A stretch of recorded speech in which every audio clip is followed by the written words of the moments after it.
Chapter 93. Above the gray fog, huge stone pillars propped up a magnificent temple.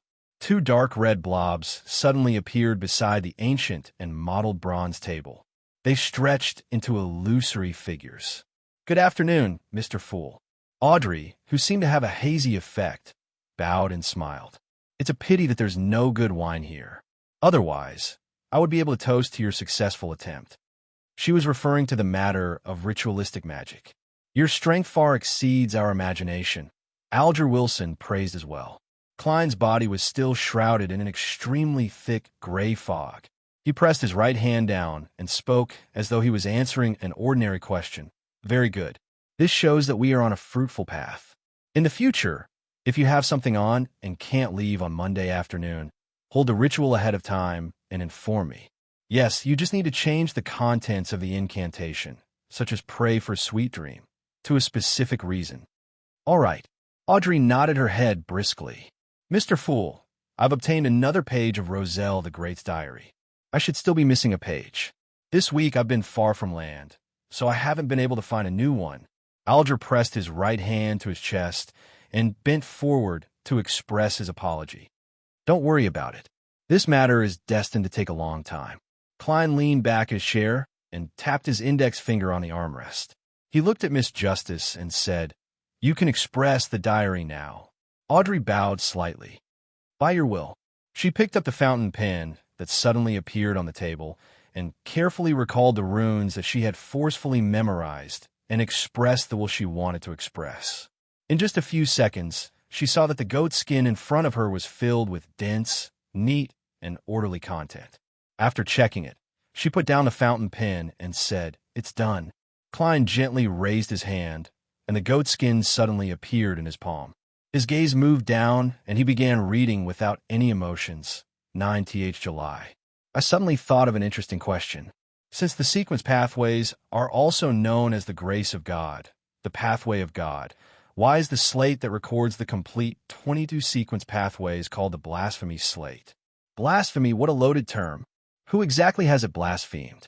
And who created the blasphemy slate? Why can they grasp all the sequence pathways? What else is recorded on it? I really want to take a look. July 12th. Today, I learned a fact. Sealed artifacts are an important part of the Church's strength, even if some of them are extremely dangerous. Among the 7 churches, the Church of the God of Craftsmanship has the fewest sealed artifacts, so the relative danger is also the lowest. Did I join an organization with no future? No, I should think of it this way. Only a piece of paper is good for drawing. A weak organization is best. July 14th. I saw that mysterious Mr. Zeradel again. He's actually the leader of an ancient organization, the Secret Order. Upon reading this, Klein's pupils constricted, and he nearly had an abnormal reaction. In the information of the Church of the Evernight Goddess, the Zeradel family only had a certain relationship with the Secret Order. But when it came to Roselle the Great, the mysterious Mr. Zeradel was further proven to be the leader of the Secret Order. From the looks of it, the Secret Order's grasp of the seer sequence pathway is unquestionable. As Klein was reading the diary, Audrey looked up and habitually began observing. However, her line of sight, her gaze, was completely blocked by the thick gray fog. After a moment of shock, Audrey suddenly snapped out of her daze and turned her head in panic, looking at the illusory crimson stars. "I was too rash, too bold, and too foolish to actually want to observe Mr. Fool. Thankfully, he isn't angry." Audrey secretly stuck out her tongue and pretended to be enjoying the scenery leisurely. All she was missing was a lively tune. Alger sat there in silence, staring straight at the surface of the long bronze table, as though he was facing a real deity. Klein reined in his thoughts and swept his gaze to the end of the diary. "After learning that I became a savant, Mr. Zeradel said that I had chosen a path that was destined to be dangerous but relatively safe in the early stages. When I asked why, he only smiled and said that the secrets hidden in the sequence pathways were much more than I imagined. I couldn't help but ask him which sequence pathway it was, and he told me that his sequence was sequence 9. It's a seer." I deliberately said sarcastically Don't tell me that every seer hides half of what they say and never explains things clearly. Furthermore, he's clearly a high-sequence beyonder, so there's no need for him to act as a seer. That Mr. Zeridel said that this was a habit he had developed since he was a seer, and that it was the only way to pique my curiosity and get me to cooperate with him. He hoped that I could help him steal a dangerous sealed artifact from the Church of the God of Craftsmanship. It was a relic of the Antigonus family. Clearly, this matter would only be possible after I became a core member of the Church of the God of Craftsmanship. I also asked Mr. Zeridel how long it would take to digest the potion using the acting method, and what criteria he used to measure it. He told me that at low-sequence beyonders, as long as one acts strictly, it wouldn't take more than half a year to digest the potion. The fastest would even take a month. And the criteria for measuring it was very simple. Once it was completely digested, every beyonder would immediately experience it. If it was, then it was. If it wasn't, then it wasn't. I continued to ask for details and specifics, but he smiled without saying a word. F***K, smiling without saying a word. When I become a high-sequence beyonder, I'll beat up every seer I see. Emperor, rest in peace. Klein read it a few times before casting his gaze back at Justice, and the hanging man, sorry to keep you waiting. It's our honor. Audrey was still in a state of shock. How could she still remember that she was a spectator? She looked at the hanging man and organized her words. Where can I find psychological alchemy? Psychological alchemy. Klein suddenly recalled the gentleman who had bought the supplementary ingredients for the spectator potion in Tingen City's underground market. Perhaps he's a member of psychological alchemy? Just as Klein was considering how to approach him, the hanging man, Alger Wilson, shook his head and said, Miss Justice, firstly, I don't know any clues. Secondly, I don't think there's a need for you to be in such a hurry to find psychological alchemy. Your current focus should be on digesting the spectator potion. Audrey quickly glanced at the fool. Seeing that he had no intention of adding anything, she nodded in disappointment. I only wish to have ample time to prepare and interact with them more naturally. All right, then when can I digest the spectator potion and end my acting? Is there any standard for judgment? I don't experience any irritability or hearing ravings anymore. The hanging man, Alger, glanced at the fool in the gray fog. Seeing that he didn't say anything, he deliberated and said, If you don't use the acting method, the general principle is to wait for at least 3 years. If I don't use the acting method, the general principle is to wait for at least 3 years.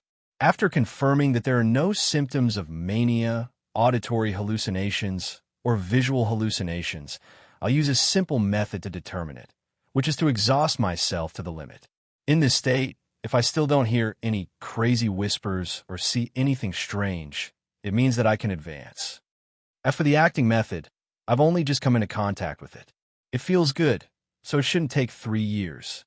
That's as good as not saying anything. 3 years is too long. Audrey lampooned inwardly.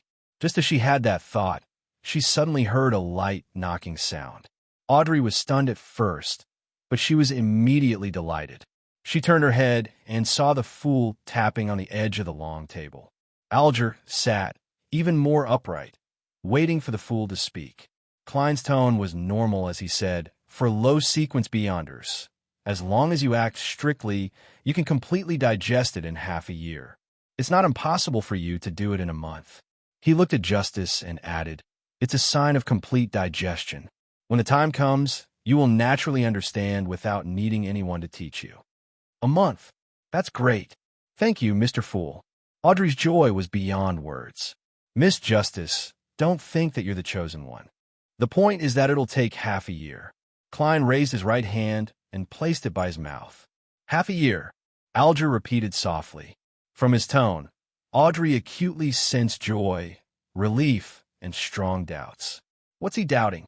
Audrey said thoughtfully, Mr. Fool, do you have any plans to add new members? Klein relaxed and leaned back. He had already prepared a reply. In the beginning, it was just an experiment. There weren't many considerations. But now, as a regular gathering, the members have to be strictly selected. Secrecy is our aim. Audrey nodded slightly. In other words, there needs to be observation, recommendation, and assessment procedures. Yes, procedures. You're not wrong to understand it that way. Klein gave an affirmative answer. He was thinking about how to ask the secret order about the clown potion and the secret order. How should I ask in a way that matches my identity? Klein fell into a dilemma. At this moment, seeing that Justice didn't have anything else to do, Alger took the initiative to speak. I heard that a listener from the Aurora Order is searching for traces of the true Creator, which is also the holy sanctuary that they promote. The true Creator? Audrey asked in puzzlement. That's an ancient existence that many mysterious organizations and sects believe in. They believe that the Creator isn't completely dead, and that his remnant core is the true Creator. Alger gave a rough explanation. Since the fifth epoch, the true Creator has appeared in many forms, such as the hanging giant, the eye behind the shadow curtain. Haha. Many people believe that when Roselle the Great invented the tarot cards, he referred to the image of the true Creator, which resulted in the car of the hanging man. Having said that, he looked at Klein. There's nothing wrong with what I said, right, Mr. Fool? Is this a test of my opinion of the true Creator? Klein recalled the bloody naked man nailed to a cross in Captain Hanass Vincent's dream, and he immediately had an idea. Be it hanging upside down or shadows, don't they all have an evil aura?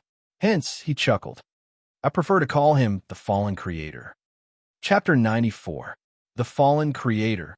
Fallen. The hanging man Alger ruminated over the fool's words as if he was deep in thought. But in his heart, what echoed was the other party's relaxed, natural, and nonchalant attitude. That was a kind of equal attitude. If not for the previous ritual, Alger might have thought that the fool was just bluffing, using the means of elevating himself to shock himself and Justice. But now, he would rather believe that even if the fool wasn't as good as the true Creator, he was at least close to that level. It's dangerous, but also an opportunity.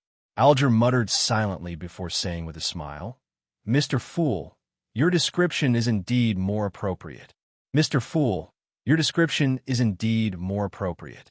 According to our observations, any Beyonder who believes in the true Creator, no, the fallen Creator, has a higher percentage of people losing control than normal. The rest are mostly lunatics. This is also mentioned in the Nighthawk's internal information.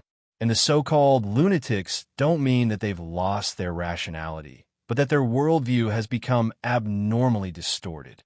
Klein maintained a sitting posture and didn't respond to the hanging man's words. He was still considering how to ask the secret order and the clown potion, but he couldn't find a way that matched his identity. Unfortunately, this place is still fundamentally different from online dating platforms. Otherwise, I could create a SMUF account to join and be in charge of asking questions that are inconvenient for me to ask. Maybe one day, I'll learn something similar to mirror magic, and I can give it a try.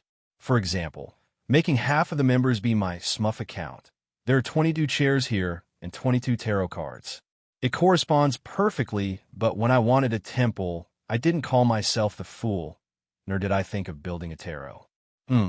This symbolizes the 22 sequence pathways.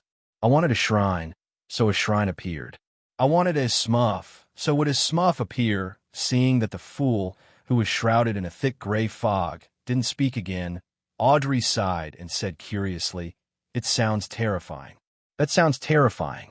Well, Mr. Hangman, can you tell me in detail about the various mysterious organizations and sects?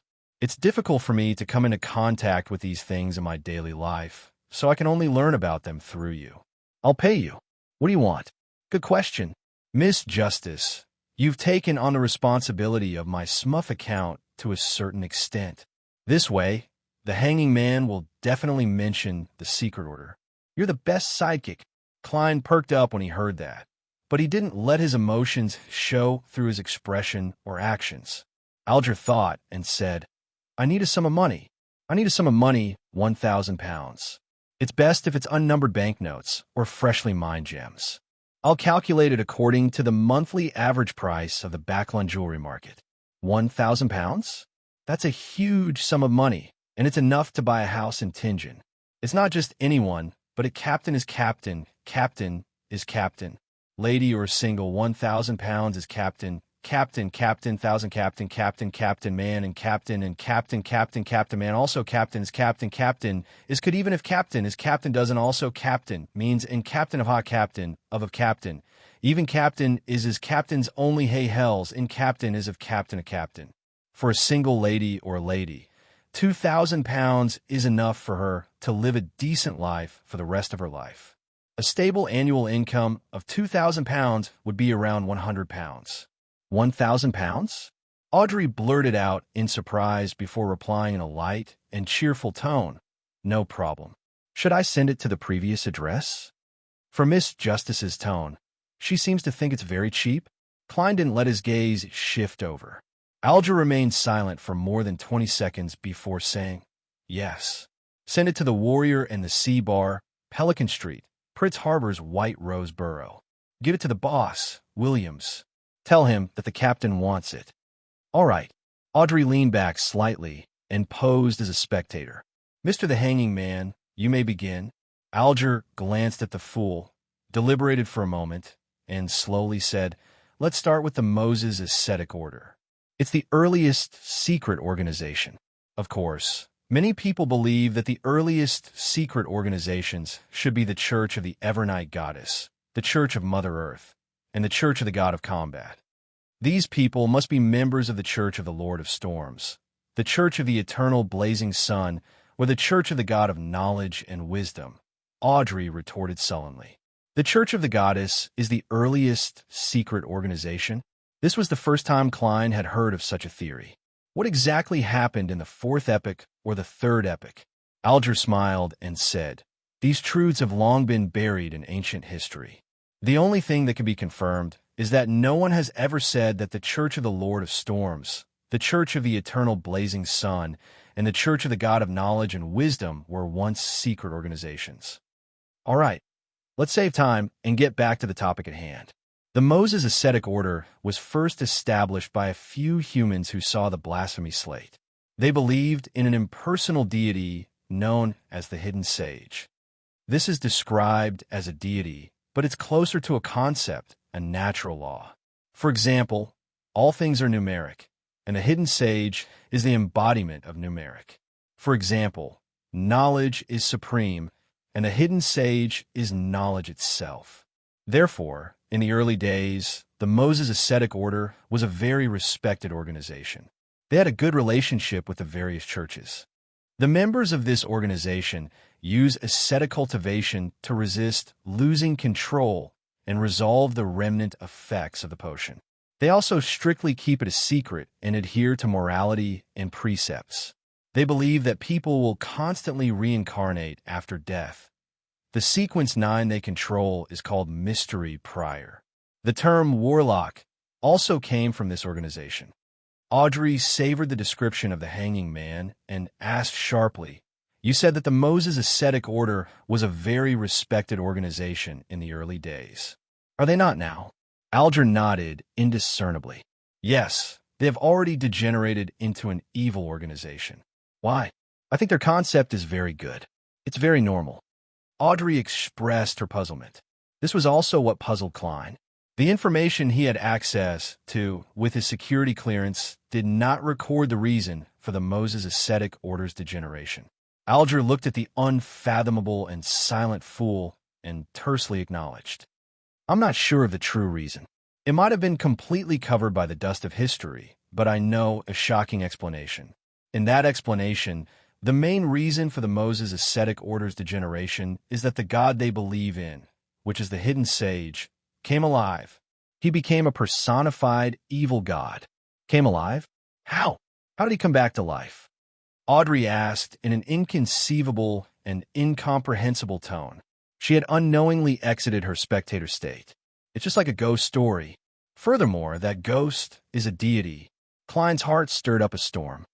I'm sorry, but no one knows the answer. Alger had wanted to casually say, perhaps Mr. Fool knows, but he resisted the urge. This was because he had already been on the brink of danger once today. Chapter 5, verse 7 of the Book of Storms had a sentence that was still fresh in Alger's memory. Do not test God. Audrey restrained her emotions and did not pursue the matter. She gestured for him to continue. Klein maintained his sitting posture and maintained his silence. He verified the contents of the hanged man's description with what he knew. In the end, he realized that there were 4 points that he needed to pay attention to. First, the Demonis sect was also known as the Demonis family in the Fourth Epoch. Back then, they had few members and relied on bloodline reproduction to maintain themselves. Furthermore, they would kill the fathers of their children and abandon the baby boys. Therefore, all the members were women. Of course, this is what Alger said. There's no way to verify whether it's true or not. Second, the charismatic order, which believes in death, and the Rose School, which likes bloody sacrifices, both originated from the southern continent. After the colonial era, they were nearly wiped out by the Seven Gods Church, but as a result, they spread to the northern continent. Third, the psychological alchemy is similar to the early Moses ascetic order. They believe in an impersonal existence and believe that the human spirit can transform everything. Fourth, the secret order is the organization with the lowest activity frequency among all the secret organizations. Therefore, they are the least understood by others. Every time they appear, they seem to be pursuing something or searching for something. Pursuing what? Searching for what? Klein suddenly thought of the diary he had just read. The leader of the secret order, Zeradol, was working with Roselle in order to obtain a relic of the Antigonus family. And their appearance this time is to retrieve the lost notebook, the Antigonus family's notebook. Klein narrowed his eyes, feeling as though he had grasped the core of the secret order's actions.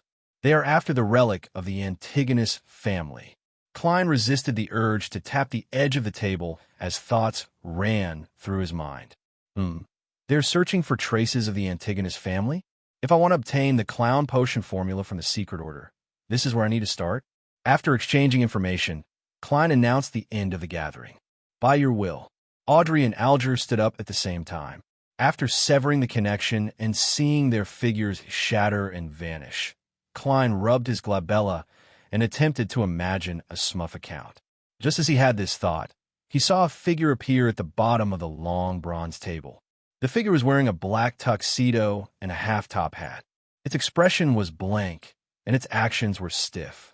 Even with the illusory gray fog enveloping it, it was obvious that something was wrong with it. This won't do. Klein experimented a few more times before sighing and giving up on the idea of creating a smurf account. He tried other things before continuing to sit above the gray fog at the head of the long bronze table. He considered what Audrey had said before casting his gaze curiously at the illusory crimson stars. After a moment of silence, Klein began to respond to the prayers instead of establishing a connection to the stars. Amidst the silence and tranquility, he didn't obtain any information from the dozen or so crimson stars nearby. Only by establishing a connection and pulling the person above the gray fog can I respond. Klein nodded in thought, feeling a little disappointed. He didn't wish to go against the wishes of others and forcefully pull them into this mysterious space. Klein began preparing to leave, but out of habit, he came into contact with a nearby, illusory star. At that moment, he suddenly felt a weak and inconspicuous prayer in the crimson. Chapter 95. Prayer. Klein's mind jolted. Using the method he had used to spy on the hanging man, he allowed his spirituality to spread out and touch the crimson blob. A blurry and distorted scene immediately appeared in front of him. He could vaguely see a brownish-haired youth kneeling on the ground, facing a pure crystal ball. The youth was wearing tight black clothes that were completely different from the fashion trends in the Kingdom of Rouen. It was also very different from the traditional clothes of the Fasak Empire, the Republic of Intis, and other foreign countries that Klein had seen in magazines. His surroundings were dark, and the tables and chairs were old. From time to time, they would be illuminated by light, but Klein couldn't hear the rumbling of thunder or the dripping of rain. In the scene, the youth's hands were clasped against his forehead. His body was bowed forward, and he was constantly praying for something. His thick voice buzzed in Klein's ears. Klein listened attentively, but he discovered an awkward fact. He couldn't understand what the youth was saying. It was a language he had never come into contact with before. As a mysterious ruler above the gray fog, I actually don't know a foreign language. Klein gave a self-deprecating laugh. Indignantly, he carefully tried to distinguish it for a while. He was even more serious than when he was taking an English listening test. As he listened, he gradually realized a problem.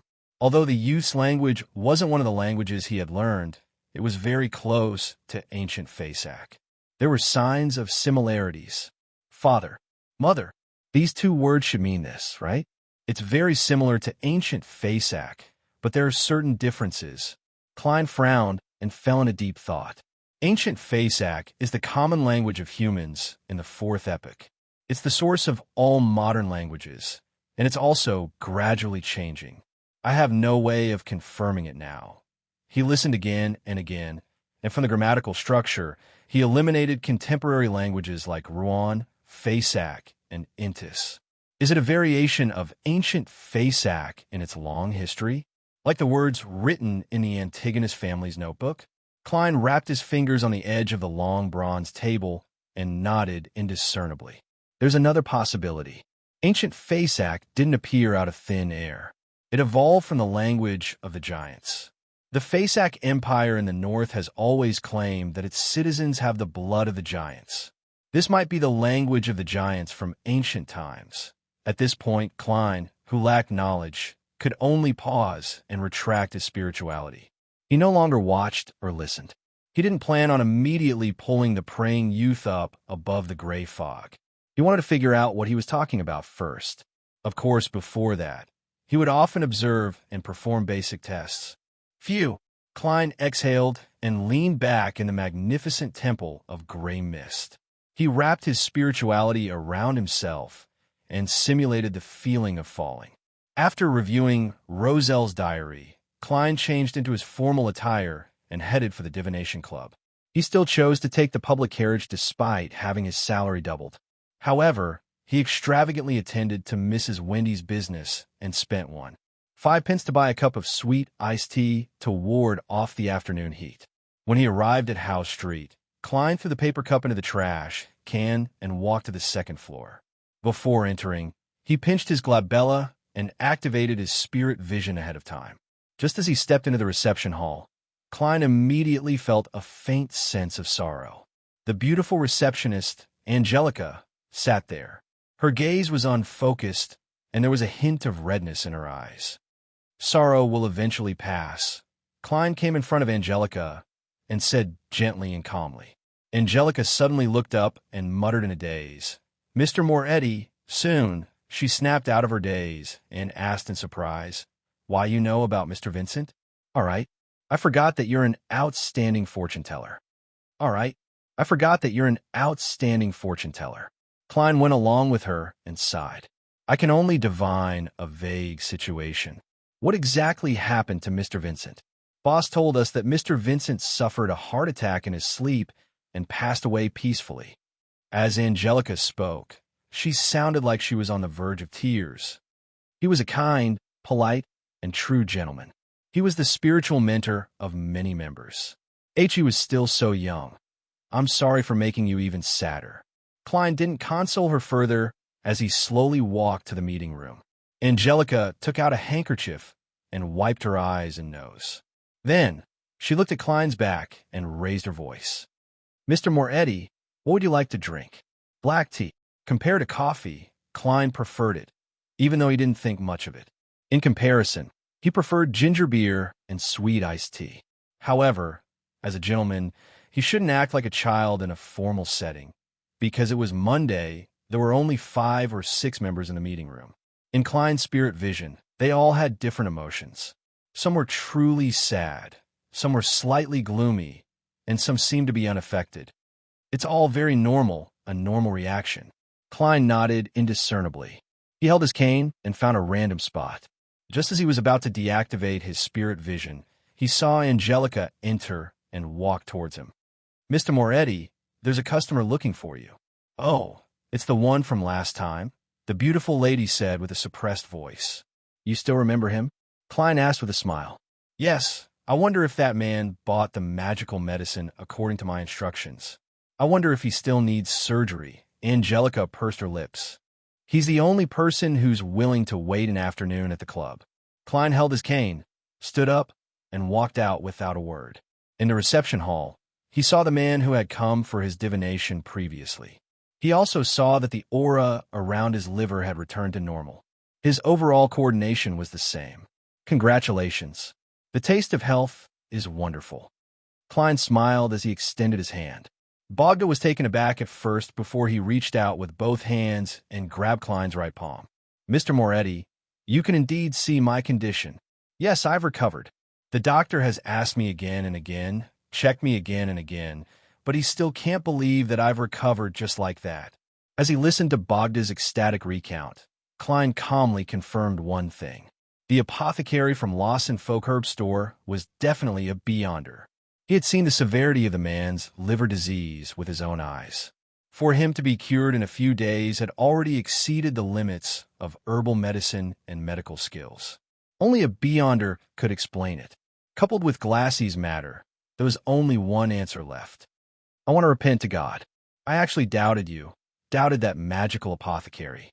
Bogda refused to let go of Klein's hand as he nagged on to express his shame and gratitude. That 10 pounds was well spent. It bought my life back. What? 10 pounds? You spent 10 pounds for the magical medicine? And the divination fee you gave me was only 8 pence. Only 8 pence? 8 pence? Klein nearly froze when he heard that. At that moment, Bogda released his hands and took a step back with a beaming smile. He bowed respectfully. I'm here today to express my gratitude. Thank you, Master Moretti. You pointed me in the right direction and saved my life. This is the result you paid for the divination. There's no need to thank anyone. Klein raised his head slightly and looked at the boundary between the wall and the ceiling in a melancholy manner. He answered in the manner of a charlatan. You are a true seer, Bogda praised.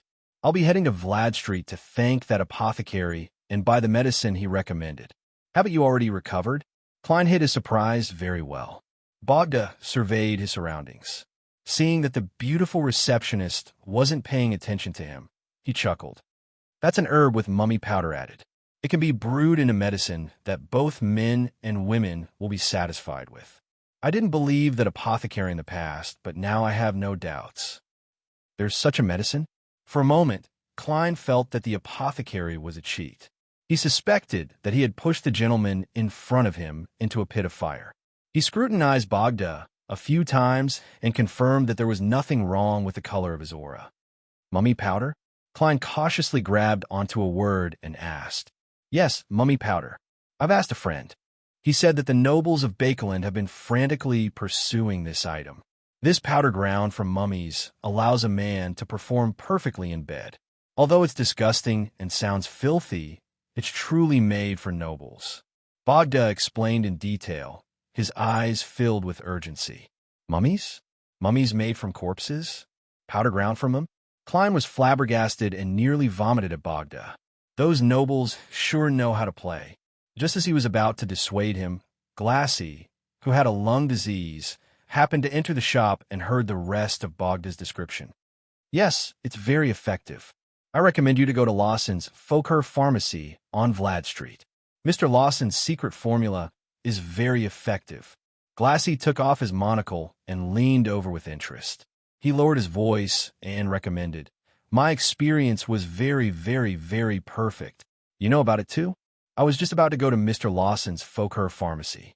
Bogda was completely relieved. After exchanging a few more pleasantries, he eagerly left the divination club. As for Klein, he was still in a daze. At 5:20 in the afternoon, he put on his half-top hat, picked up his silver-inlaid black cane, and took a car to Vlad Street. He planned to secretly observe the apothecary named Lawson Darkwaide before deciding if he should report it to the captain. 18 Vlad Street. Klein stood outside the herb shop and saw that the door was tightly shut and that there was a sale notice pasted on it. Very vigilant, he muttered to himself. This way, he wouldn't need to be placed in a difficult position or observe. Chapter 96. The next morning, a fully recovered Klein walked into the Blackthorn Security Company with steady steps. Good morning, Klein. The weather today is very cool. I'm looking forward to the feast tonight. Roshan, who was wearing a light green dress, stood behind the reception desk and greeted him with a smile. Klein deliberately rubbed his belly. Miss Roshan, you shouldn't be discussing such topics at this time. I'm starting to get tired of today's pending mission. I only wish that night would come earlier.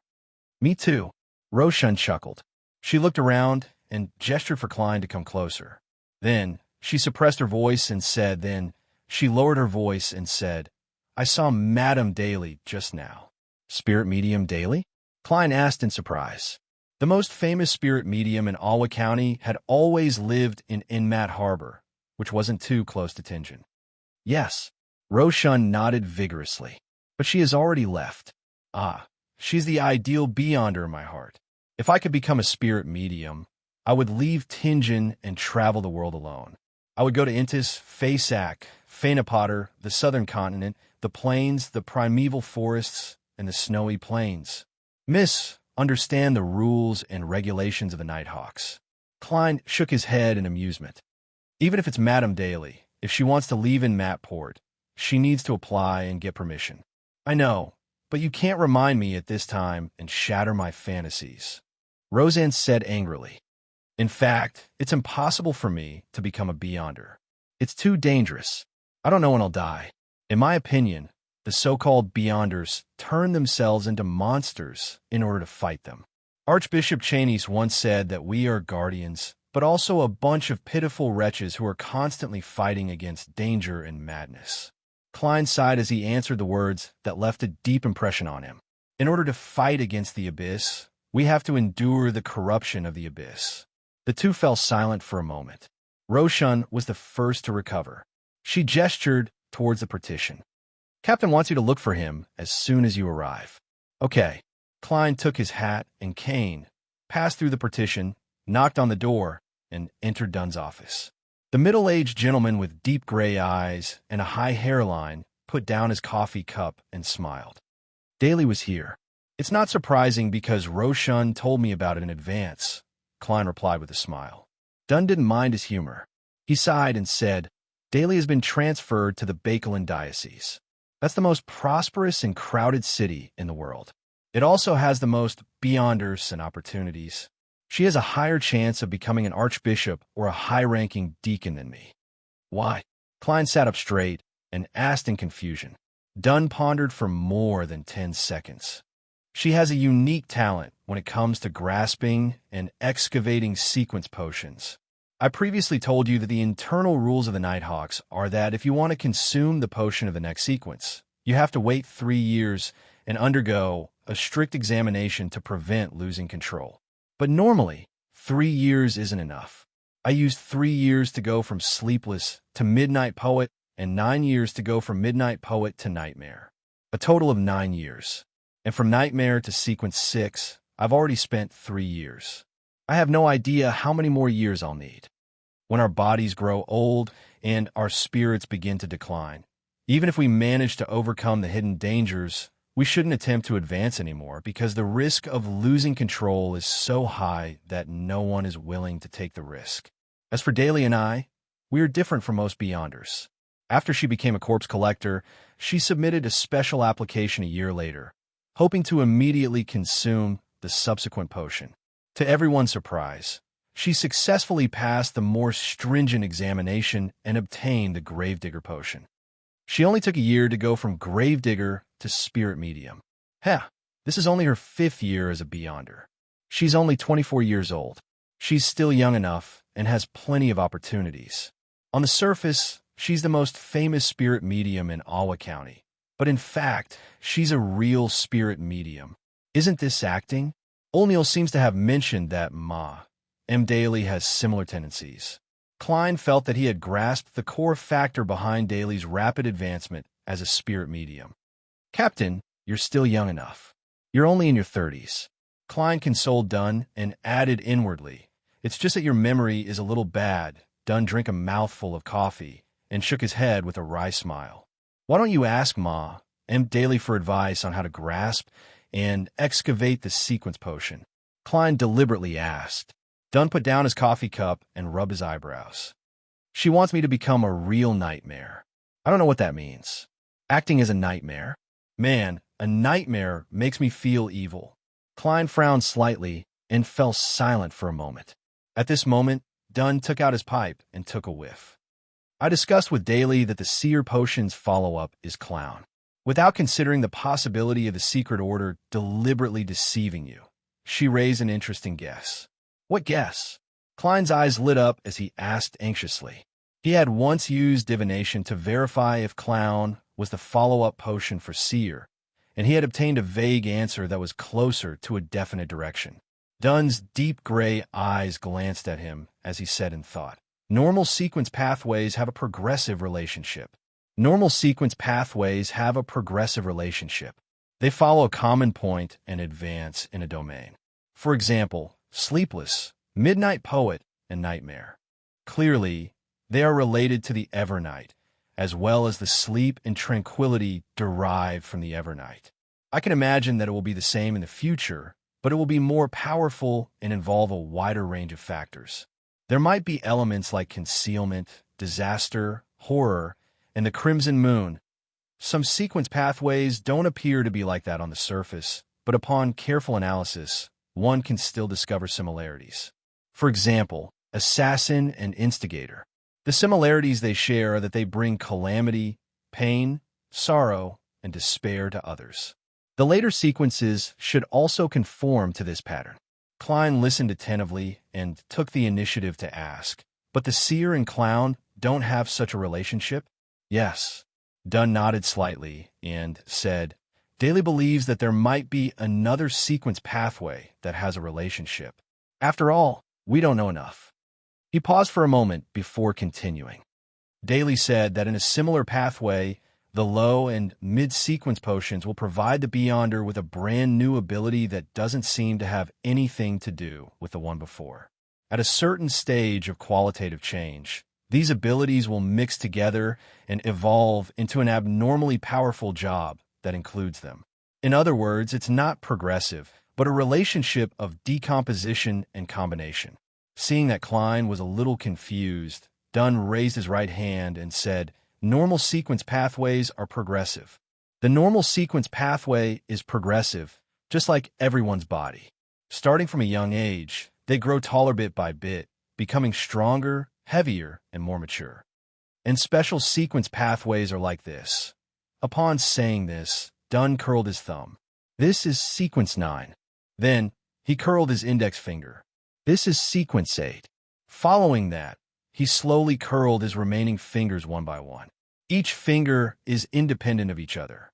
It doesn't seem to be related, but in the end, when he said the word in the end, Dunn's 5 fingers were all curled into a hard fist. I understand. Klein was enlightened, agreeing with M. Daly's guess and the captain's analogy. Maybe that's really the case. He nodded thoughtfully. Sequence 8 Clown is completely different from Sequence 9 Seer. It has a brand new ability, and according to the Nighthawk's internal information, the corresponding Sequence 7 and Sequence 8 Clown don't have any similarities. After a moment of silence, Klein pressed curiously. At what stage will different abilities combine and undergo a qualitative change? Dunn took a sip of his coffee and chuckled. Daly and I guessed that it's Sequence 4. Why? Klein blurted out. Because according to the Church's classification of sequence pathways, Sequence 4 is the starting point for a high sequence. It is said that it will bring about a qualitative change in one's life and mind. In ancient times, in the 4th epoch, Sequence 4 Beyonders were qualified to be called demigods. Unfortunately, in modern times, such Beyonders are very, very rare, Dunn said wistfully. Sequence 4 to Sequence 1 are high sequence Beyonders. Then what are the low sequences? Klein asked with interest. Sequence 9, Sequence 8, and Sequence 7 were low sequences 1,000 years ago.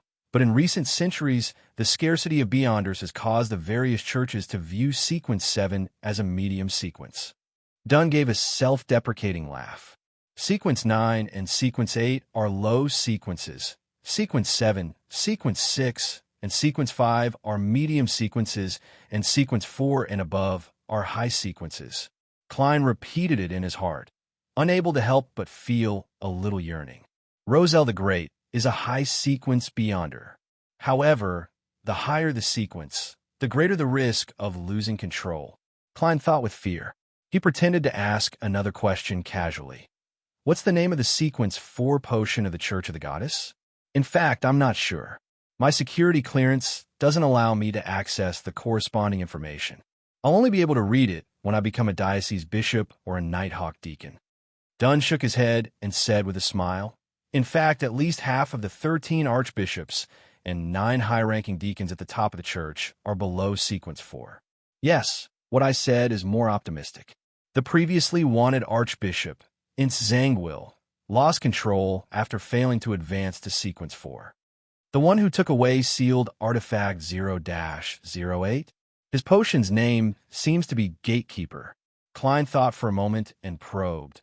Is sequence 5 of the Sleepless Pathway Gatekeeper? No, that's the Spirit Medium Pathway. When you reach sequence 7 and become a bishop or a captain of a Nighthawk team, you'll be able to see the corresponding information. Gatekeeper is a sequence 5 of the Spirit Medium Pathway. Does it mean that he's guarding the gates to hell? Or is he guarding the gates to the spirit world? Klein thought with some guesses. All right, go look for Old Neil and continue your studies. Dunn smiled and said, don't forget about the feast tonight. It's at Oldwell Restaurant. I've already made a reservation. This time, I'll officially introduce you to the other Nighthawks. All right, I've already prepared the cash. Klein forced the corners of his mouth to curl up. No, there's no need. Have you forgotten that we have an additional allowance? It's for you to complete the mission, Dunn said with a wave of his hand. Klein was taken aback for a moment before he said with a beaming smile, all right, Captain. He turned around and walked to the door as he began to count in his heart. 3, 2, 1. Yeah, Captain didn't stop me. Klein counted 1 for a long time and was surprised to find that Captain Dunn Smith hadn't forgotten something that needed to be added. Miracle, he silently evaluated in his heart. In the armory, Old Neil glanced at the happy Klein and said, don't think about the feast tonight. Don't think about tonight's feast. You still have many things to learn, such as more ritualistic magic, ancient Hermes, draconic, elvish, and so on. By the way, you have to practice combat with teacher for at least 2 hours every afternoon, apart from your rest days. Combat. Captain didn't mention it just now. Klein was shocked. Old Neil nodded and answered without hesitation. Chapter 97. 2 o'clock in the afternoon. In the suburbs of Northborough, outside a quaint 2-story house that had been in disrepair for years. Klein, who was dressed in a probationary inspector's uniform, looked at the overgrown garden and the walls that were covered in plants. He turned his head in surprise and said, my martial arts teacher lives here? A Grandmaster of Combat chosen by the Nighthawks must be outstanding. Leonard Mitchell, who had led him over, chuckled and said, don't underestimate Mr. Gawain because of his living environment. Don't underestimate Mr. Gawain just because of his living environment. Although he didn't get a title in the end, he was still a real knight. Having said that, the Nighthawk, who was casually dressed in a white shirt, black trousers, and buttonless leather boots, suddenly felt melancholy. He was active in the last glorious era of the knights. Those warriors wearing chest armor would charge at the guns and cannons in a frenzy, destroying their opponents and flattening the front lines. Unfortunately, they soon ushered in the invention and production of high-pressure steam rifles and 6-barrel machine guns. From then on, knights gradually retired from the stage. Mr. Gawain was the same. More than 20 years ago, the Alwa Knights, he was and encountered the most advanced army of the Republic of Intis. Sigh, every time I think of this, I feel like I've touched the dust of history. I'm shocked by the vicissitudes and fate that can't be reversed. There's a poem brewing in my heart, but I don't know how to write poetry. Then why are you saying so much? Klein pretended not to hear Leonard's self-deprecation and suggested in a serious manner. He suggested seriously, my university classmate told me that writing poetry is something that requires a lot of talent. It's best to start by reading Rousseau's early classical poems. Leonard's mood changed on a whim as he replied in a relaxed and cheerful manner. I've already bought this poetry collection, as well as other books like Roselle's selected poems. I will work hard to become a midnight poet Mr. Seer. Is he hinting at acting? Klein replied as if he didn't understand. Then you still need books on grammar. All right, let's go in. Leonard reached out and pushed open the half-closed iron gate. He walked along a path wide enough for two people to walk side by side towards the house. Before he got close, Klein saw the front door open and a tall man walked out. His blonde hair was very short, and there were already signs of white at his temples. The skin on his face had traces of weathering, and the wrinkles on his forehead, crow's feet, and wrinkles on his forehead were deep and obvious. "What are you doing here?" the middle-aged man asked in a deep voice.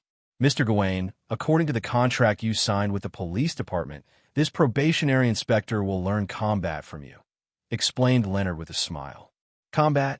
There is no need to learn how to fight in this era." Gawain looked at Klein with his slightly cloudy eyes and said lifelessly, "You should practice drawing and shooting and master the most advanced weapons." Was he traumatized by the 6-barrel machine gun and the high-pressure steam rifle? Klein did not respond rashly. He turned his head to look at Leonard, amused. For the police, fighting is still a subject that must be mastered. Most of the criminals we face aren't demons that must be executed immediately. They might not even have weapons. At times like this, fighting skills are needed, Leonard said, as if he was prepared. Gawain was silent for more than 10 seconds with a gloomy face. "Try throwing a punch." He was talking to Klein. Without his cane, Klein recalled the boxing matches he had watched in his previous life.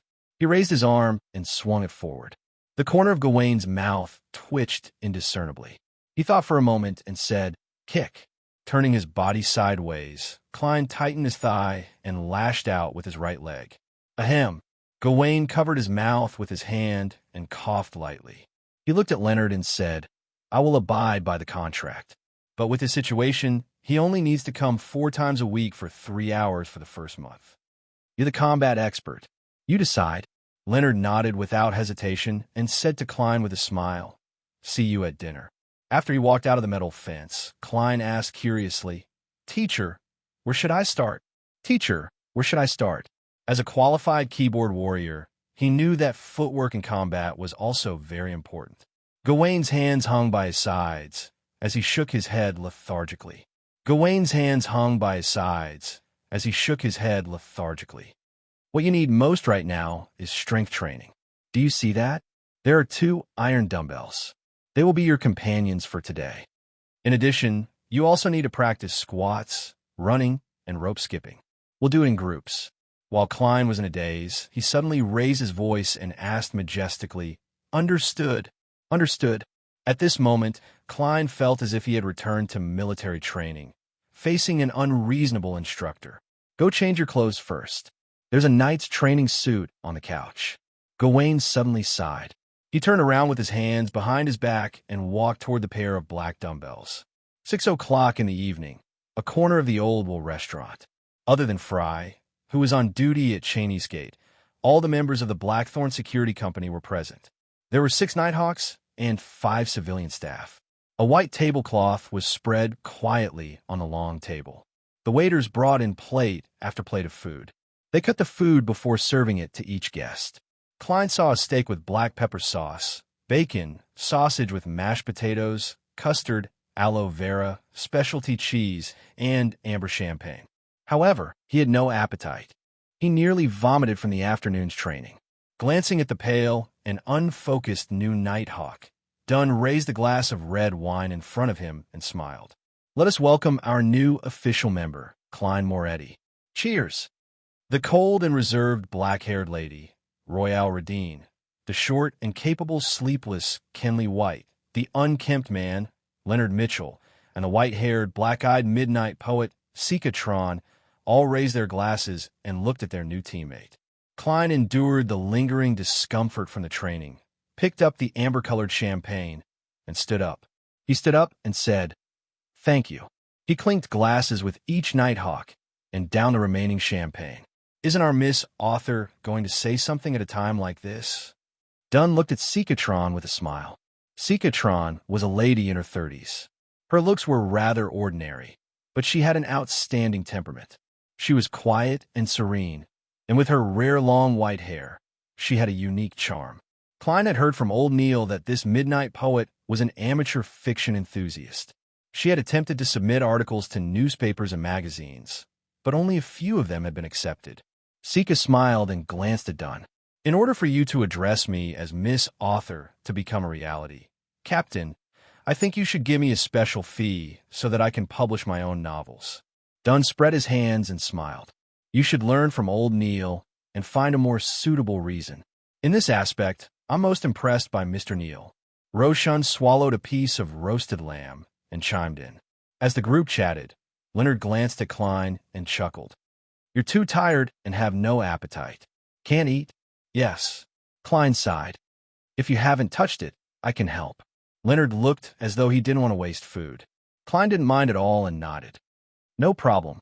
Just like that, most of the food in front of him was eaten by Leonard and company. At the end of dinner, the waiters served beef, pudding, and ice cream.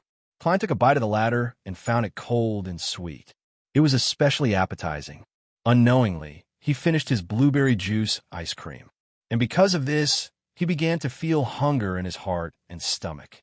It was the body's desire to replenish itself after expending a lot of energy. Swallowing his saliva, Klein looked in front of him and saw that the plates were a mess. There were almost no leftovers. At that moment, Dunn suggested, let's end it here. Let's have one last toast to Klein. Before he could finish his sentence, Klein blurted out, that's right. Captain, can I have another serving of dinner? Upon hearing this request, everyone fell silent for a moment before they laughed softly. Haha, you finally recovered. No problem. Even two more will do. Dunn shook his head and laughed. While waiting anxiously and impatiently, Klein heard his stomach growl. Finally, a piece of steak with black pepper sauce that had just been fried was served. The knife and fork danced in the air. Klein, who was on the verge of tears, only took a minute and a half to finish the medium-well food. The fragrance of meat and juice lingered in his mouth. After an unknown period of time, he looked at the empty plates and exhaled in satisfaction. He put down his knife and fork and drank a mouthful of champagne. Waiter, the bill. Dunn turned to the waiter beside him. The waiter first went to the front desk before returning with the bill. He explained in detail. That's right. He explained in detail. You've opened a total of 5 bottles of Desi champagne. Each bottle is 12 soli and 3 pence. A small glass of Southville red wine is 10 pence. Each black pepper steak is 1 soli and 2 pence. Each beef pudding is 6 pence, and each ice cream is 1 soli. That's a total of 5 pounds, 9 soli, and 6 pence. 5 pounds, 9 soli, and 6 pence? That's almost a week's salary. A restaurant is indeed much more expensive than eating at home. Klein was left speechless when he heard that. He was very glad that the captain had said that he didn't need to treat. He had a small treasury and additional funds. He did some careful calculations and realized that the most expensive part of the dinner was the alcohol. Just 5 bottles of champagne cost more than 3 pounds. This is no different from Earth. Klein secretly rubbed his stomach and forced himself to finish the last mouthful of champagne. The next morning, Klein groggily felt his lower abdomen bloating. He turned around in an attempt to get out of bed. Just as he exerted strength, he was immediately jolted awake by the soreness in his muscles. He felt as though his body no longer belonged to him. What a familiar feeling. It's just like the day after I was punished with frog jumping. Today's my day off, and I still have to visit my mentor to see if I can borrow the monograph on the main peak of the Hornaces from the university library. The corners of Klein's mouth twitched as he struggled to move outside. With every step he took, he felt like drawing a cold breath. Chapter 98. Faced with his sister's question, Klein could only smile bitterly. Muscle soreness. He originally believed that consuming the sequence potion and becoming a Beyonder would more or less improve his physique, but the cruel reality told him that the skills of a seer were all focused on spirituality, psyche, intuition, and interpretation. It didn't allow him to quickly adapt to combat training.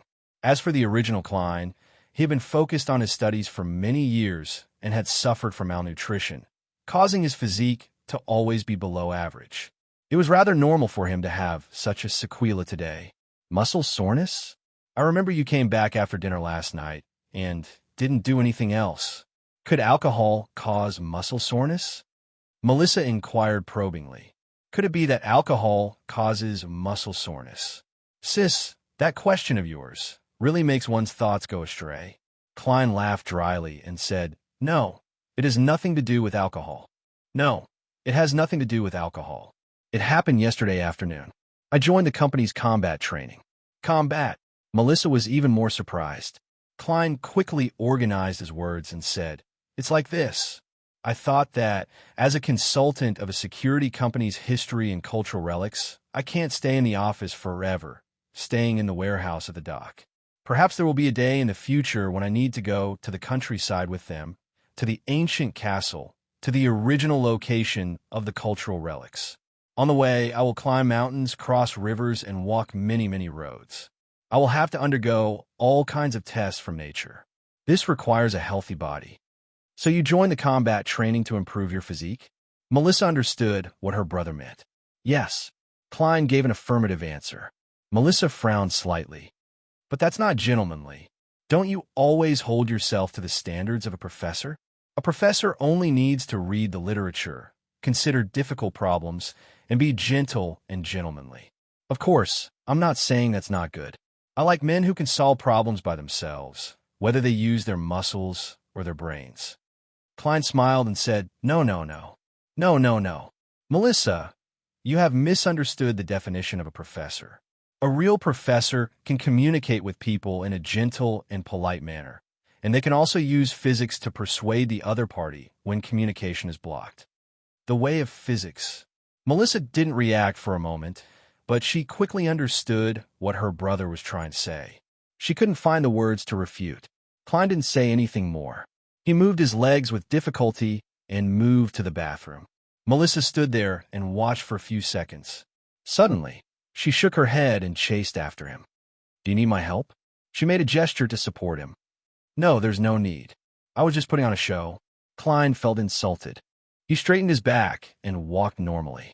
Watching her brother walk into the bathroom with steady steps and close the door, Melissa pursed her lips and mumbled softly, Don't worry. Klein is getting more and more boastful. I thought his muscle soreness was really that serious. In the bathroom, Klein stood behind the closed door. His face suddenly contorted. Ouch, ouch, ouch. He held his breath and tensed his body for a full 7 to 8 seconds. It wasn't until he went downstairs with difficulty, finished his breakfast, and watched Banson and Melissa leave that he felt less sore. After resting for a while, Klein picked up his cane, put on his top hat, and slowly walked out to the track public carriage stop. Koei University during the summer holidays was filled with trees, flowers, and birds. It was peaceful and quiet. After walking along the river for a while, Klein turned into the road that led to the history department. He found the old 3-story gray stone building and found his mentor, Cohen Quentin's office. He knocked on the door and was surprised to see Instructor Aztec sitting in his mentor's seat. Good morning, Mr. Aztec. Where's my mentor? We agreed to meet at 10 in the letter, Klein asked, puzzled. Cohen Quentin's good friend, Instructor Aztec, who often argued with him over academic issues, smiled and said, Cohen had a meeting at the last minute and went to Tianjin University. Cohen has a meeting at the last minute. He went to Tianjin University and asked me to wait for you here. He had bronze skin, a medium build, black hair, brown eyes, and soft facial features. There was an indescribable sense of vicissitudes in his eyes, and beneath his right ear was a tiny mole that would not be noticed if one did not look carefully. After explaining the reason, Aztec suddenly frowned and took a closer look at Klein. Is there anything inappropriate about me? Klein sized up his attire in a daze. A tuxedo, black vest, white shirt, black bow tie, dark-colored trousers, and unbuttoned leather boots. It's very normal. Aztec relaxed his brows and chuckled. Don't mind me. I just suddenly realized that you look a lot more spirited than before. You look more like a gentleman now. Thank you for your compliment. Klein accepted it calmly and asked, Mr. Aztec, did you find research on the Hornacis main peak's ancient ruins in the school library? Yes, with my help. Aztec smiled gently as he pulled open a drawer and took out a book with a gray cover. You're no longer a student of Koei University, so you can only read it here. You can't take it away. All right. Klein received the academic monograph with a tinge of trepidation amidst his joy. The design of the book was completely in line with the current trends. The front and back covers were made of hard paper, and the patterns were pictures. They formed an abstract image of the Hornacis main peak. Klein glanced at it and found a seat. He flipped open the book and read it line by line. He was engrossed in it when he suddenly realized that there was a cup of coffee beside him. The aroma was rich and mellow. Add your own sugar and milk. Aztec put down the silver tray and pointed at the milk jug and sugar box. Thank you. Klein nodded gratefully. He casually added 3 sugar cubes and a spoonful of milk before continuing to read without tasting the food. Research on the Hornacis main peak's ancient ruins wasn't a thick book. When it was close to noon, Klein finished reading it and grasped a few points that he needed to take note of. First, the settlements on the Hornacis main peak and the surrounding region have clearly formed a civilization. There is an ancient nation there. Second, from the murals, their appearances are no different from humans. They could be considered humans. Third, they respect and fear the dark night. As such, they personify a deity and believe in it. They call this deity the ruler of the night, the mother of the heavens. Fourth, the strangest thing is that there are no tombs of this nation in the entire region. It gives people the strange illusion that their citizens don't need to be buried and that they might not even die. This contradicts the contents of the murals. In the murals, the citizens of this nation believe that death isn't the end. They believe that their deceased relatives will protect them in the dark night. Therefore, they leave their deceased relatives at home, on their bed, by their pillow for 3 days. After that, the murals end here. It doesn't involve the part about burial. Klein drank a mouthful of coffee and continued writing his thoughts in his notebook. Mother of the Heavens, Mother of the Heavens. That's a very lofty title. And the ruler of the night clearly overlaps with the Evernight goddess. Is this the source of the contradiction? In the ancient ruins on the Hornacis main peak and the surrounding region, all the displays and decorations are perfectly preserved. The murals don't show any signs of damage. Before it was discovered, this place didn't seem to have been disturbed at all. There are dining plates on the table, and there are signs of rotting. In some of the rooms, there are half-filled bottles of wine that have almost turned to water. What about the citizens of this nation? They seem to have left their homes in a hurry. They didn't pack anything and didn't return after that. Thinking back to the fact that there are no tombs, it's even stranger. The author, Mr. Joseph, also mentioned that when he first discovered these ruins, he even believed that the citizens here had instantly evaporated. Klein stopped writing and cast his gaze at an illustration. It was a black and white photo taken by John Joseph with a new camera during his 3rd trip to the Hornacis main peak. In the photo, the palace was towering with collapsed walls and overgrown weeds. The style was majestic. When he flipped to the photo, Klein instantly recalled the palace he saw in his dream. The style of the two was similar, but the one he dreamed of was located at the peak.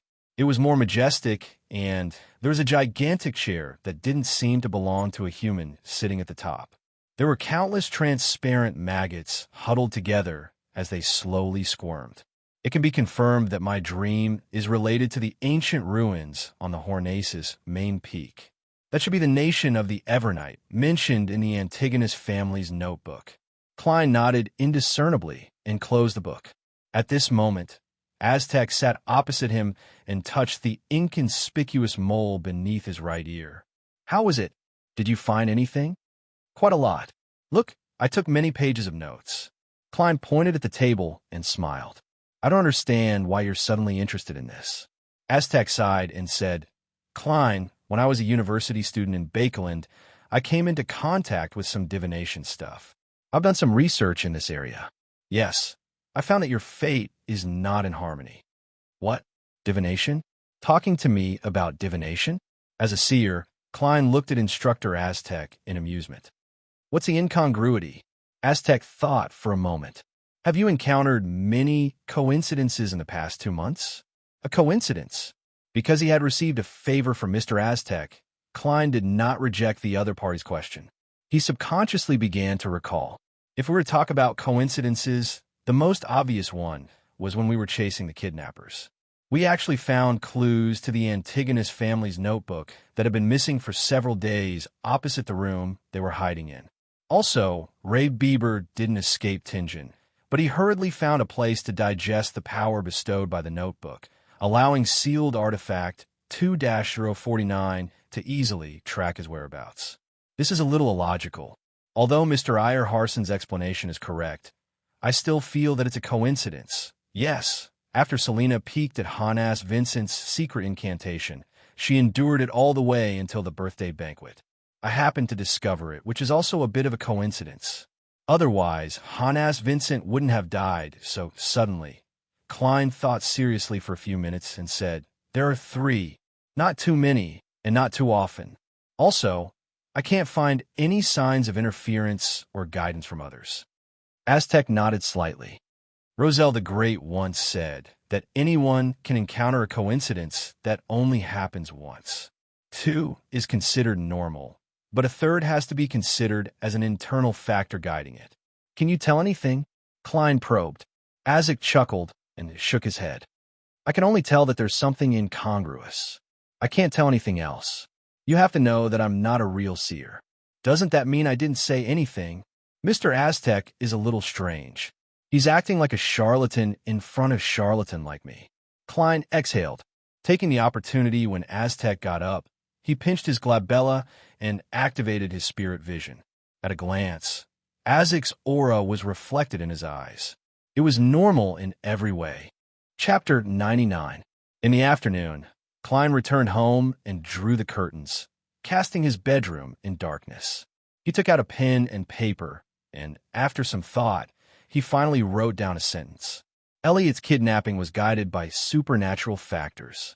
As a seer, Klein had previously divined whether the few coincidences had unnatural developments, but it turned out that he had been overthinking things. This time, under the influence of Instructor Aztec, he took this problem seriously. He learned from a suited clown's lesson and carefully designed the divination statement. From the beginning, he eliminated vague and confusing descriptions. I'll break down the 3 coincidences and divine each one." Klein nodded thoughtfully and slowly took out the topaz pendant from his sleeve. He held the spirit pendulum with his left hand and let the pendant dangle over the divination statement on the paper, nearly touching it. Focusing his mind and entering cogitation, Klein closed his eyes and began to recite the words. Elliot's kidnapping was guided by supernatural factors. Over and over again, he opened his eyes and looked at the spirit pendulum. He saw that the topaz pendant was spinning slightly counterclockwise. "Still negative," Klein muttered. He redesigned the divination statement a few more times, but the outcome was still the same. There was no coincidence in the matter. He also divined the matter of Ray Bieber's stay in Tingen and the matter of Selena's magic mirror divination, but the answer he received was normal. As a real seer, I've been fooled by a fake charlatan like Mr. Aztec. Besides, Captain and the others didn't find anything strange. Klein shook his head in amusement, but he still remained cautious and prepared to use dream divination to make a final confirmation. After some thought, he changed the divination statement to suit a different method. The true cause of Elliot's kidnapping. As he wrote with his pen, Klein paused from time to time as he deliberated over his words. After reading it a few times, he tore off the piece of paper, got up, walked to his bed, and lay down. With the divination statement in hand, Klein quickly fell asleep with the help of cogitation. In a blurry, distorted, and fragmented world, he regained some of his senses and wandered around in a daze. Gradually, he saw the kidnappers. He saw them lose their last chip at the gambling table, saw them obtain guns from underground channels, saw them scout locations a few times, and temporarily rent the house opposite Ray Bieber's house as a hideout. All of this was incoherent. It was a flash of images, but Klein couldn't find anything amiss. Furthermore, it matched the confession of the kidnappers. After exiting the dream, he divined the other 2 matters, but the results were the same. The development was in line with the law. A coincidence was really just a coincidence. I was indeed overthinking things. Mr. Isaac is just a divination enthusiast. Klein held the pendulum firmly as he shook his head and smiled bitterly. Just as he was about to open the curtains and let the afternoon sun shine into the bedroom, his fingertips suddenly stopped here. From the original owner's impression, Instructor Aztec is a steady, reliable, and trustworthy gentleman. He almost never says anything without basis. Even if he often argues with his tutor, it's limited to academic issues. Each has their own reasons. If he's just a pure divination enthusiast, he wouldn't communicate with me in this way. Furthermore, the original owner doesn't even remember that he likes divination. Of course, it could also be that the corresponding memory fragments are missing. Klein frowned. He still felt uneasy and wanted to find a way to confirm it. He suspected that Mr. Aztec had accidentally found out some insider information, so he used divination as an excuse to remind himself. What should I do to confirm it? Klein paced back and forth in the dark bedroom, where he could barely see the words in the book as he recalled the other divination techniques he knew. 1 step, 2 steps, 3 steps. He suddenly stopped as he came up with an idea. Let's assume that there's a problem with the coincidence, that I can't divine it, because my sequence isn't high enough and that I've been interfered with by external factors. Then I can change the environment, one that's even more mysterious and incomprehensible than these matters. Klein perked up as he pulled open the drawer and took out his silver knife. Then he gathered his psyche and allowed spirituality to flow out from the tip of the silver dagger, merging with the surrounding nature. As he walked, the wall of spirituality gradually sealed the entire bedroom. Klein's plan was to go above the gray fog for a divination, to the mysterious world, above the boundless and hazy grayish-white fog, in a majestic ancient temple. Klein's figure sat at the end of the long bronze table. In front of him was a goatskin parchment that had just conjured. He picked up the fountain pen and wrote the divination statement according to his previous attempt. Elliot's kidnapping was guided by supernatural factors. With the spirit pendulum in hand and the pendant hanging low, Klein allowed his psyche to quickly settle down, making it quiet and ethereal. He half closed his eyes and silently recited the divination statement 7 times, allowing his spirituality to interact with the spirit world that stood above everything else. Feeling the silver chain tug gently, Klein opened his eyes and looked at the spirit pendulum. He was stunned when he saw it. The topaz pendant was spinning clockwise. This meant that Elliot's kidnapping was guided by supernatural factors, and this was the complete opposite of the results of Klein's divination in the outside world. There's no guidance at all. Such power, or rather means, is terrifying. What's the goal of the person behind the scenes? The Antigonus family's notebook is fated to be entangled with me? Klein was alarmed as he lost his calm, causing the spirit pendulum's spinning to become chaotic. He put away the topaz pendant and pinched his glabella, his expression abnormally solemn. After considering for a few seconds, he didn't attempt to divine the other 2 matters. Instead, he wrote a new divination statement, the true cause of Elliot's kidnapping. Holding the piece of paper and silently reciting it 7 times, Klein leaned back in his chair and fell asleep above the gray fog. Soon, he saw a boundless, illusory, grayish-white fog. The fog slowly parted, revealing colorful flowers and a green lawn. Behind the flowers and the lawn, space distorted and overlapped, as though it had turned into a living monster. Klein tried his best to look and barely saw a dark red chimney hidden there. At that moment, everything in front of him collapsed and shattered. The dream suddenly collapsed. In a magnificent temple, Klein suddenly straightened his back. He felt his heart pounding for no reason. Phew! I feel like I've seen something terrifying. He took 2 deep breaths and calmed his chaotic emotions. Tap! Tap! Moments later, Klein tapped the edge of the long table and fell into deep thought once again. Red chimney, garden, lawn. Are these places related to the person behind the scenes? But those coincidences don't reveal his motives. It can even be said that he has no ill intentions. Amidst his thoughts, Klein was alarmed. It was for himself, for Captain Fry, and his other companions. They were like puppets on strings, being manipulated to perform. What was even more terrifying was that they felt good about themselves. I still don't know how to mention this to Captain. The results of old Neil's divination are identical to mine in the outside world. If I were to confirm it on the spot, there's no way to confirm it. Klein rubbed his sun acupoint as though he had a headache. After more than 10 seconds of silence, he began to divine the matter of Ray Bieber's stay intention. Similarly, he first used spirit dowsing. This time, Klein was surprised to see that his topaz pendant was frozen in place.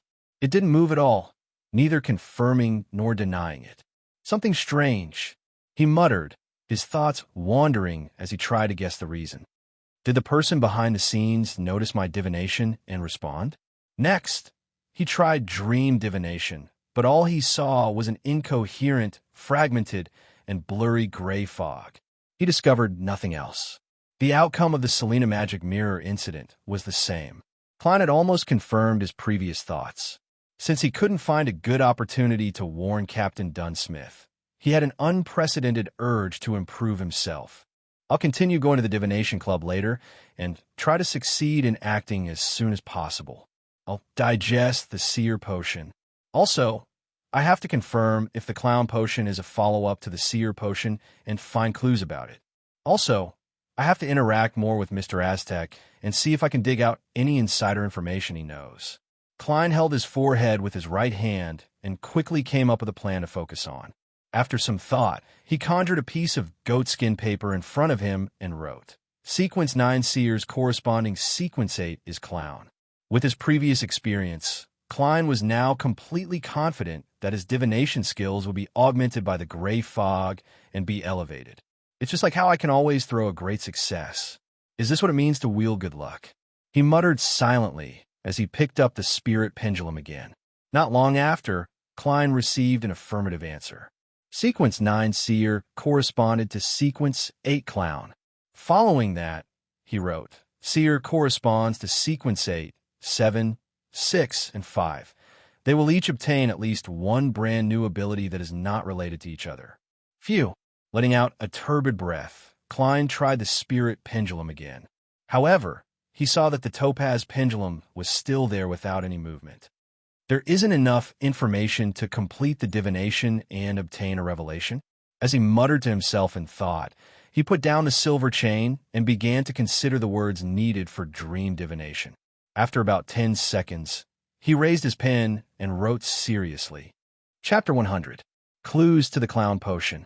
At the seat of honor at the ancient and mottled bronze table, Klein read the divination statement a few times before leaning back and falling into a deep sleep.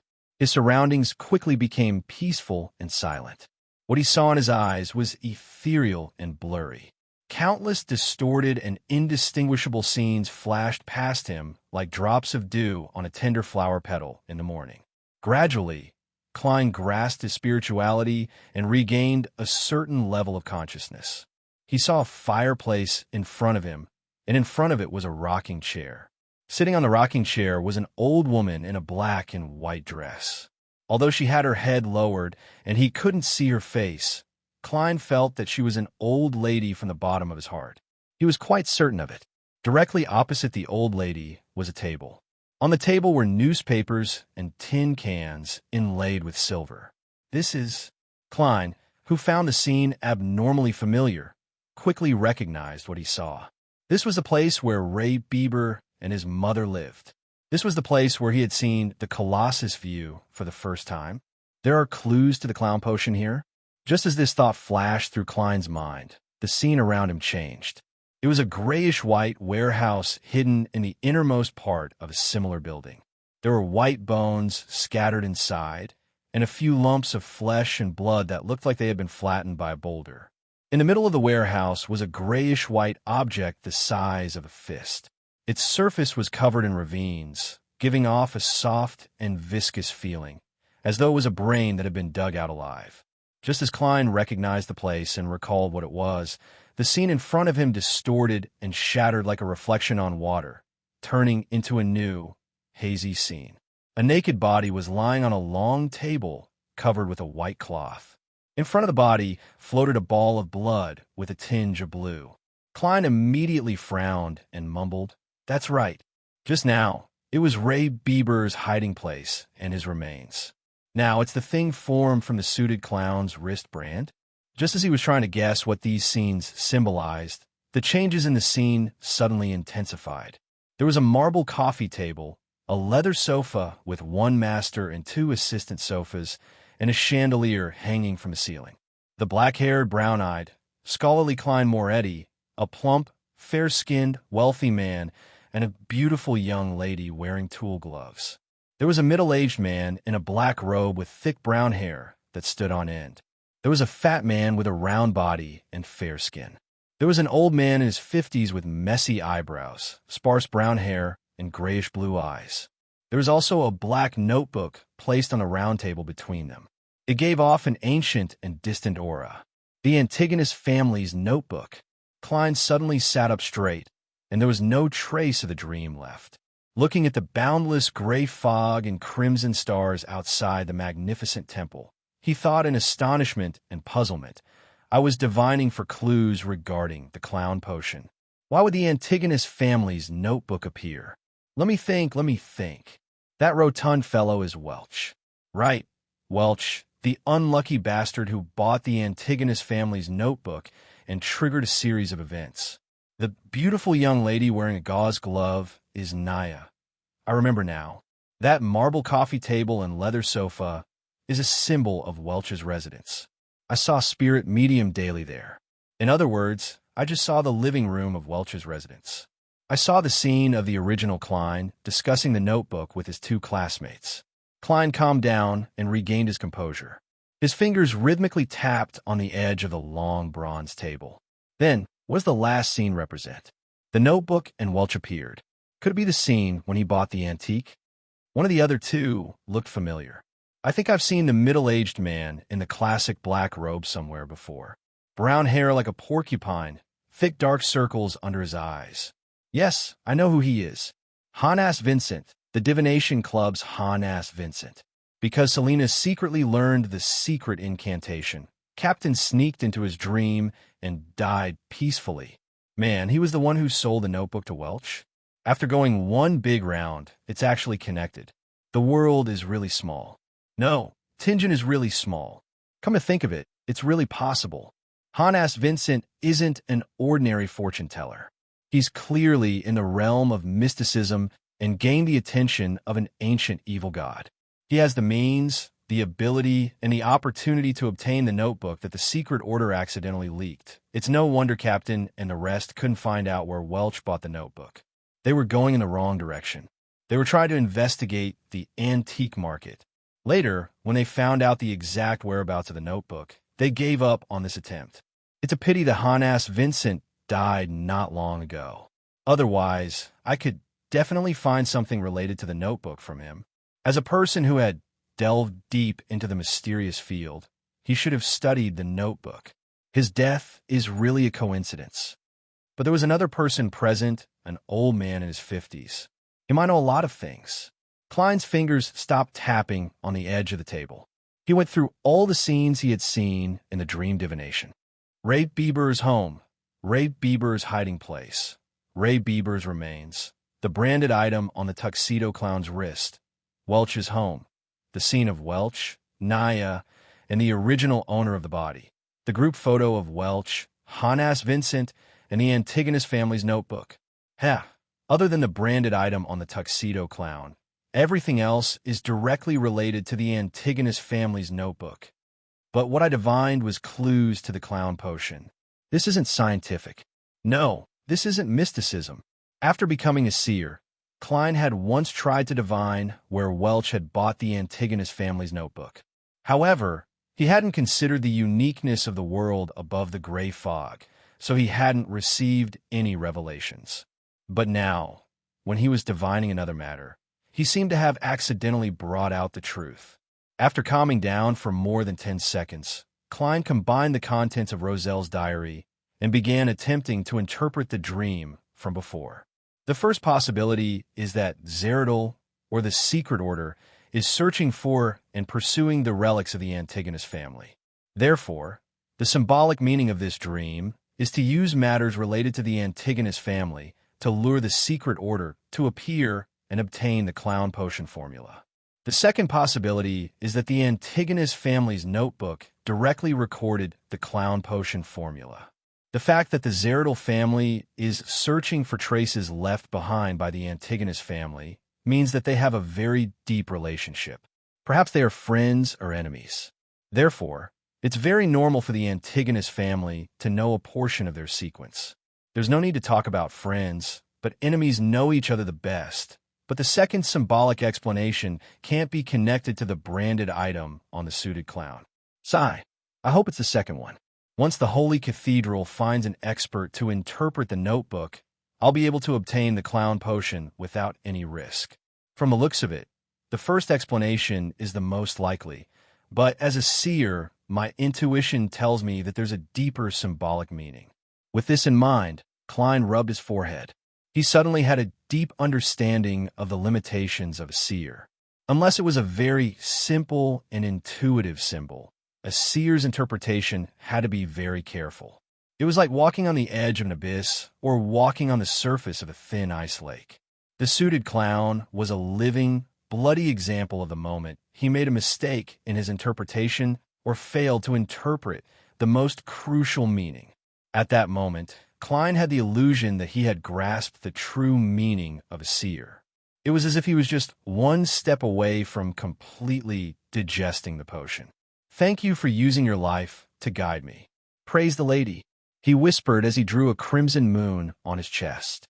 Following that, he divined whether Aztec had good intentions or whether he was a powerful beyonder. He received positive answers.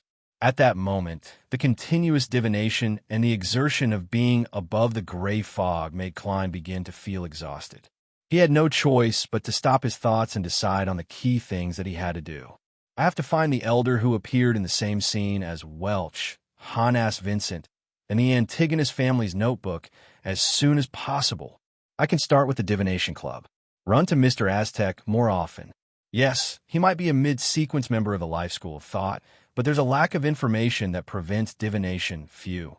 Klein exhaled, causing the portrait of an elder with messy eyebrows, sparse brown hair, and grayish-blue eyes to suddenly appear on the goatskin parchment in front of him. This was the third person present when Welch and Hanas Vincent traded the Antigonus family's notebook. Looking at the portrait, Klein suddenly fell into a dilemma. I don't know how to draw. I've always been the target of criticism in primary school's art classes, using ritualistic magic like Old Neil, but I'm praying to the goddess. I'm using the uniqueness of the world above the gray fog. If the deities find out, I won't be able to face the world. Wait, perhaps I can pray to myself.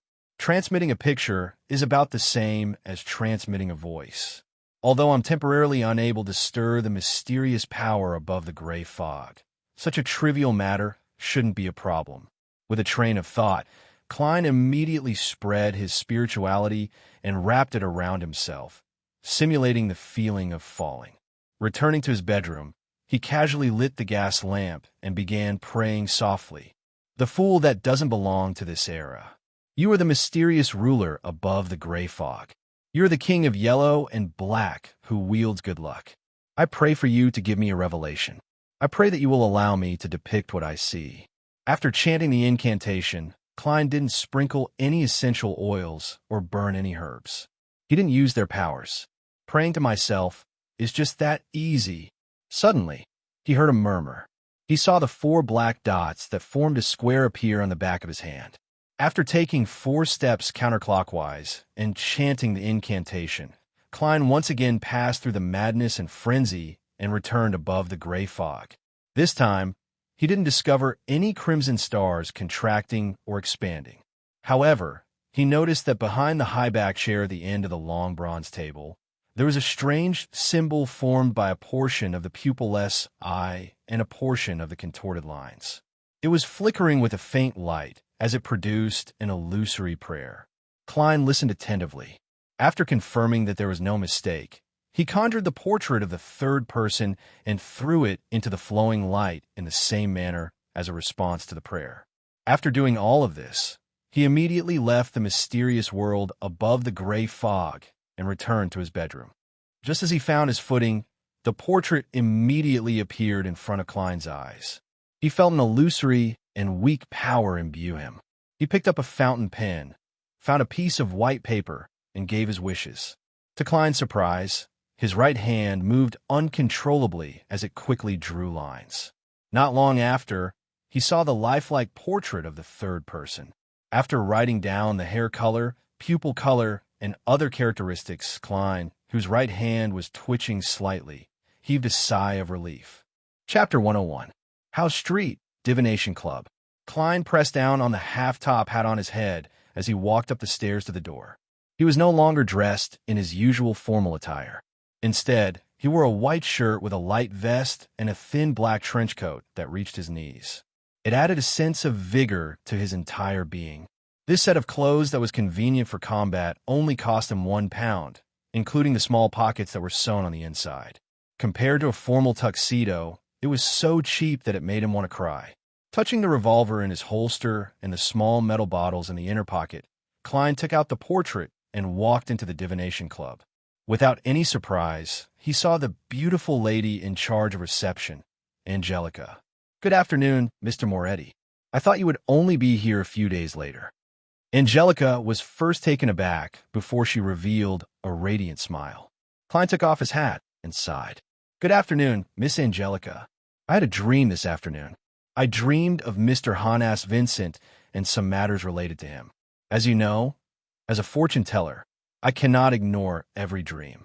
It might be a revelation from the gods." Angelica was confused by his words that sounded like a charlatan. She nodded thoughtfully and asked curiously. She nodded in thought and asked curiously, "What did you dream of?" "I dreamed that Hannes Vincent was having an argument with this person." Klein handed over the folded piece of paper in his hand. While Angelica was engrossed in unfolding the portrait, he pinched his glabella and observed the color of her emotions. This person, Angelica looked at the portrait that resembled a photograph and fell in a deep thought. And in Klein's eyes, her emotional aura appeared to be thinking blue. It was a normal reaction. "This person," Angelica muttered again and slowly raised her head. "I've seen him before." Klein's mind jolted as he immediately asked, "When?" "I can't recall the exact date, but it should be about a month ago. Back then, I saw him sending Mr. Vincent to the door, and they were discussing something softly. Because of his thick and messy eyebrows and Mr. Vincent's rare smile, I had a deep impression of it." Angelica recalled as she described. "Yes, he had a pair of grayish-blue eyes, and his hair was like that of most men of his age. There wasn't much left." "Did you see him again after, or before?" Klein asked gently. Angelica shook her head. "No, definitely not. I don't even know his name. To be honest, if it weren't for you, I would have suspected that the person who took out this portrait was a police officer investigating Mr. Vincent's death. I wouldn't be surprised if you received any revelations. You are a true seer." "I'm sorry, I'm just a police officer." Klein lampooned silently and sighed. A true seer will understand their own insignificance and the greatness of fate. We will forever only be able to see a blurry corner of it. We will forever receive revelations, but never answers. We have to constantly reflect on ourselves, maintain reverence, and be cautious in our interpretation. We cannot see ourselves as a wise man who has grasped fate. After summarizing what he had learned during this period of time, Klein suddenly realized that his spirit vision had become clearer. He could even vaguely distinguish the details of Angelica's aura's color. At that moment, he was like a nearsighted person who had put on the right glasses. My seer potion is beginning to show clear signs of digesting." Klein stood there in a daze, momentarily unable to believe it. "I never expected a seer like you to maintain the fear of fate. It's truly admirable," Angelica said sincerely. She had seen too many people in the club who claimed that they wanted to pry into the truth and change fate after learning a few divination methods. Klein retracted his gaze and chuckled softly. "The more you know, the more you will understand your own insignificance." As he spoke, he examined his own condition and past experiences. He roughly understood the essence of the acting method. It was to act in accordance with the potion's name, understand the hidden rules, and be strict with yourself. Only by doing so could he adjust the state of his body, mind, and soul, and get close to the remnant psyche within the potion, gradually digesting it. Other people's recognition of their identity as a seer was only a superficial factor. The reason why it could make one's spirituality feel lighter was that this feedback strengthened one's confirmation of certain divination actions. And these actions together formed the principles of a seer that allowed the potion to be digested, helping others interpret the revelations and guiding them in a positive direction, but also having to constantly maintain a sense of reverence towards fate. I'm not inflated, arrogant, or blindly believing in my own interpretation. This is the rule that I've concluded, and it's also the essence of the acting that follows. If it continues to be effective, then I won't need half a year. Perhaps 2 or 3 months, or even 2 or 3 weeks, to completely digest the potion. The signs just now are very obvious.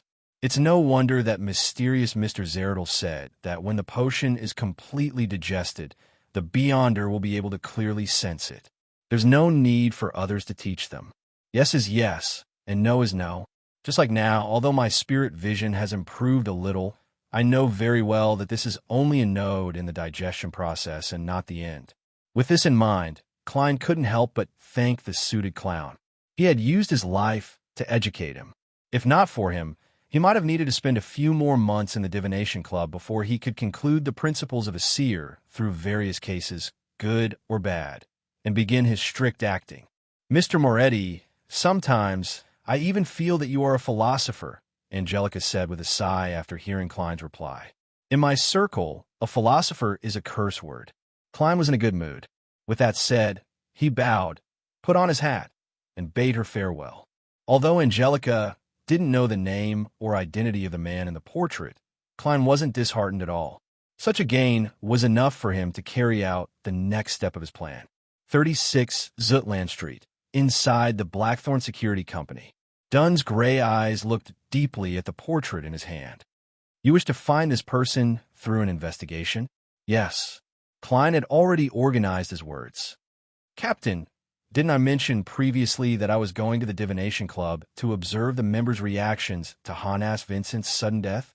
I didn't discover anything yesterday, but today I unexpectedly learned that the person in the portrait had appeared together with Hannas Vincent.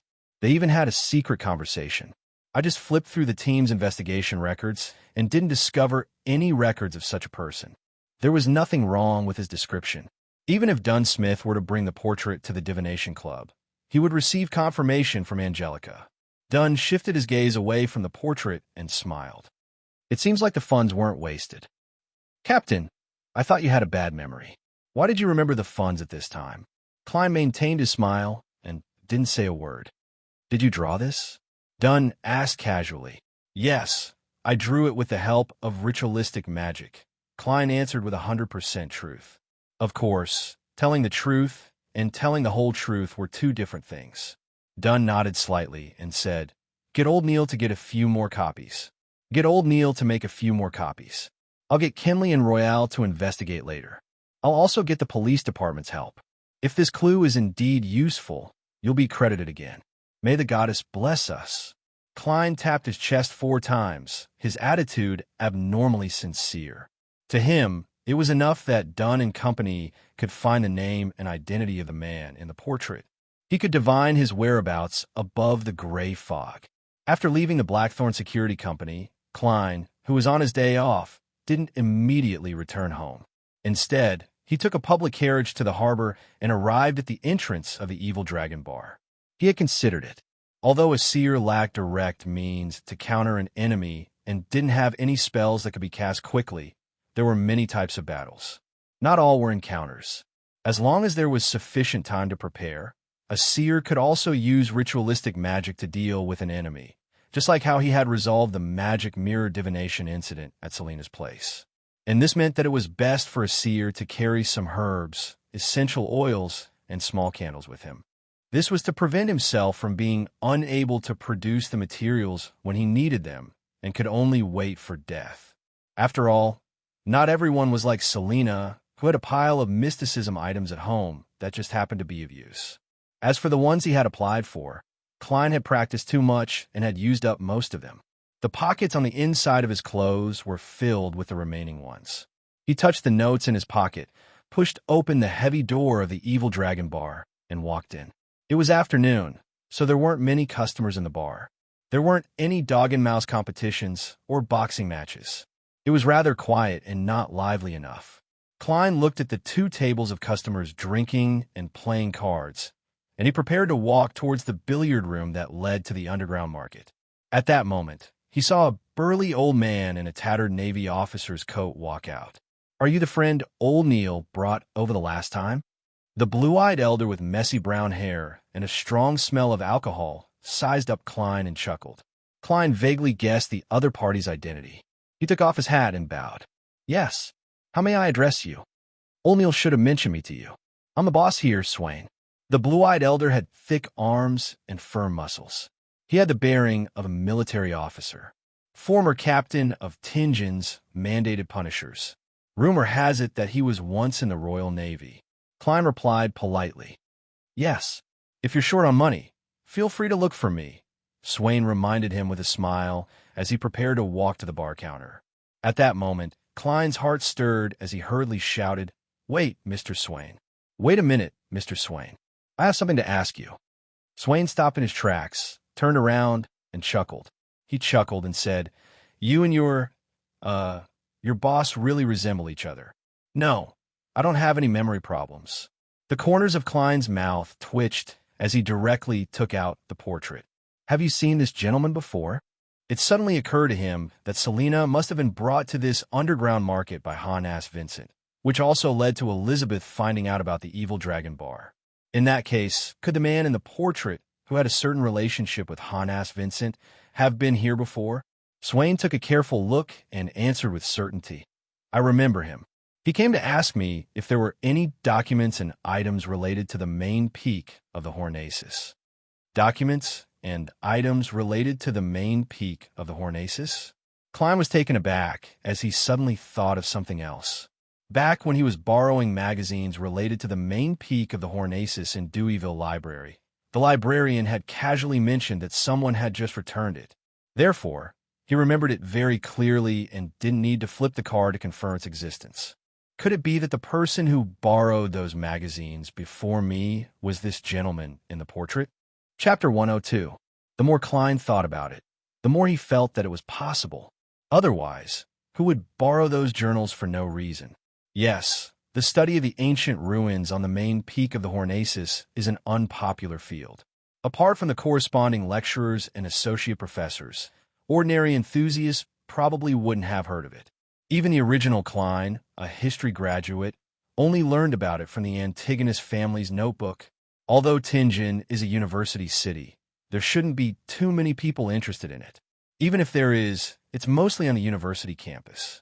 There's no need to specifically borrow it from Deweyville Library. The most important thing is that the time to borrow the books is during this period of time. Now that I think about it, there's really a problem. I wasn't sharp enough back then to not have thought of it. Sigh, it looks like I don't have the talent to be a detective or act as Sherlock Holmes. As his thoughts flashed, the boss of Evil Dragon Bar, Swain, asked curiously, "Is there a problem? Is there a problem?" As there were customers and bartenders around, he could only ask in general terms. "No problem. I'm just thinking about how to investigate this gentleman. As you know, Han-Ass Vincent died at home." Klein had already prepared an excuse.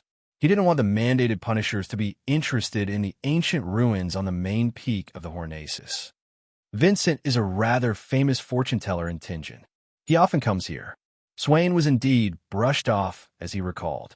Thinking about it carefully, the gentleman in the portrait did come here with Vincent in the beginning. That's what I want to know. Do you remember his name? Klein pressed. Swain chuckled and shook his head. "I don't ask for the name or identity of my customers, unless I already know them, such as old Neil." "All right." Klein deliberately revealed a look of dejection. To him, it didn't matter if Swain knew or not, because he could investigate at Deweyville Library.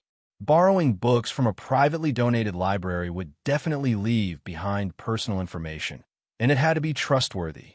After all, back then, Klein had relied on an introduction letter from a senior associate professor to apply for a library card. Even if that gentleman falsified the information, there's a high chance that he left behind clues that could help me with my divination.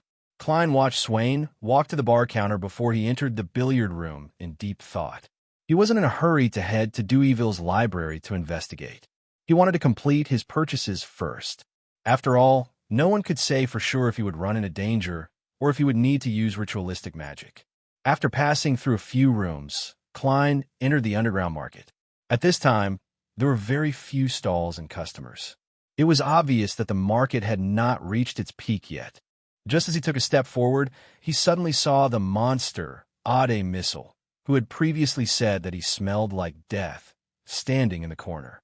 The pale-faced young man with a terrifying madness in his unfocused eyes also sensed something and looked over. When their eyes met, Ade Missile suddenly covered his face with his hands. He panicked and leaned against the corner of the wall, moving step by step. Very quickly, he moved to the side door and staggered out. "Is this necessary? Didn't I nearly blind you last time? But I didn't do anything. Seriously, it's as if I'm a great devil." Klein's expression stiffened slightly. He shook his head with a smile and stopped thinking about the monster. He came to the stall that had been set up and began his selection and purchase. Half an hour later, Klein had used up most of his private stash of money, which amounted to a few pounds.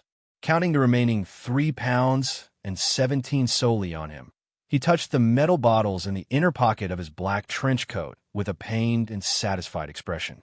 "This is the amantha extract that Ma M. Daly used. This is powder mixed with the bark and leaves of a dragon-pattern tree. Essential oil extracted from slumber flowers. Dried chamomile petals. This is the holy night powder that I concocted using my own ingredients." Klein repeatedly recalled the items in each pocket so that he wouldn't be flustered during an emergency and fail to find the ingredients he needed. With his uniqueness in mysticism, he quickly finished memorizing the items and walked towards the exit. Suddenly, he saw a familiar figure from the corner of his eye. It was a young lady dressed in a light green dress. Her black hair was soft and glossy, and her face was rather round. Her eyes were slender, and she had a sweet appearance and a gentle bearing. "It's that lady whose body was trembling abnormally. She does look fine. I never expected her to be a mysticism enthusiast." Klein slowed down and thought for a few seconds before finally recalling who she was. He had to admit that other than Justice, whose looks he couldn't discern, this young lady was the prettiest lady he had seen ever since he transmigrated to this world. The sweet and gentle lady stood in front of a stall that sold mysticism books. In a slightly impolite manner, she half-squatted down and caressed an ancient book with her fingers. The ancient book had a cover made of dark black paper, and on it were the words "Book of Witches and Hermes." There are records of witches' black magic inside. Although I didn't dare to try it, others have. It's indeed effective. The stall owner seized the opportunity to promote it. The sweet and gentle lady pondered for a few seconds. "What do witches look like to you?" "Witches? Evildoers who bring disaster, disease, and pain," the stall owner replied after some thought. Klein didn't hear their conversation because he had already walked out the door. He was in a hurry to get to the Deweyville Library. He was in a hurry to settle everything and return home to make dinner for his siblings, tomato oxtail soup. Bakeland, Crown Racecourse. Audrey Hall was wearing a white dress with goat's leg sleeves, ruffled edges, and lace on her chest. She stood in the VIP box and looked at the galloping horses. She wore a gauze hat with blue ribbons and silk flowers, and her hands were covered with light-colored tool gloves. Her eyes were cold and distant, as though she couldn't join the bustling scene. Just as the horses were crossing the finish line, her friend, Viscount Glaint, came over and lowered his voice. "Audrey, you have a different kind of beauty every time I see you. Is there something?" In the past, Audrey might have been briefly immersed in his praise, but now she could tell from Glaint's words and demeanor that his friend had other motives. Glaint had inherited the title of Viscount at the age of 20 due to his father's early death. He was a thin and weak young man. He looked around and chuckled. Audrey, I've met a true beyonder, one that doesn't belong to the royal family. You say that every time, and you disappoint me every time. Audrey looked straight ahead and smiled elegantly. Really? I swear on my father's honor that I've seen his beyonder powers, Glaint replied softly. Audrey wasn't as excited about this as she used to be, as she was already a beyonder. However, considering that she didn't want to arouse Glaint's suspicions, she widened her eyes and smiled in pleasant surprise. She asked with a trembling voice, "When can I see him?" It's good to meet other beyonders. I can't resolve every trivial matter on the tarot. Besides, I need my own resources that I can use to exchange with Mr. Fool and the Hanging Man. Not everything can be resolved with money. Phew, I'll have to be thrifty after sending that £1,000. Glaint was very satisfied with Audrey's reaction.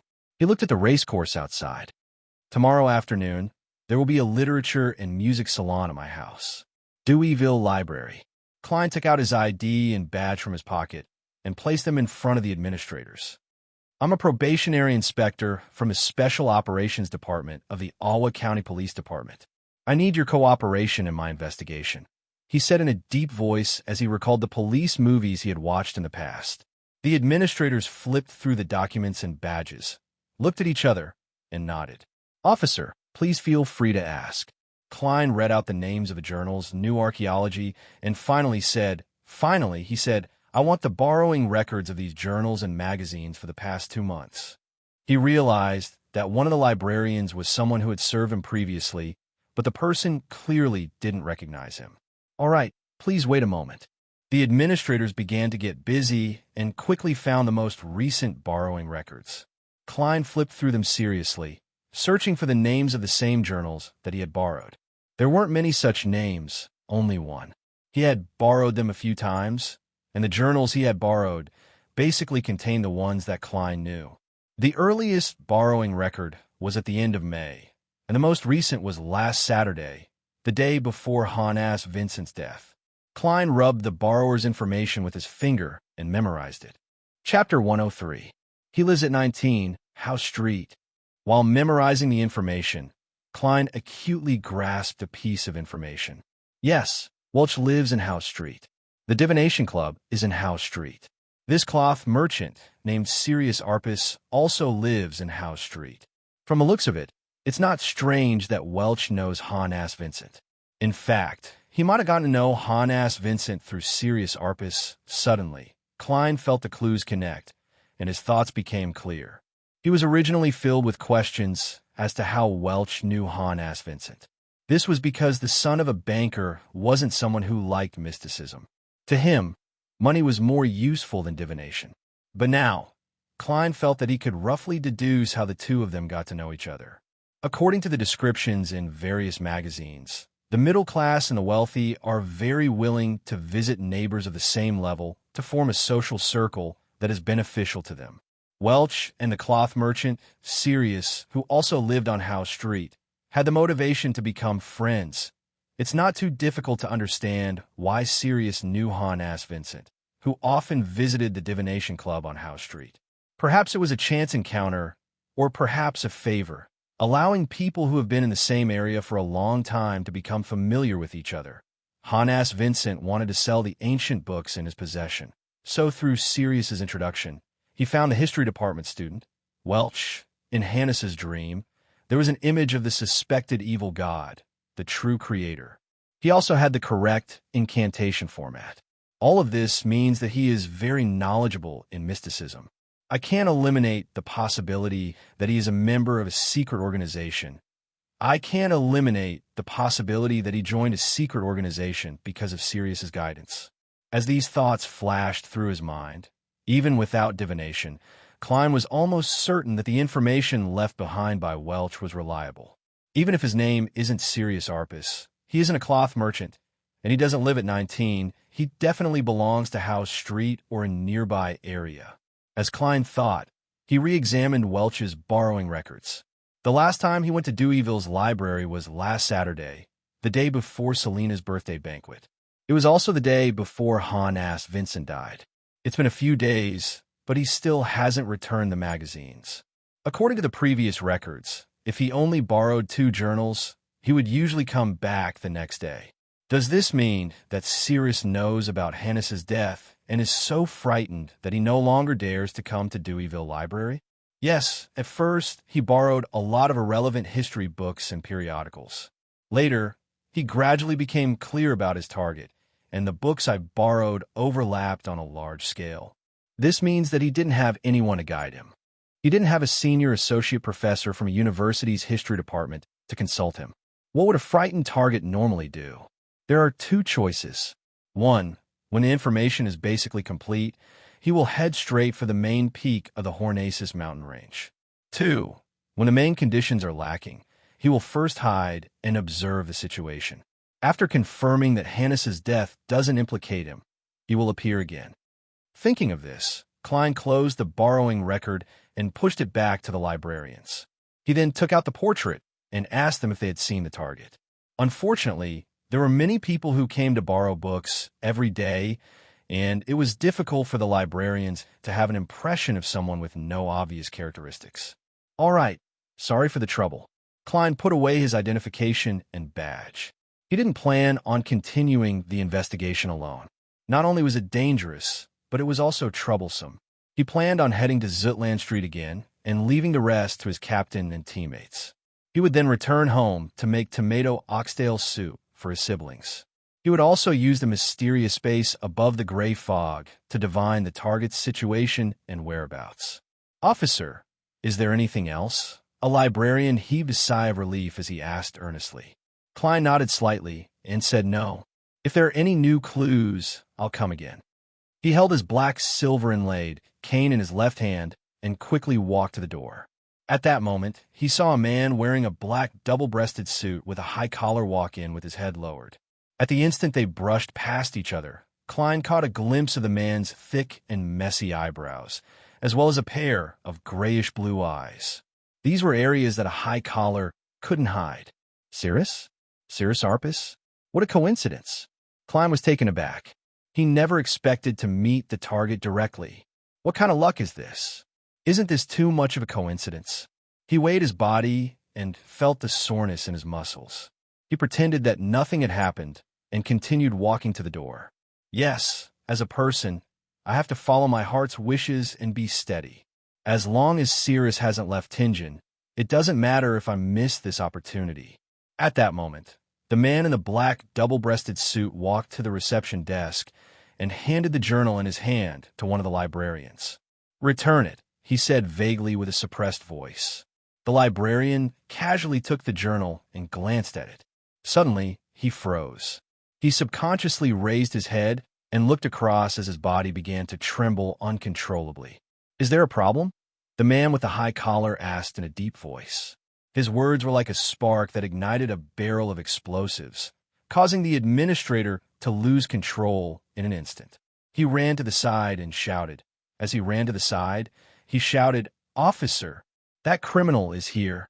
At that moment, Klein, who hadn't even stepped out of the door, only had the word F***K reverberating in his heart. He instinctively reached his right hand into his armpit and took out his revolver. The man was stunned at first, but he immediately turned around and started running. However, he didn't run towards the door. Instead, he ran towards the oriel window at the side, as if he wanted to break through the glass and jump out. Klein, who was panicking, turned around and saw this scene. His heart suddenly calmed down. He realized that although he was afraid of the target was even more afraid of him. In such a hasty encounter, the other party definitely won't be able to determine my strength. He won't know what I'm good at. Therefore, the guilty him will definitely subconsciously avoid a direct confrontation and seek other means of escape. With his mind made up, Klein raised his revolver and pulled the trigger. At that moment, the man in the black double-breasted suit suddenly rolled in an attempt to avoid the bullet. Immediately after, he pressed his right hand and leaped into the air, pouncing towards the glass of the oriel window. Poof! Klein's first shot was a blank. However, this was something he had expected. Taking advantage of the fact that Cirrus couldn't dodge in midair, he aimed at the most convenient part of his torso and pulled the trigger again. Bang! The silver demon hunting bullet pierced through the air and stabbed into Cirrus's back. Clang! The glass shattered as Cirrus flew out, leaving drops of crimson blood and crystalline shards on the windowsill. Seeing that the other party was injured, Klein was no longer afraid. He ran over, jumped onto the windowsill with the help of a chair, and leaped out. Behind the first floor of Deweyville Library, rows of tall trees separated a lush green lawn. Cirrus, who had been shot, was running to the side in an attempt to enter the alley between two buildings.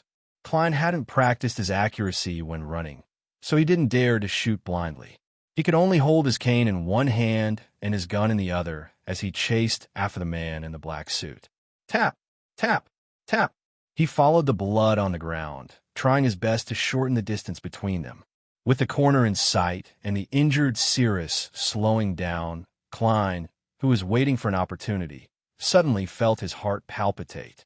He felt that the person in front of him wasn't human, but a ferocious wolf, a tiger, and a terrifying danger lurked within. This was his instinct as a seer. This was a warning from his spirituality. Klein immediately slowed down, and from the corner of his eye, he saw the blood on the ground. Compared to before, the blood dripping from Cirrus's body had turned black. At that moment, a strong gust of wind blew against him. Cirrus's face was reflected in Klein's eyes. Those were thick and messy eyebrows. Those were grayish-blue eyes. Those were protruding sarcomas. Those were cracked lips. Those were white teeth. Cirrus had actually launched a counterattack at that moment. This made the face in Klein's eyes clearer. It was as if he could smell a foul stench. Ha! Cirrus had pounced 7 to 8 meters away, which was clearly beyond the range of a normal person. But because Klein had stopped his pursuit in time, the two of them were still separated by about 10 meters.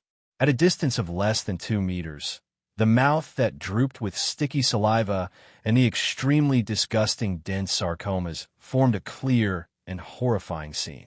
It made Klein tense up. Without thinking, he took advantage of the moment when the other party's pounce missed to raise his right hand and fire at the target's head. Bang! Bang! Bang! Bang! At close range, the silver demon hunting bullets drilled into Cirrus's head one after another. Blood splattered everywhere, and his face was a mess.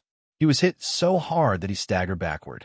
After emptying the bullets in his revolver, Klein subconsciously wanted to retreat to confirm the outcome of the battle. But at that moment, Cirrus, who was trying his best to stand straight, gave him a huge fright. He suddenly swung the cane in his left hand. Pa! The sturdy black cane struck Cirrus's neck, drawing out a deep red mark. Pa pa pa! Klein instinctively whipped his opponent until Cirrus swayed and fell to the ground. Whoosh! Whoosh! Whoosh! Klein used his cane to support himself as he panted. He stared at his target, afraid that the other party would suddenly come back to life. At that moment, Cirrus's head was like a smashed ripe watermelon. The remaining sarcomas began to recede, and his body convulsed a few times before returning to normal. Klein was not in a hurry to examine the corpse. Instead, he threw down his cane, took out the demon-hunting bullets that he carried with him, and stuffed them into his revolver one by one. Chapter 104. 1 pocket, 2 pockets, 3 pockets. Klein quickly found a blood-stained wallet, a library card for Deweyville Library, 2 brass keys hanging together, an unstuffed pipe, a sheathed dagger, and a few neatly folded letters. After placing everything aside from the letters on the ground, he stood up and glanced at the wallet. He confirmed that there were only about 10 soldi and a few copper pennies in it. The workmanship of this wallet is quite exquisite. What a pity. Klein sighed silently as his thoughts wandered. If he hadn't spent so much of his private money today, buying a wallet would have been on his agenda. Shaking his head, Klein unfolded the letter and skimmed through it quickly. Dear Mr. Z, please allow me to defend myself. Han asked, and I didn't sell the Antigonus family's notebook out of stupidity, nor was it a betrayal. When it was in our hands, it didn't appear special at all. I suspect that it's still alive. I suspect that it's an evil object with a certain level of life and intelligence. It's a dangerous object that needs to be sealed. At different stages and in front of different people, the content it presents is different. I've obtained confirmation from the Lambs and the police station.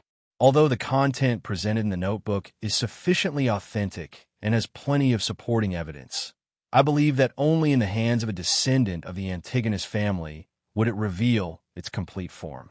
When Hanas and I obtained it, we could only see some trivial matters of the Antigonus family, the general situation of the nation of the Evernight on the main peak of the Hornacis mountain, and the 3 sequence potion formulas that we previously submitted to you.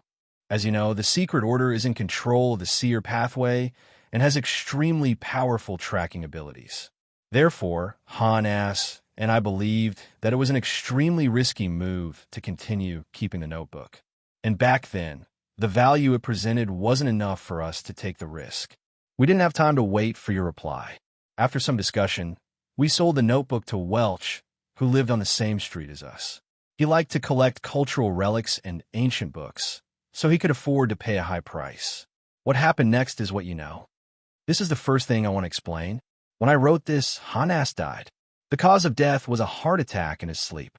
This must have been a gift from the Lord, allowing him to avoid the fate of falling into the hands of the pagans. I had no choice but to move to a safe and secluded place. I didn't even dare to go out. Fortunately, that lamb told me that Hanas was targeted by the heretics not because of the Antigonus family's notebook, nor was it because he exposed his identity, but because he foolishly took in a female apprentice and wanted to slowly develop her into one of us. His female apprentice peeked at his secret incantation.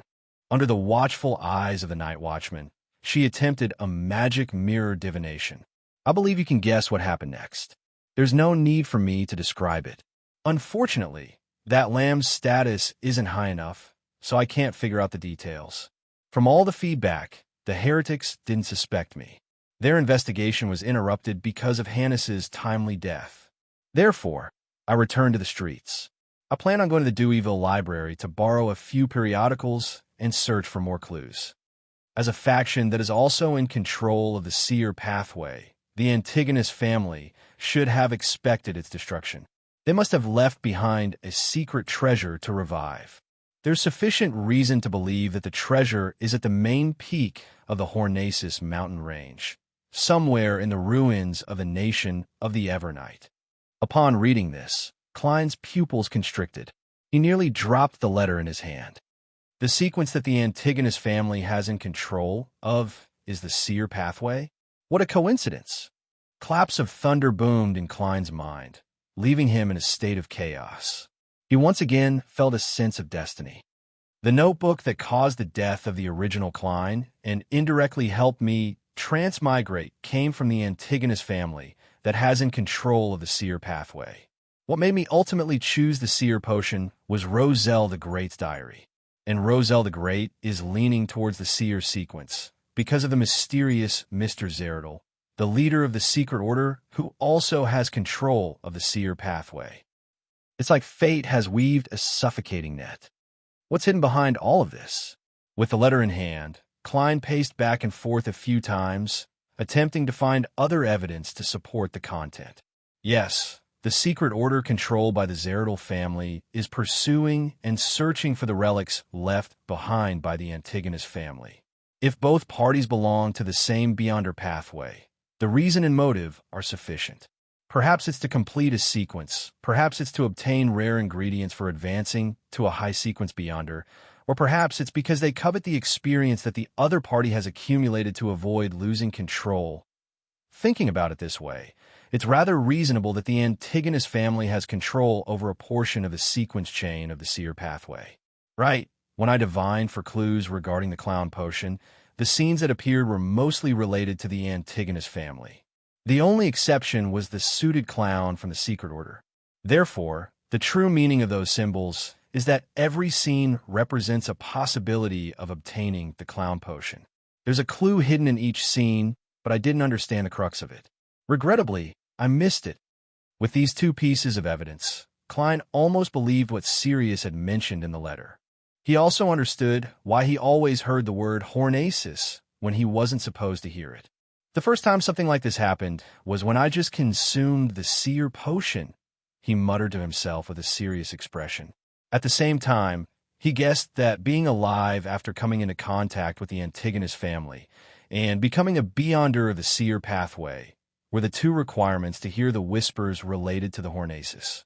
Is there really a secret treasure left behind by the Antigonus family, hidden in the ancient ruins on the main peak of the Hornaces mountain? No, I can't think about that. Just that notebook alone had killed a bunch of people. The complete treasure would only be more terrifying. Klein subconsciously shook his head and cast his gaze at the end of the third and final piece of paper. Honorable Mr. Z, I hope to receive your help. I believe you should be sufficiently interested in that treasure. Before that, I will act like a normal person, a normal history enthusiast. Finally, when doomsday comes, I will offer all the lambs of Tinjin City to the Lord. Lord, the lowly Sirius Arpus. After reading Sirius's letter, Klein suddenly felt like laughing. Why do I feel like I've saved Tinjin City? What is this guy trying to do? Cultists are really unreasonable. Who is this Mr. Z? He seems to be of high status. At the very least, he's at the same sequence as Captain. Where is Sirius sending this letter to? He didn't write an address. It seems like this is the cautiousness of cultists. They wouldn't leave an address until the very last moment of mailing. Right? Since the Antigonus family is in control of a portion of the seer pathway, do the 3 formulas that Sirius submitted from the Antigonus family's notebook contain the clown potion? It's very possible. In that instant, Klein seemed to have found a clue to the clown potion. Although Sirius didn't carry the formula with him, there might be records of it in his home or his hiding place. And in his mind, in his memories, there was definitely something. Klein cast his gaze at the corpse in front of him, thinking about how to make the dead speak. Without any further thought, a solution immediately appeared in his mind. Mediumship. A spirit medium could directly communicate with spirits that had yet to dissipate. Professions like seers and mystery priors could also use ritualistic magic to do so, albeit barely. Back when he was dealing with the suited clown's corpse, Klein was in a rush to save people. Secondly, he didn't bring any ingredients. Thirdly, he lacked confidence, so he didn't consider mediumship and missed the best opportunity. By the time he returned to the Blackthorn Security Company, the spirit had mostly dissipated. Even if a spirit medium came, they would only be able to obtain some superficial information. And now, Klein happened to have all the ingredients he needed. He also had the experience of using dream divination to communicate with the lingering resentment. I'm just afraid that the spirit of the cultist will be like Captain entering Hannes's dream, seeing a terrifying existence. However, Captain was only dispirited for 2 days. His injuries aren't too serious. I can give a try.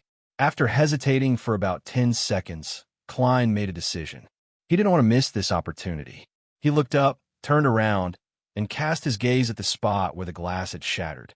He looked at the onlookers who were looking in his direction. Taking out his identification and badge, Klein returned to the spot.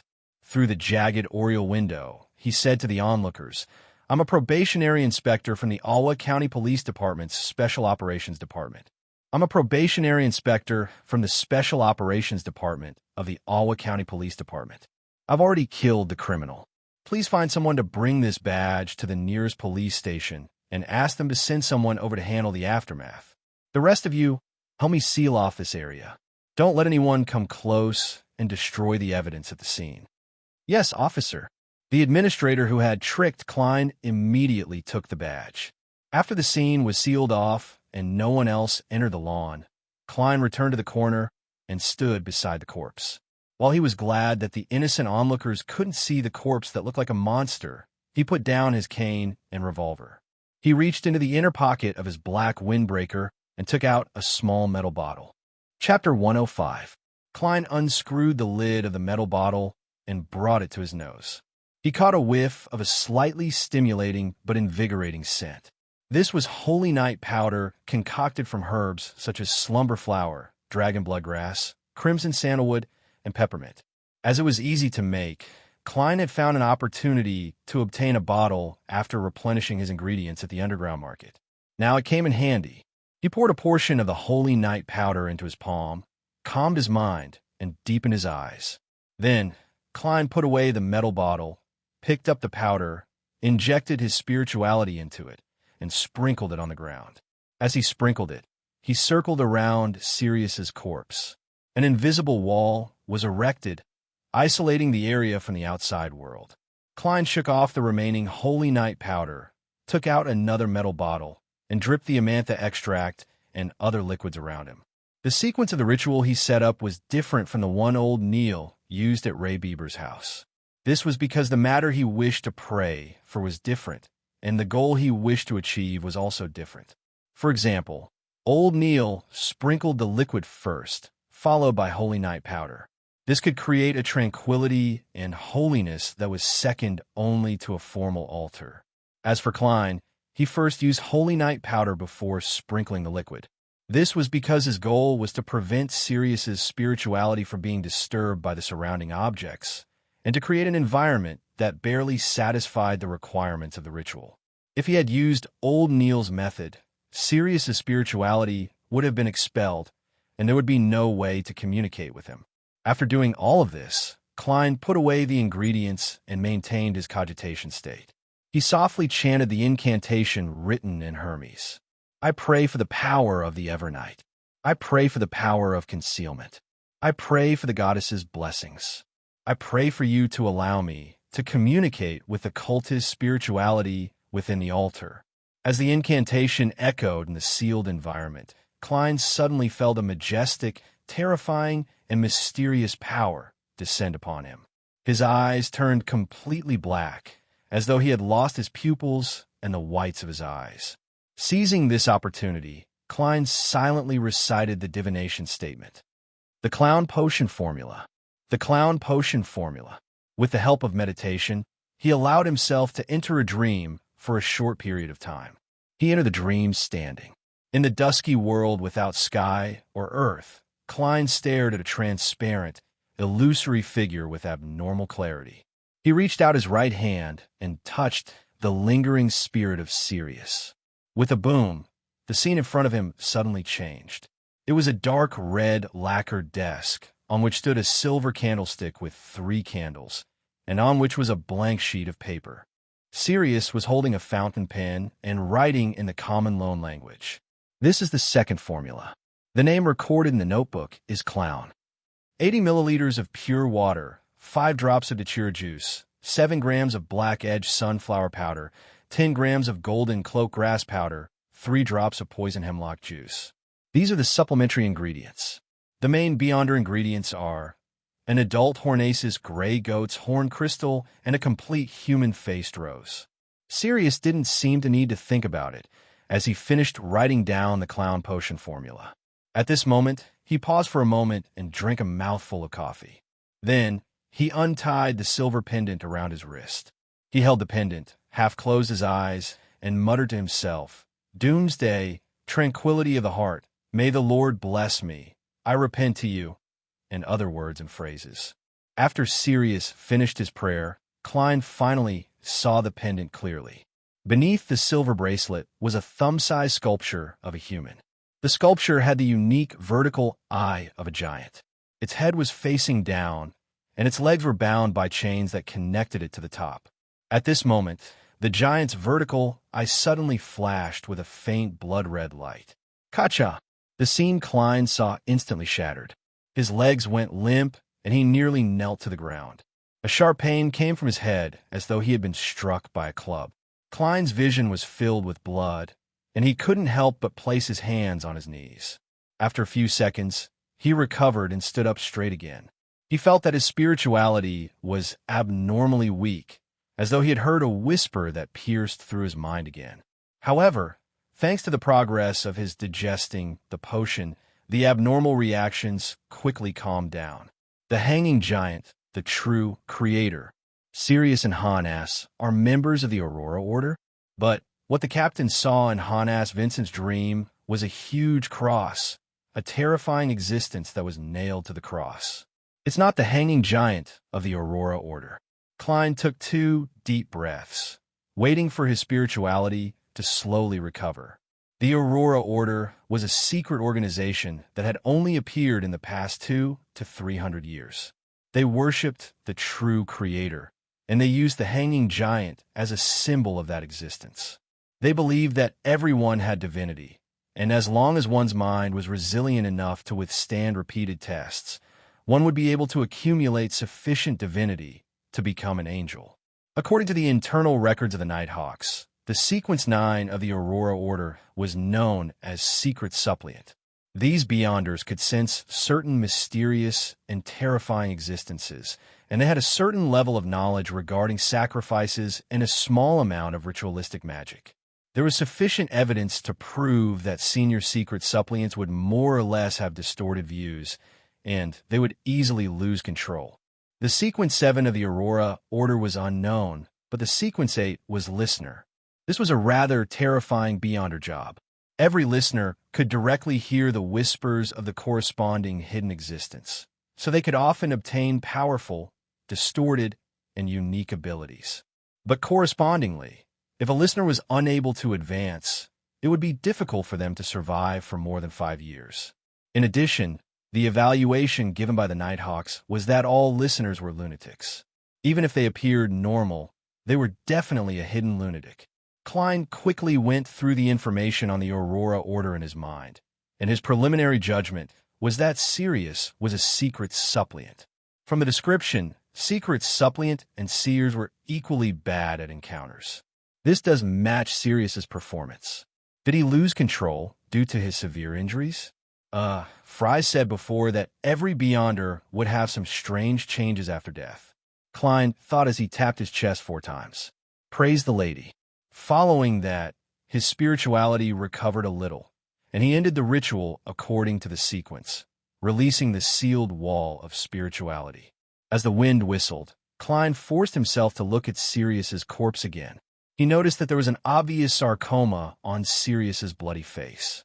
It was dark purple, and there seemed to be liquid and light moving within it. What kind of change is this? Klein rubbed his sun acupoint, not daring touch it.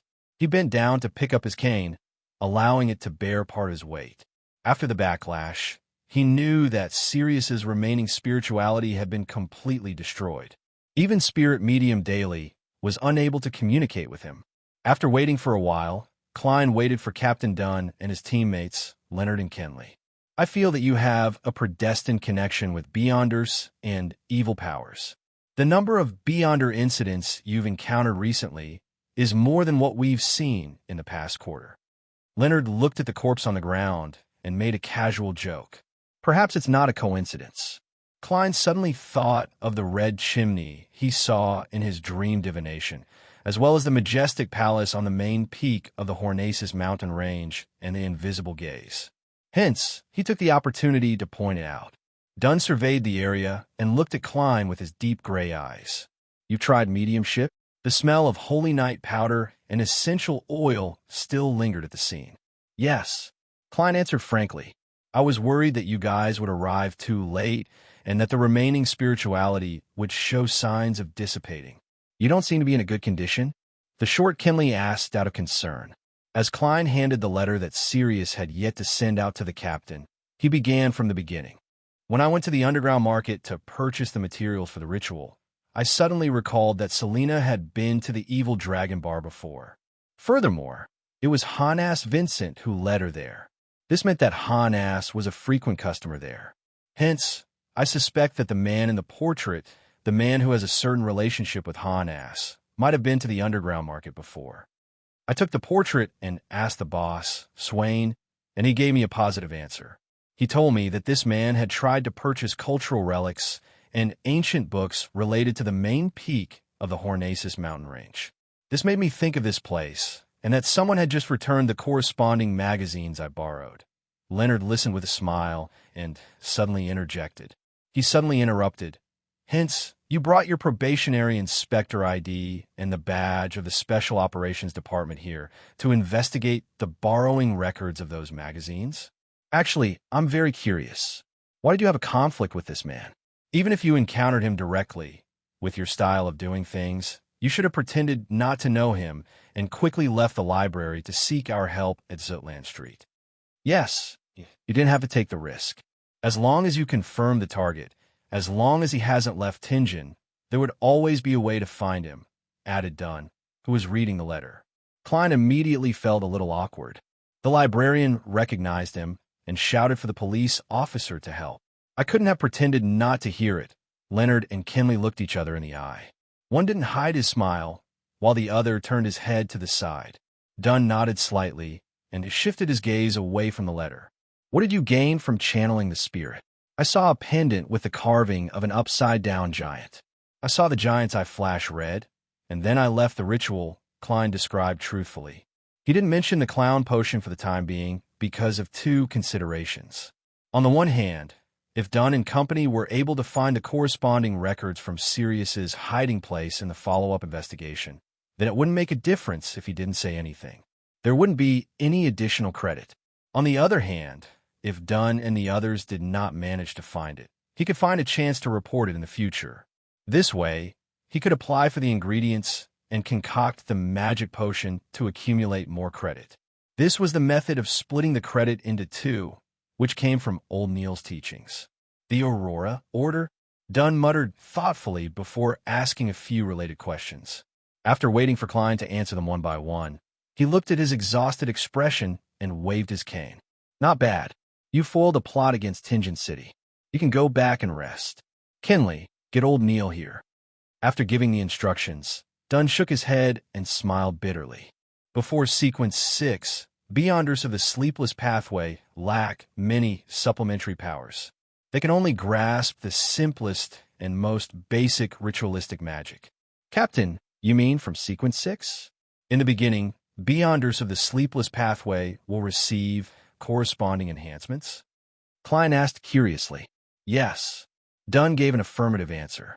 After leaving Deweyville Library, Klein, who was riding the public carriage back to Daffodil Street, nearly fell asleep on the way.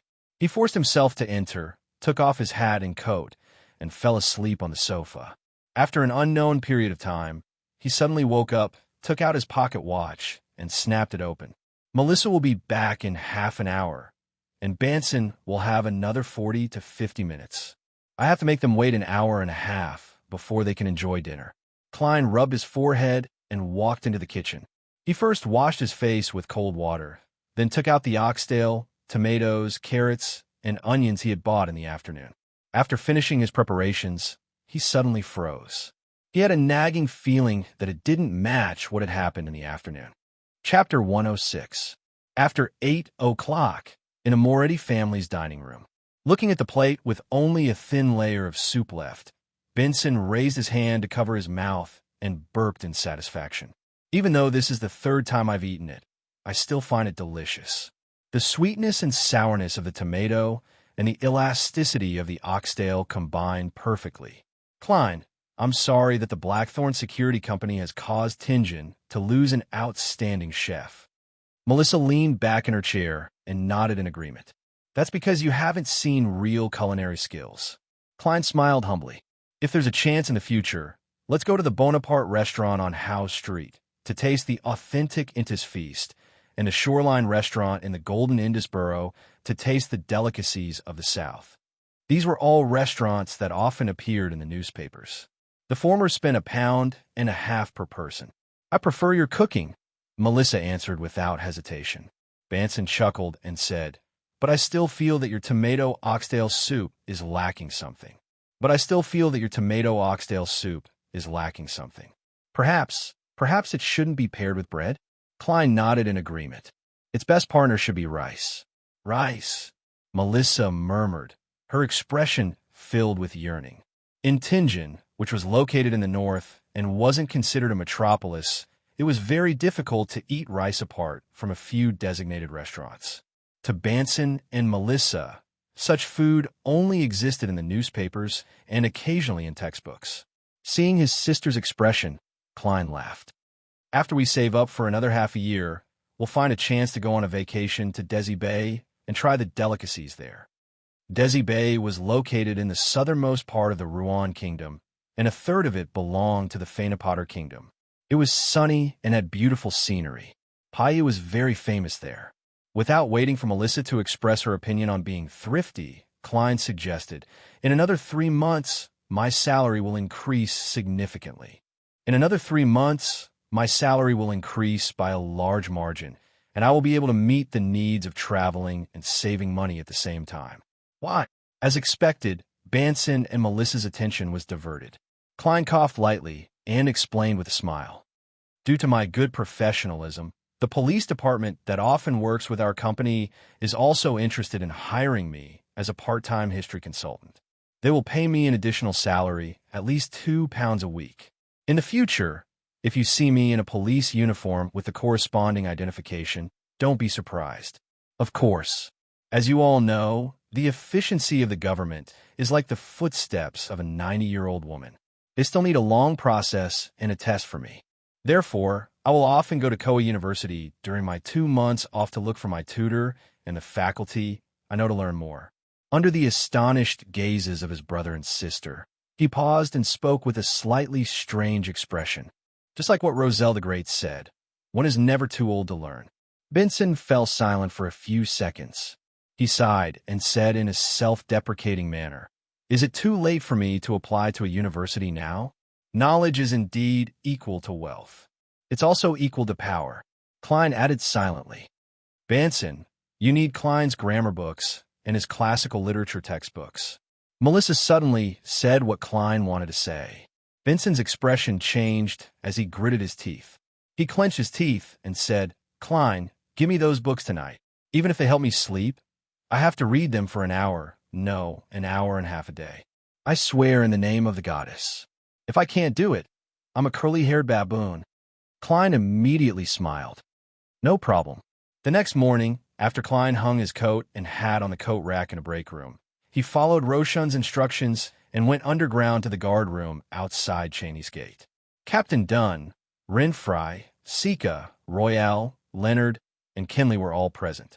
His gray eyes swept across the newly promoted Nighthawks at the door, and Dunn smiled. "We have a routine meeting every Thursday to summarize the previous missions and discuss the various problems we faced. I'm also someone who has gone through the test of countless regular meetings." Klein thought to himself. He found a seat and joked, "Should I introduce myself first?"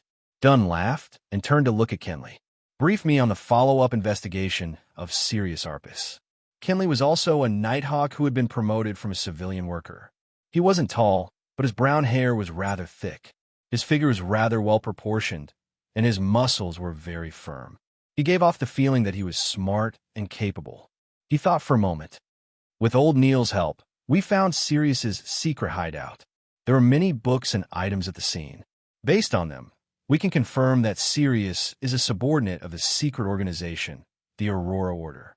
He's a secret suppliant.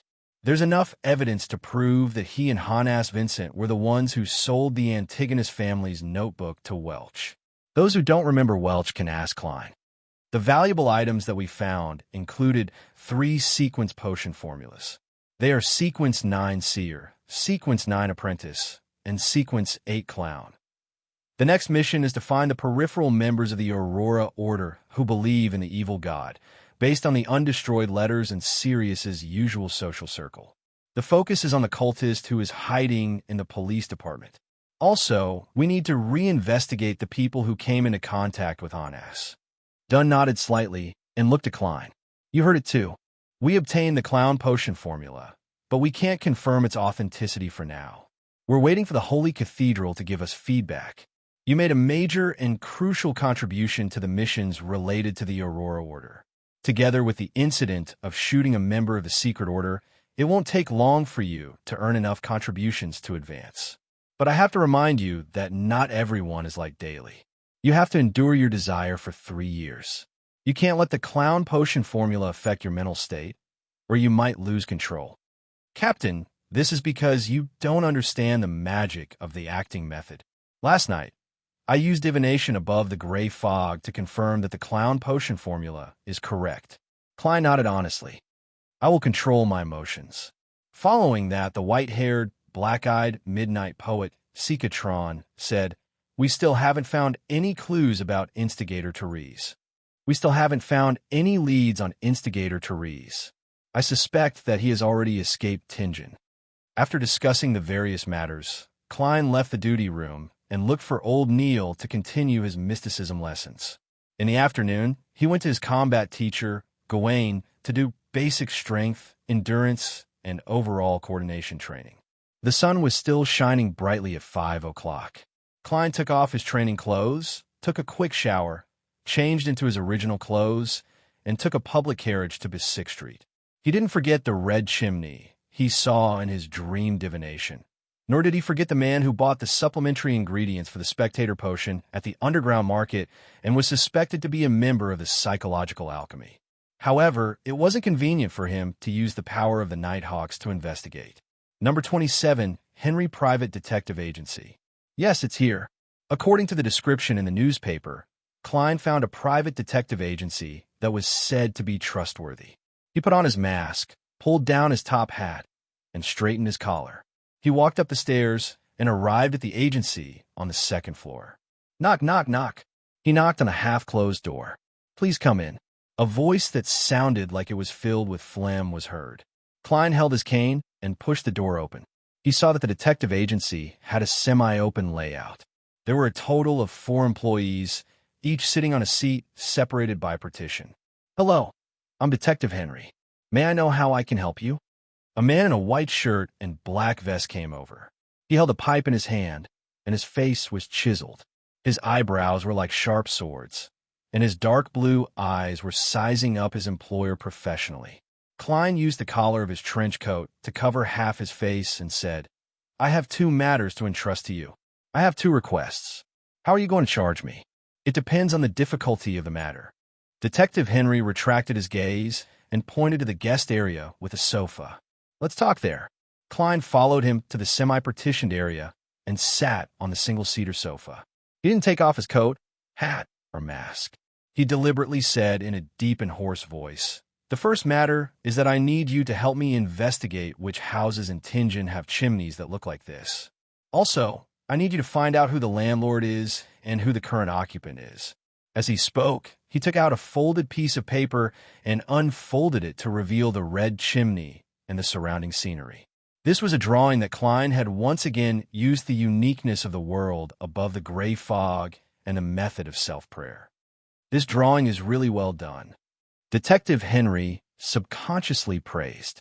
He frowned slightly and said, This commission isn't complicated, but it's very cumbersome. It requires a long period of time and a large number of helpers. I understand. Klein nodded slightly. Detective Henry pondered for a moment and said, £7. The price of this commission is £7. Also, you have to give me at least 2 weeks. Yes, the second matter is to help me find this gentleman and figure out his identity. The only information I know is that he occasionally appears at the Evil Dragon Bar in the dock area. Also, don't let him notice you. He's a very sharp and observant person.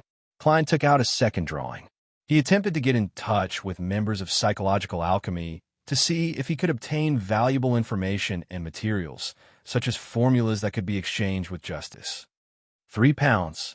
Similar missions cost £3 to £4, and your outstanding drawing skills can effectively help me and my assistant save time, Detective Henry answered skillfully. That's a total of £10? Klein felt his teeth ache at the price. Detective Henry took a puff from his pipe and said, Yes. You need to pay £2 in advance, pay another £3 to £5 when the matter progresses, and pay me the rest after it's all done. Then I'll confirm the progress next week. Klein didn't bargain, lest the observant detective remembered his traits. After signing the standard contract, he took out 2 one-pound notes and handed them to the detective. He only had £1 and 17 soldi left in his stash. Detective Henry watched as the gentleman, who was wearing a gauze mask and a black trench coat with his collar turned up, quickly left. He smoked his pipe, his eyes filled with doubt. Why is he looking for a house with a chimney like that? He should be an artist, or at least a professional who has learned how to sketch. In the afternoon, in Viscount Glaint's luxurious villa in Bakeland, Audrey, who had a maid with her, followed etiquette and handed her hand to her master. She looked at him and pretended to kiss him. Chapter 107. Author. Audrey observed Glaint's reaction and asked casually. What followed next was a normal topic. She did not avoid her personal maid, Annie, who was following beside her. Glaint straightened his body and chuckled. Yes, I think you should have seen her work, Stormwind Mountain Villa, which has been widely praised for the past 2 months. I like this book, especially the calm Ms. Chien, Audrey replied with a smile. At the same time, she rolled her eyes at her own hypocrisy. This was because her recent hobby wasn't novels at all. Her reading progress of Stormwind Mountain Villa had stagnated at the 1/3 mark for almost a month.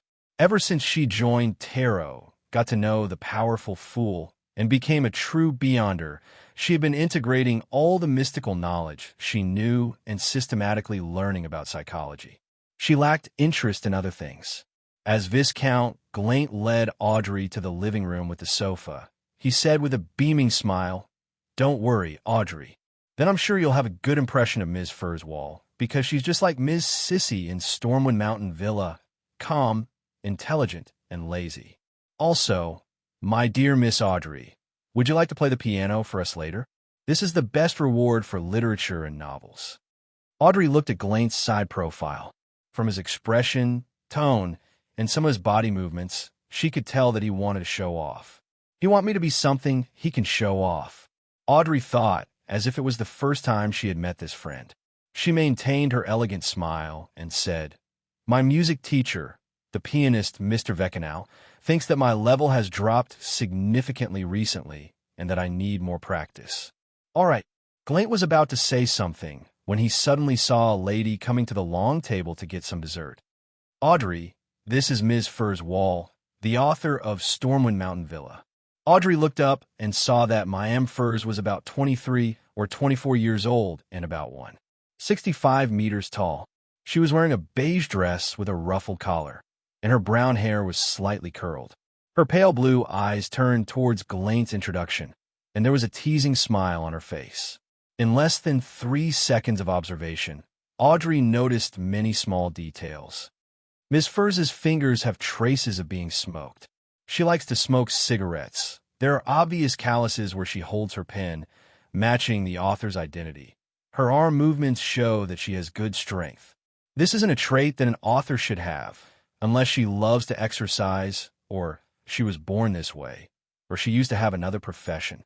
Her Stormwind Mountain Villa presents a calm, rational, and precise style.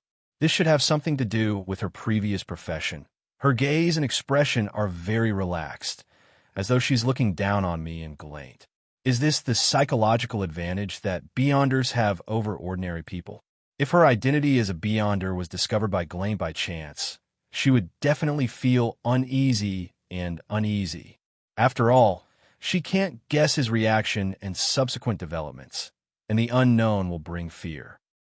This means that she took the initiative to approach Glaint and understood our hobbies beforehand. She has a certain grasp on what will happen next. Why would a Beyonder take the initiative to approach Glaint? Does she need financial support?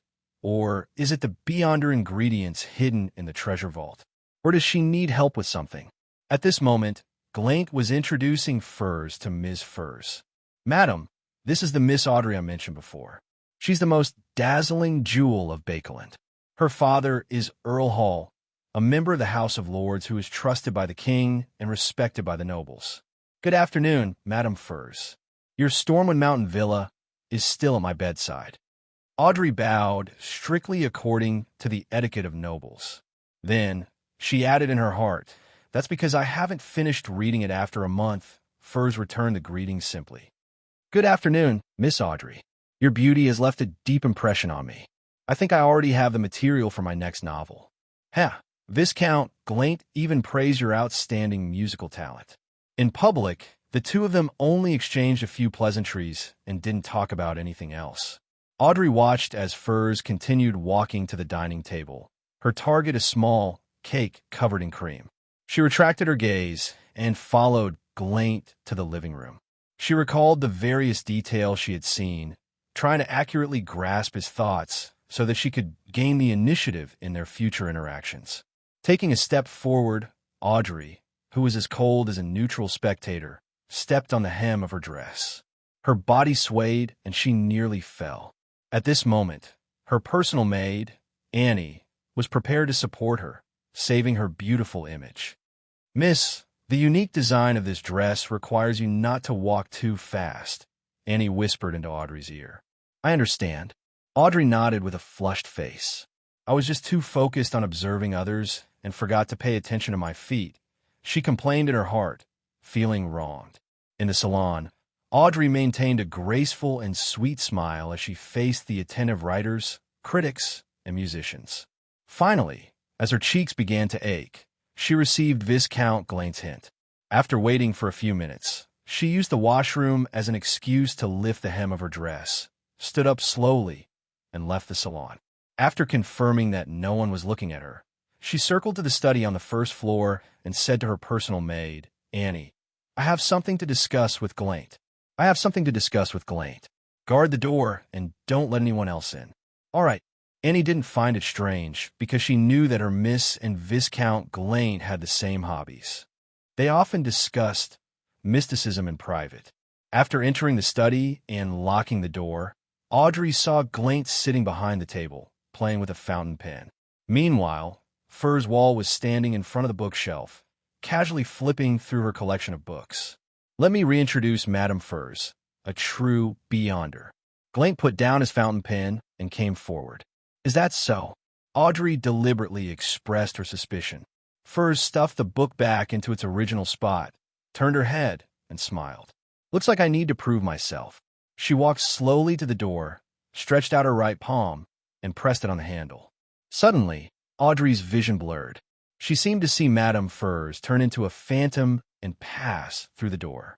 She was horrified. When she looked again, she realized that Furs was no longer in her original spot.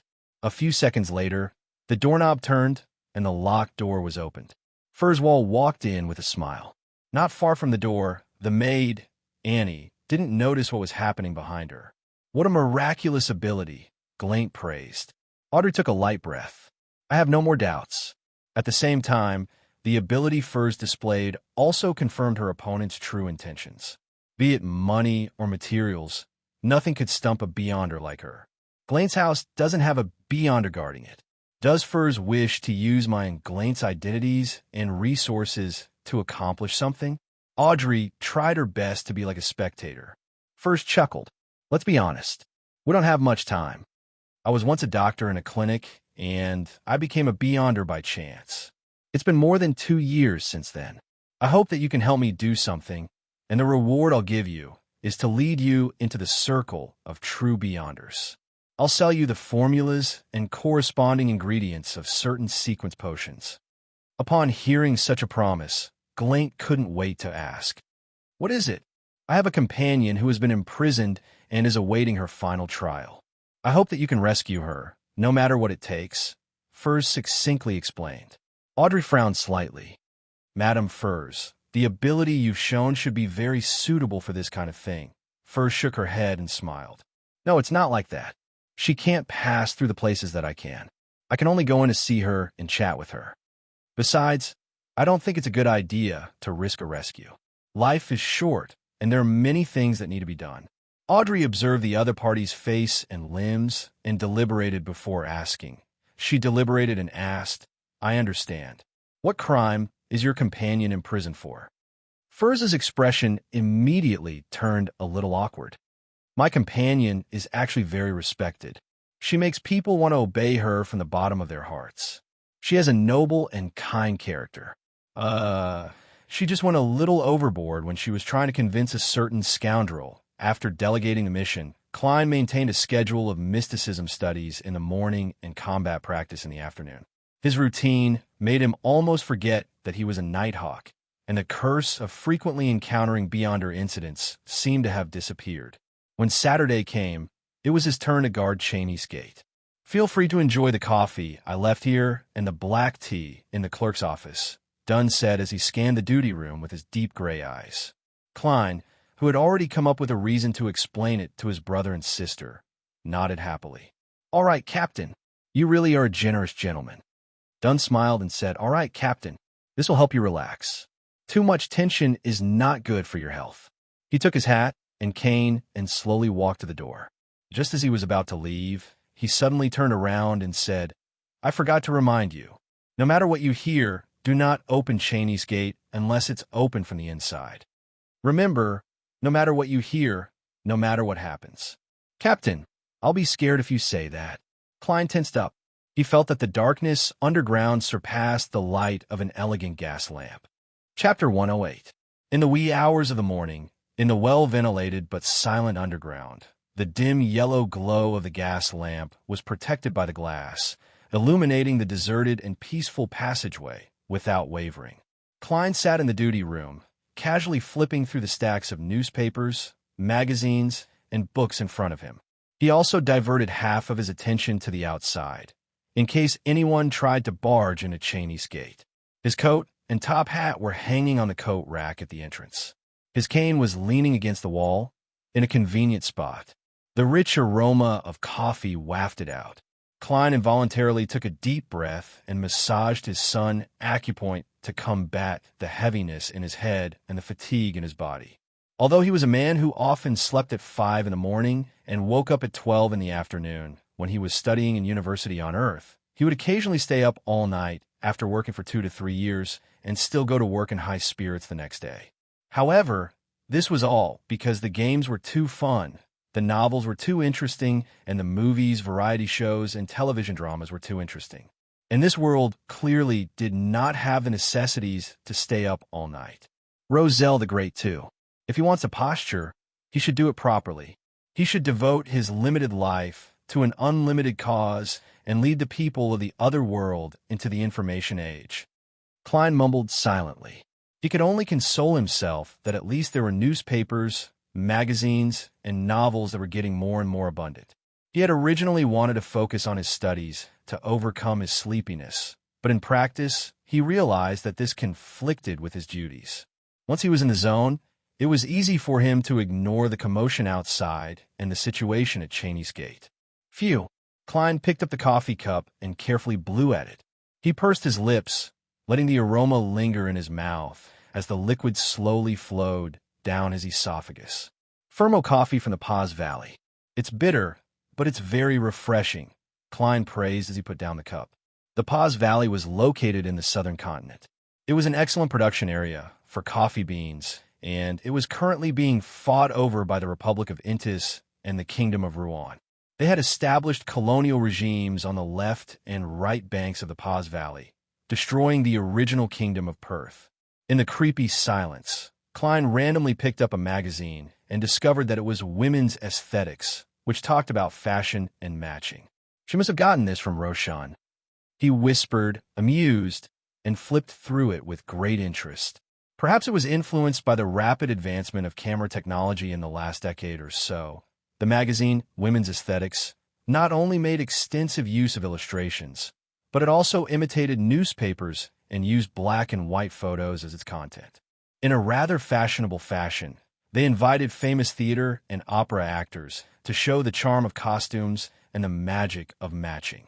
In just 7 years, the magazine had developed from a new regional magazine in Bakeland to a mainstream periodical with channels all over the country. This dress isn't bad, and it looks good too. Klein flipped through it leisurely, not hiding his yearning for beauty.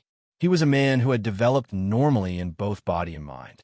He had always admired beautiful girls, but he had long set a goal to find a way to return home. That was why he tried his best to keep a distance from the opposite sex. He did not want to delay the other party and leave behind emotional debts. As for finding prostitutes, he was a little obsessed with cleanliness in this aspect. Banson and Melissa were already fetters that could not be removed. He could only find a way to make up for it in the future. Klein suddenly felt a heavy weight on him and could not help but sigh. The longer he was away from home, the more he could feel the melancholy in the dead of night. He instantly lost interest in admiring beautiful ladies. He put down the magazine in his hand and picked up a novel. Storm a Mountain Villa, author, Furswall. Klein read out the main content of the cover. In the peaceful night, under the dim yellow light, a book with a cover reminded him of the days when he rented books to read as a child. Thus, he read on with nostalgia. The novel Stormwind Mountain Villa was about the story of Lady Sissy, who was 65 meters tall and weighed 98 pounds, who entered Fry's Mountain Villa as a home tutor. 1 pound is about half a kilogram. Is this the otherworld's version of Jane Eyre? Klein caressed the comfortable paper with his fingers and had a guess about the subsequent content. However, just as he thought it was a romance novel, evil spirits appeared at the end. When he believed that it was a supernatural novel, Lady Sissy revealed her identity as a detective and gave him a beautiful inference. Just as Klein felt that it was indeed a detective novel, the male protagonist suffered a heavy blow to the head and lost his memory. A tear-jerking plot began. In the end, it's still a romance novel. Klein closed the book and drank a mouthful of coffee with a headache. Thump, thump, thump, thump. An intense knocking sound suddenly sounded, echoing in the dim yellow and quiet corridor. It echoed in the almost deserted basement. Klein jumped in fright and tensed up. He instinctively took out his revolver from his armpit holster, adjusted the magazine and trigger, and slowly approached the door in search of the source of the sound. Thump, thump, thump, thump, thump, thump. The knocking became more and more intense. Klein looked in the direction of the sound and saw the black iron double door with 7 sacred emblems on it. A sound came from behind Cheney's gate. He narrowed his eyes, his heart beating like a drum. Thump, thump, thump. Klein saw Cheney's gate shake slightly and felt the immense force it was withstanding. It can't be. It's only my first day on duty, and I'm already in trouble. Did I gain some bad luck after my transmigration?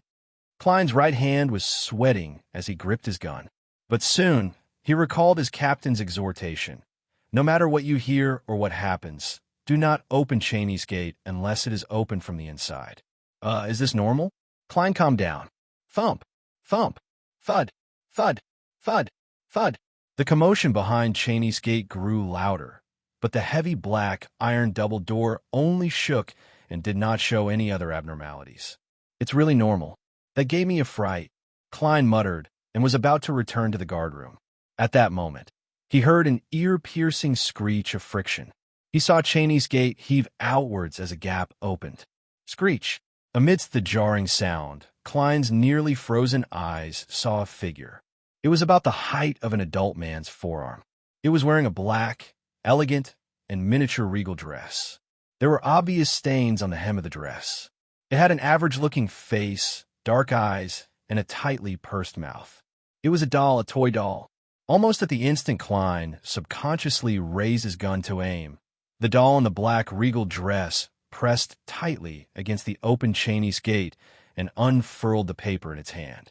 There were many hidden symbols drawn on the paper. Some of them Klein recognized, while others he had yet to grasp. Together, they formed a vertical eye. Before Klein could figure out what was happening, the palace doll was suddenly pulled back behind Cheney's gate by an invisible force. Thud! Cheney's gate closed once again. There were no more knocking or slapping sounds. The underground world returned to its usual tranquility and silence, as if nothing had happened. Cheney's gate was open from the inside. I have to report to Captain, but it closed again. At that moment, Klein finally recovered his train of thought. He was shocked, afraid, and confused. A few seconds later, he recalled what the doll in the black regal dress was. As an official member of the Nighthawks, he had the right to know about the Grade 3 item sealed behind Tinjin City's Cheney's Gate. Number 0625.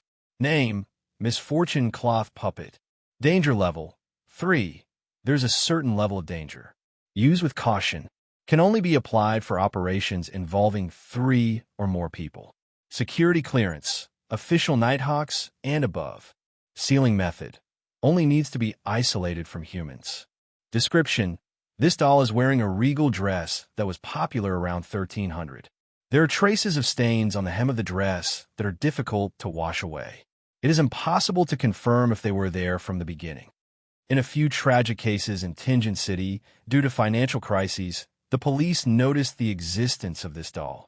It was always placed in a child's bedroom on the cabinet by the bedside. A few Nighthawks accepted the request and began an investigation on this doll. It has been preliminarily confirmed that it brings misfortune. It causes the people around it to gradually fall into danger and eventually die one by one. The subject only took 2 weeks to be on the brink of bankruptcy. This doll does not possess the characteristics of being alive. It does not have any tendency to escape the seal. After a long period of experimentation, we discovered that as long as one is within 10 meters of it for less than half an hour every day, one will not be tainted by misfortune. If one is already plagued by misfortune, as long as it is transferred to another owner, the situation will turn for the better. Appendix. This doll first appeared in Westborough's Iron Cross Street's Lower Street. She was an artisan who made toys. Due to her old age, her husband's serious illness, and the early death of her 2 children, she had no choice but to move to Iron Cross Street's Lower Street. This was the last toy she sold. She used this doll to exchange for some poison hemlock juice, ending her and her husband's 3 days of starvation. Klein recalled the information on sealed artifact 3-0625. He felt even more puzzled and shocked. Wasn't it said that this doll does not possess the characteristics of being alive? Wasn't it said that it does not have any tendency to escape the seal? Then what did I see just now? What was the thing that pulled it back in at the end? What did the picture on the paper it unfolded represent? That scene just now really looked like a psychopathic murderer was dealing with the victim. The victim tried his best to bang on the door, tried his best to call for help, but was pulled back in amidst his thoughts. Klein decided not to act on his own. He returned to the duty room and pulled a rope. As the rope was pulled and the gears turned, an urgent bell suddenly rang in the Blackthorn Security Company on the 2nd floor.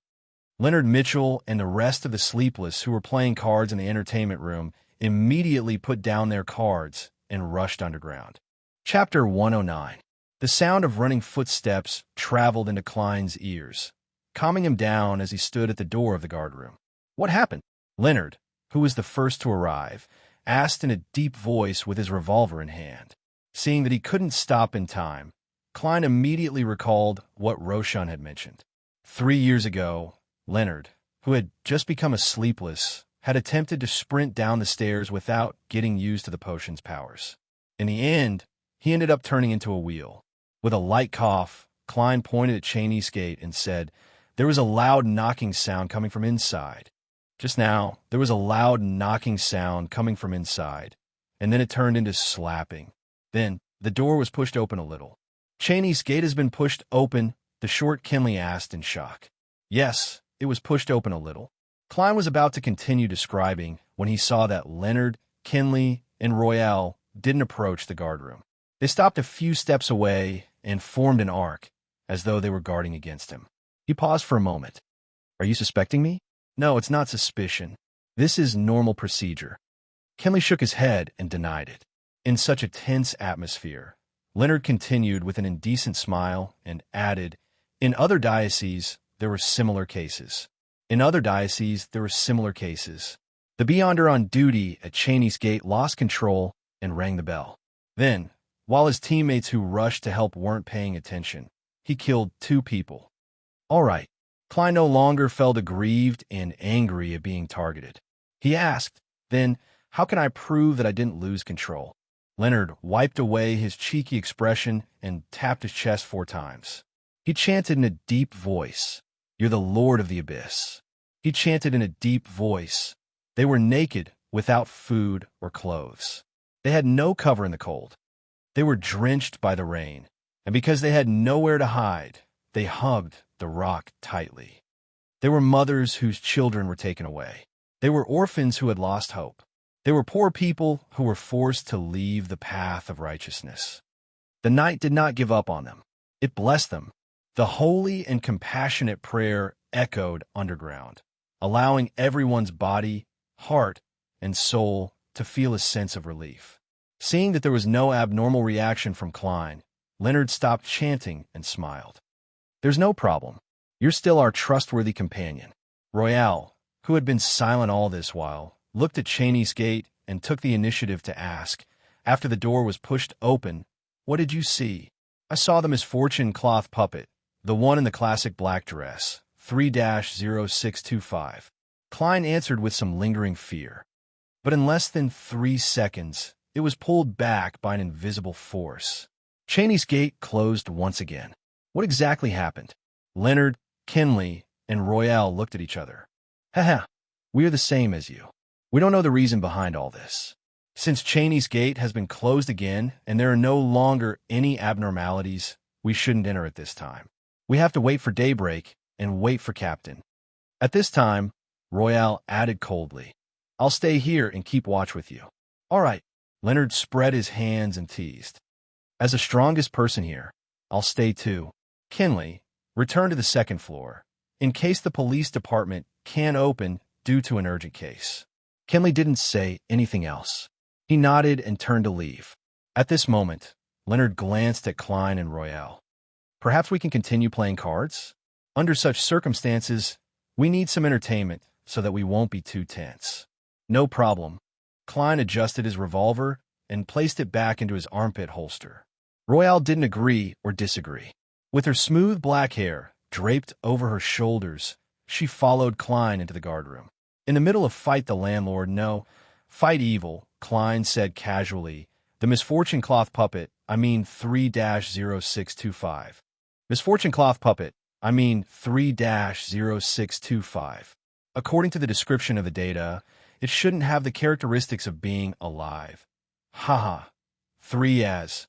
Leonard pressed his hand down and said casually, in the past 40 years, 3-0625 hasn't shown any characteristics of being alive.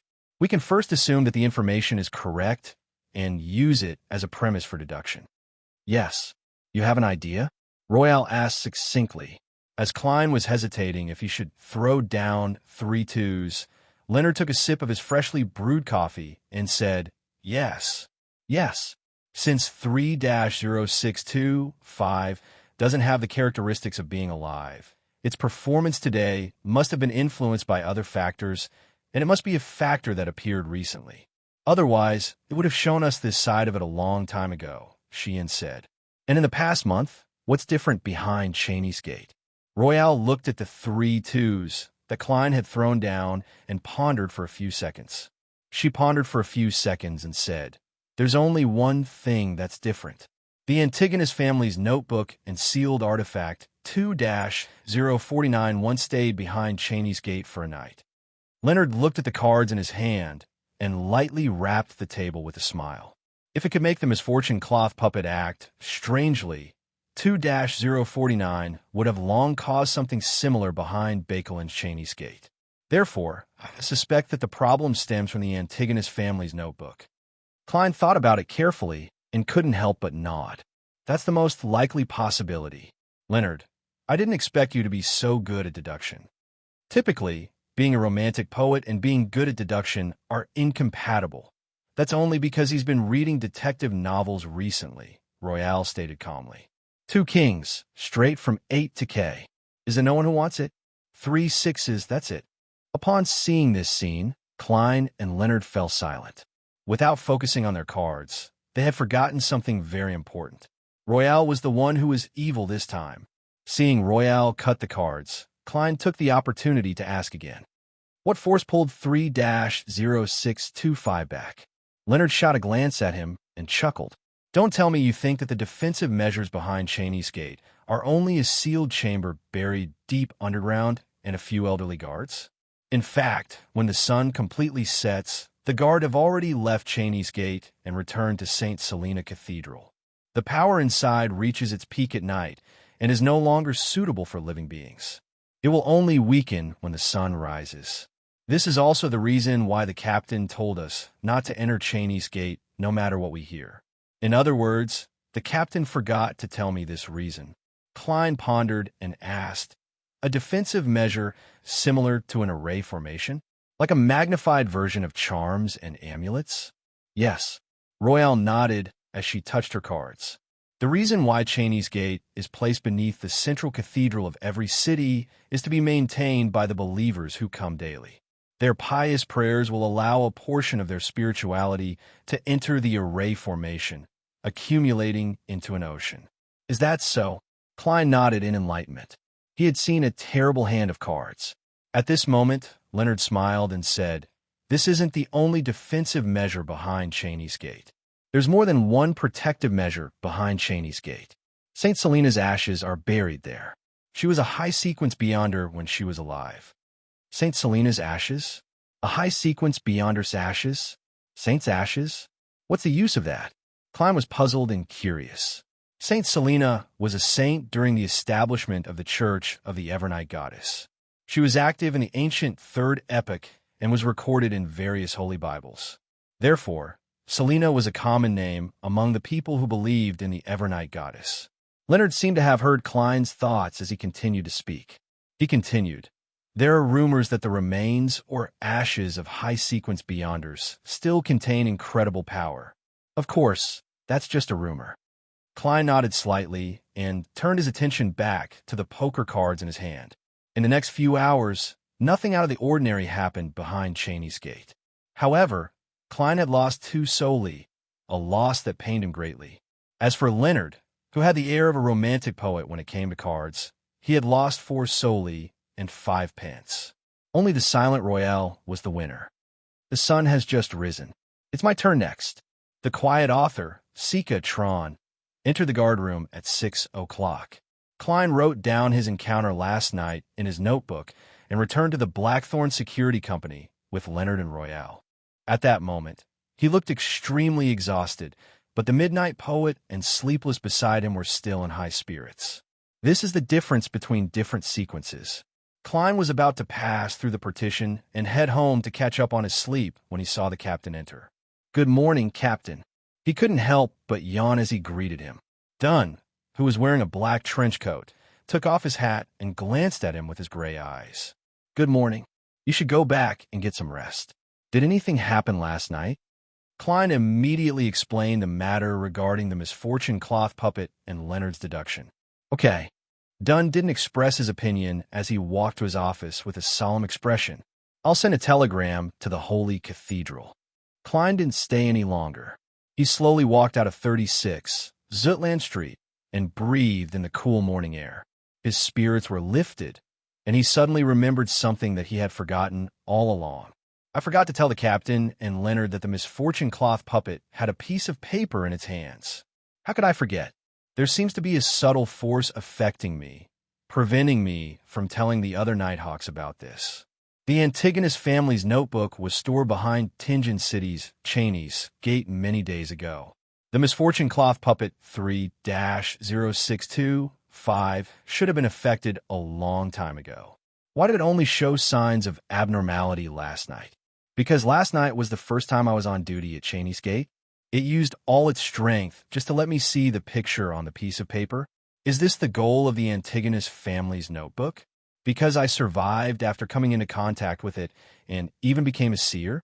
Questions flashed through Klein's mind as he stood rooted to the ground. He didn't know if he should pretend that he didn't remember anything and go home to sleep, or go upstairs to report to the captain. Chapter 110. After some thought, Klein decided to go home first to confirm something. Furthermore, he believed that if the misfortune cloth puppet's actions last night weren't to let him see the pattern on the paper, then the captain and the others would definitely find some clues during their subsequent investigations. It wouldn't affect the overall situation even if he didn't report it. Otherwise, it would be worth considering. This was what Klein wanted to confirm next. He took the trackless carriage back to Daffodil Street. When he returned home, his brother, Banson, and sister, Melissa, were still asleep. The living room was dark and quiet. Klein boiled a pot of water, threw some tea leaves, and ate a piece of oatmeal bread. Then he took his coat, hat, and came to the stairs. He subconsciously lightened his footsteps so as not to make any obvious noise. Just as he reached the second floor, he saw the bathroom door suddenly open. Melissa, who was wearing an old dress, came out with a sleepy look. "You're back." Melissa rubbed her eyes in a daze. Klein covered his mouth and yawned. "Yes, I need a beautiful dream. Don't wake me up before lunch." Melissa hummed in acknowledgement. Suddenly, she recalled something and said, "That's right. Banson and I are going to St. Selena Cathedral in the morning to pray and participate in Massachusetts lunch. Might be a little late." As a not-so-devout believer of the Evernight Goddess, she and Banson went to the cathedral once every 2 weeks. As for Klein, who was a Nighthawk, he hadn't entered the cathedral other than the time he was followed by the members of the secret order.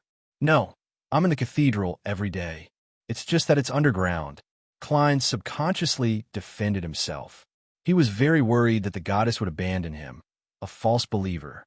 If he didn't get a response from the ritualistic magic at the critical moment, it would be a huge joke. But thinking about old Neil, the goddess was quite tolerant of the Nighthawks. Yes, that's right. Klein encouraged himself. These thoughts flashed past his mind. He looked at Melissa and nodded with a smile. No problem. I can sleep longer. Walking past Melissa, he entered his bedroom and locked the door. Then he braced himself, took out the ritual dagger, and created a sealed wall of spirituality. Then, Klein took 4 steps counterclockwise and silently recited an incantation. He resisted the frenzied screams and went above the gray fog. In this illusory and boundless world, he was the only living creature sitting upright on the ancient mottled bronze table. After a few seconds of silence, Klein conjured a goatskin parchment and wrote a divination incantation, the pattern that the misfortune cloth puppet displayed. At that moment last night, although Klein had clearly seen the mysterious picture on the piece of paper, he could only vaguely remember it due to his nervousness and haste. He was unable to recall the exact details, but that wasn't a problem. For a seer, as long as he had seen it and remembered it, he could reproduce it. According to mysticism theory, spirituality would remember everything it saw. As long as it was done in the right way, it could reproduce the scene at a particular moment. On this point, Klein even believed that spirit medium Daly's description of psychological alchemy made sense. A human's memory was just an island exposed on the surface of the sea.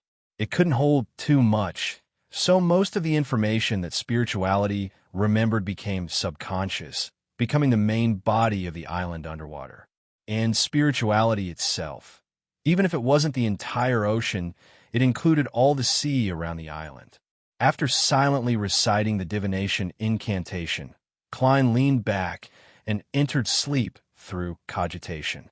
In the blurry, distorted, and fragmented world, he once again saw Cheney's gate open and heard a heavy, grinding sound. The puppet in the classic black regal dress stuck close to the half-open door and unfolded the paper in its hand. There were many mysterious symbols on the paper, and together they formed a vertical eye. Klein looked deeply at the picture and voluntarily exited the dream. Then, using the uniqueness of the world above the gray fog, he expressed the memories that had yet to fade. On the brown goat skin, the vertical eye looked upwards, looking sinister and mysterious. Klein thought for a moment and wrote below the eye, "This is the key to the treasure left behind by the Antigonus family." Putting down the fountain pen, he untied the silver chain in his sleeve and held it with his left hand until the topaz dangled steadily above the divination statement and the mysterious vertical eye. There was no longer any obvious shaking. Klein closed his eyes and calmly recited the statement. After 7 times, he opened his eyes and saw that the topaz pendant was spinning clockwise with the silver chain.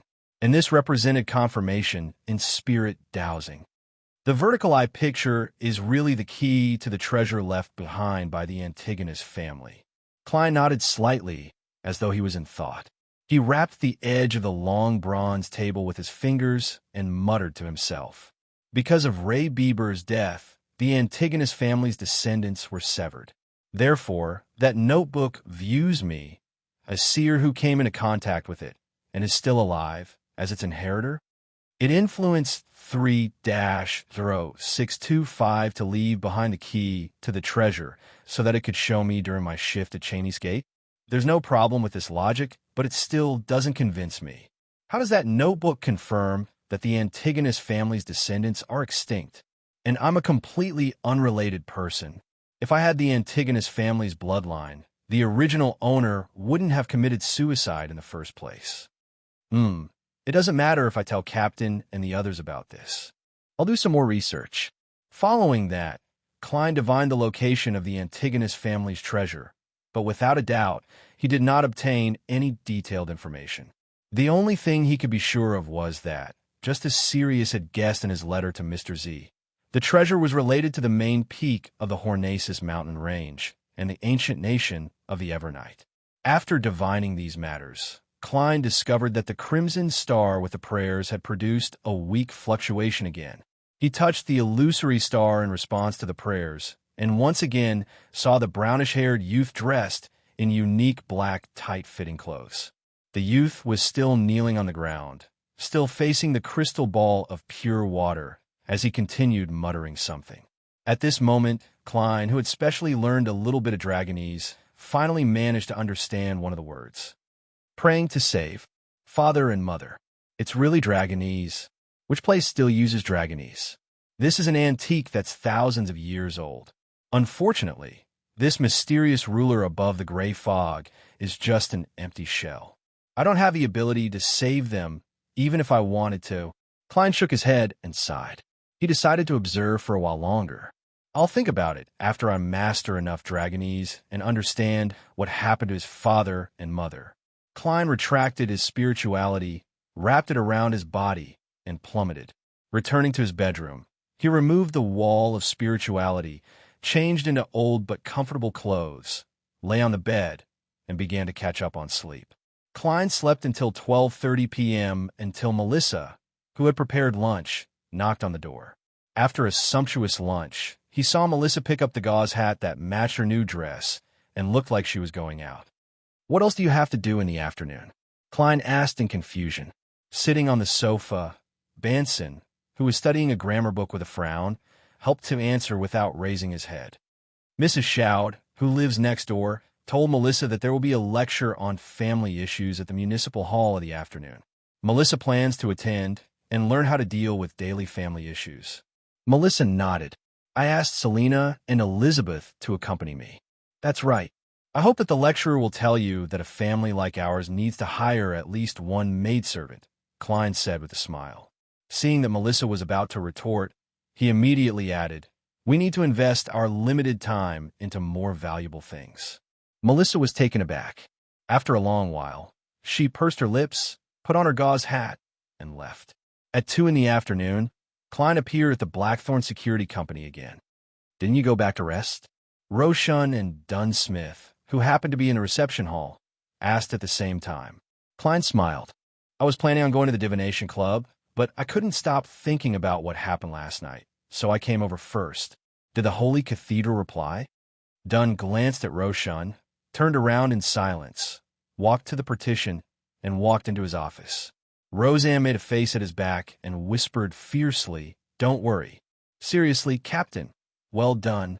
Klein praised inwardly as he held back his laughter and followed Dunn into his office.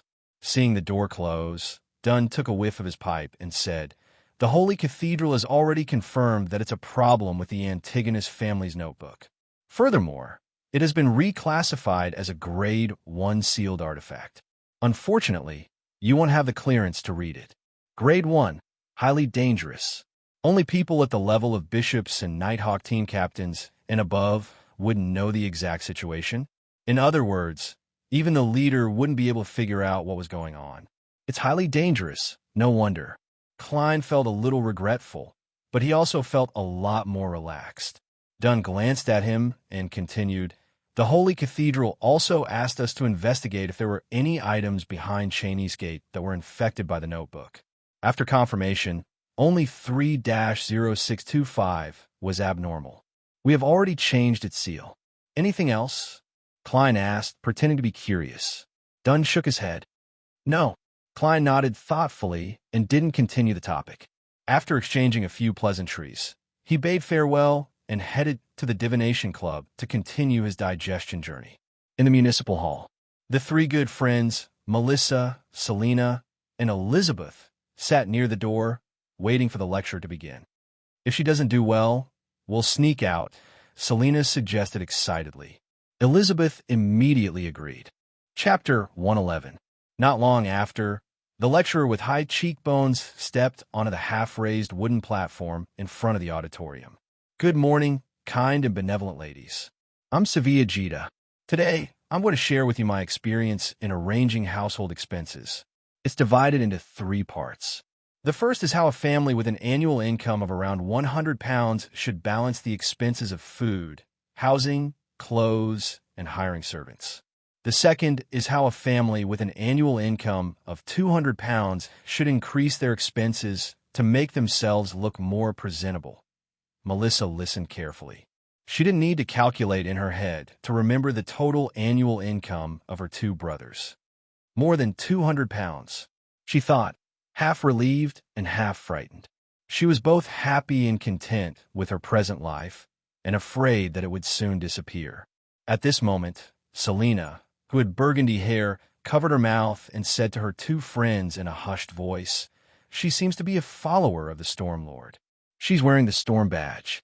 Melissa looked over, and sure enough, she saw that Seviara was wearing an emblem depicting a gale and a wave on the left side of her chest.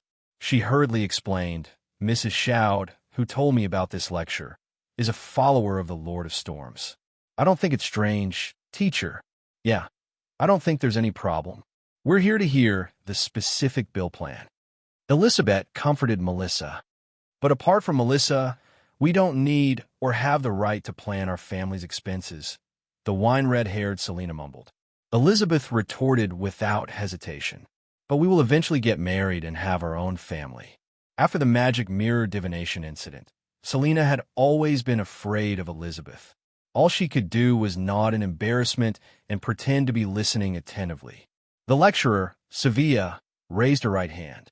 "The premise of all these expenditure plans is that we must respect the opinions of the male hosts. They are the source of income and the pillars of the family. They face anxiety, stress, trouble, and chaos in this turbid society and win everything for us.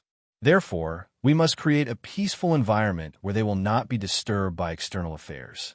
We must let them relax when they return home and let their souls be baptized so that they can face all kinds of challenges in a better state.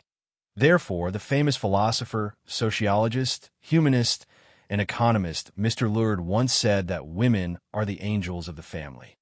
Selina propped her cheeks with her hands, revealing her dimples as she asked in a low voice with excitement, "Lumi, the gentleman who said man is born free?" "Yes, but he is a believer of the Lord of Storms," Elizabeth replied hesitantly. At this moment, the lecturer, Sevilla, continued speaking. "Mr. Lurmy also told us that women are born deficient in wisdom and logic. Since this is the case, we, who have no ability to judge, should accept the words of our fathers and husbands as religious beliefs." Note 1. Melissa, Selina, and Elizabeth looked at each other speechlessly for a long time. "Let's go," Selina finally suggested. Melissa and Elizabeth nodded at the same time. "All right." They took their veils, lowered their backs, and slipped toward the side door, trying to leave without attracting attention. When they carefully arrived outside and stood up straight, they suddenly heard a burst of enthusiastic applause from the small auditorium. Melissa subconsciously turned her head and looked through the hole in the door. She saw Mrs. Shoud clapping. She saw the ladies applauding. "Phew, praise the lady."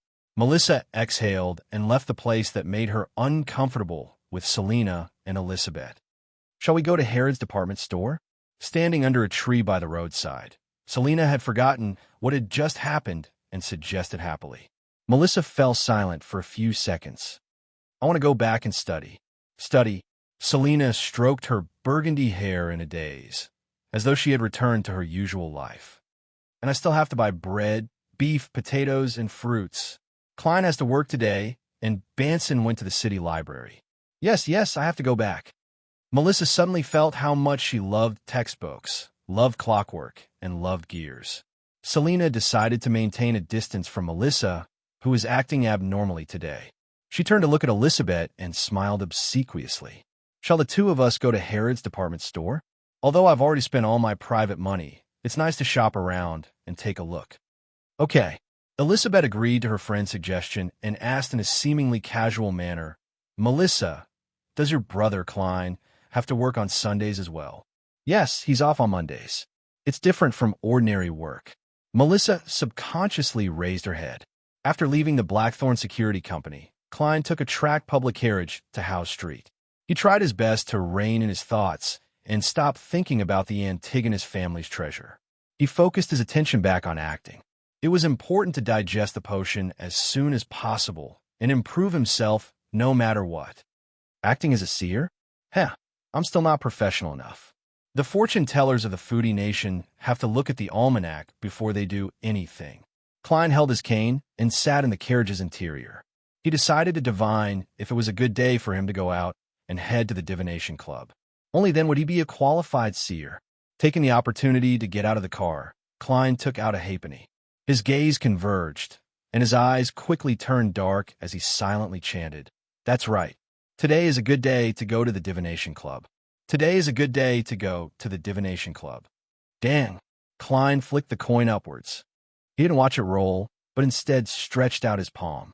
Patter! The halfpenny fell steadily into his palm. This time, it was the 1/2 number that was surrounded by the ears of wheat. The numbers are going up. This means that I'll encounter something bad at the divination club today. Klein thought for a moment before turning around and walking across the street. He waited for the public carriage to take off in the direction of Daffodil Street. He felt that he was becoming more and more like a fraud. Howe Street, in front of Harold's department store. Selina was about to enter when she suddenly froze and turned to look to the side. Did something happen? Elizabeth asked curiously. Selina puffed up her cheeks.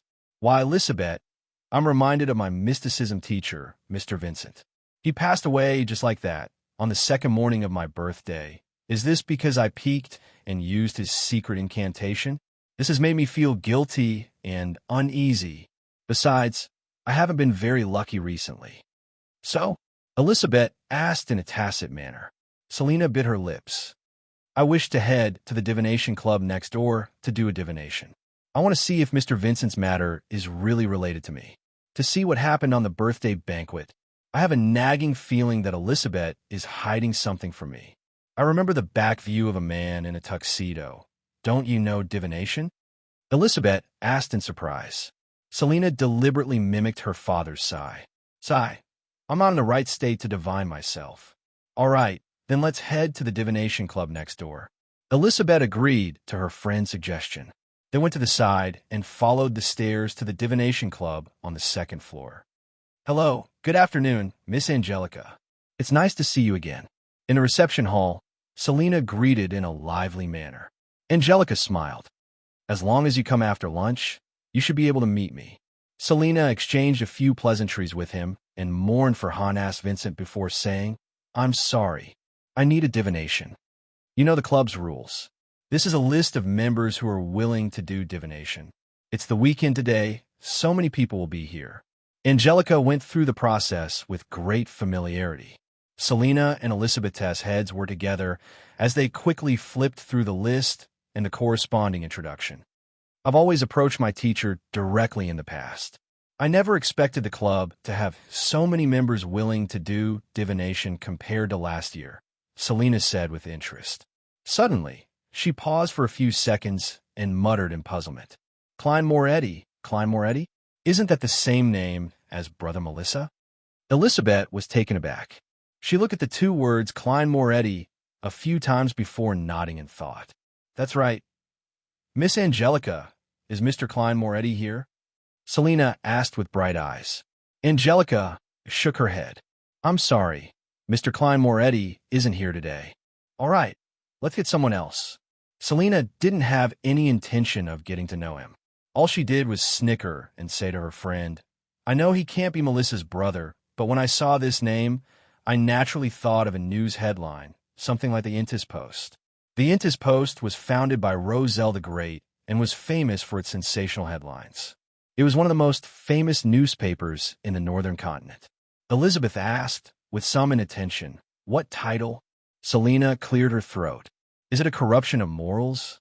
Or is it a societal problem? A history student has actually been reduced to helping people with divination on the weekends to make ends meet. Chapter 112. Bakeland, Empress Borough. Audrey Hall sat on a hanging chair in a shady corner. She looked at the flowers blooming under the sun and thought about the matter that Furs Wall had asked for help. According to Viscount Galaint's verification, there really was a girl named Zio Derrichal locked up in a temporary prison in the North District of Bakeland.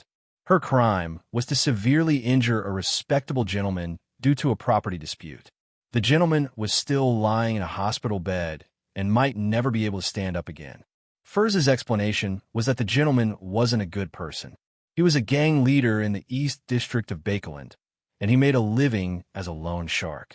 The cause of the incident was that a certain borrower realized that the interest was several times higher than he had expected. He wouldn't be able to repay the loan even if he went bankrupt. After negotiating with the gentleman to no avail, he found the famous arbitrator Zio Dericha, hoping that she could convince the other party to waive the unreasonable part. The gentleman didn't comply with Zio Dericha's ruling. He even threatened to capture the borrower's wife and children that very night. Hence, Zio Dericha changed her persuasion techniques and used physical methods. She accidentally caused serious injury. Viscount Glaint investigated the incident and confirmed that Furz's description was true. He also confirmed that the gang leader had lost control of his underlings. After a visit in the middle of the night, he had waived the borrower's debt and issued a statement to the prosecutor that he had forgiven Zio Dericha. However, serious injury cases didn't mean that the victim wouldn't be prosecuted just because they didn't want to pursue the matter. Glaint hopes to resolve this through normal means. He sent someone to consult a lawyer he's familiar with. The lawyer said that he was confident that it would only be a light sentence. However, it would be very difficult to plead not guilty unless the client could obtain a medical certificate stating that they had mental problems or were mentally undeveloped. Audrey muttered to herself, leaning towards her friend's opinion. To her, the most important thing was not to have any open relationship with Furz and Zio Dericha. After the tarot incident, Audrey felt that she was no longer a naive and ignorant girl. There will be a ball at Earl Wolf's place tomorrow night. Tell Glaint to act according to the lawyer's advice. Audrey nodded slightly and made her decision. In the Kingdom of Rouen, lawyers were divided into barristers and solicitors. The latter was responsible for matters that did not need to go to court, such as gathering evidence, talking to clients, helping people draw up wills, supervising the distribution of property, and providing legal consulting services. Of course, they could also represent clients in the most basic security court and defend simple cases.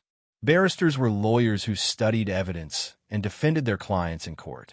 According to the laws of the Kingdom of Rouen, they had to maintain an objective attitude, so they could not directly contact the client.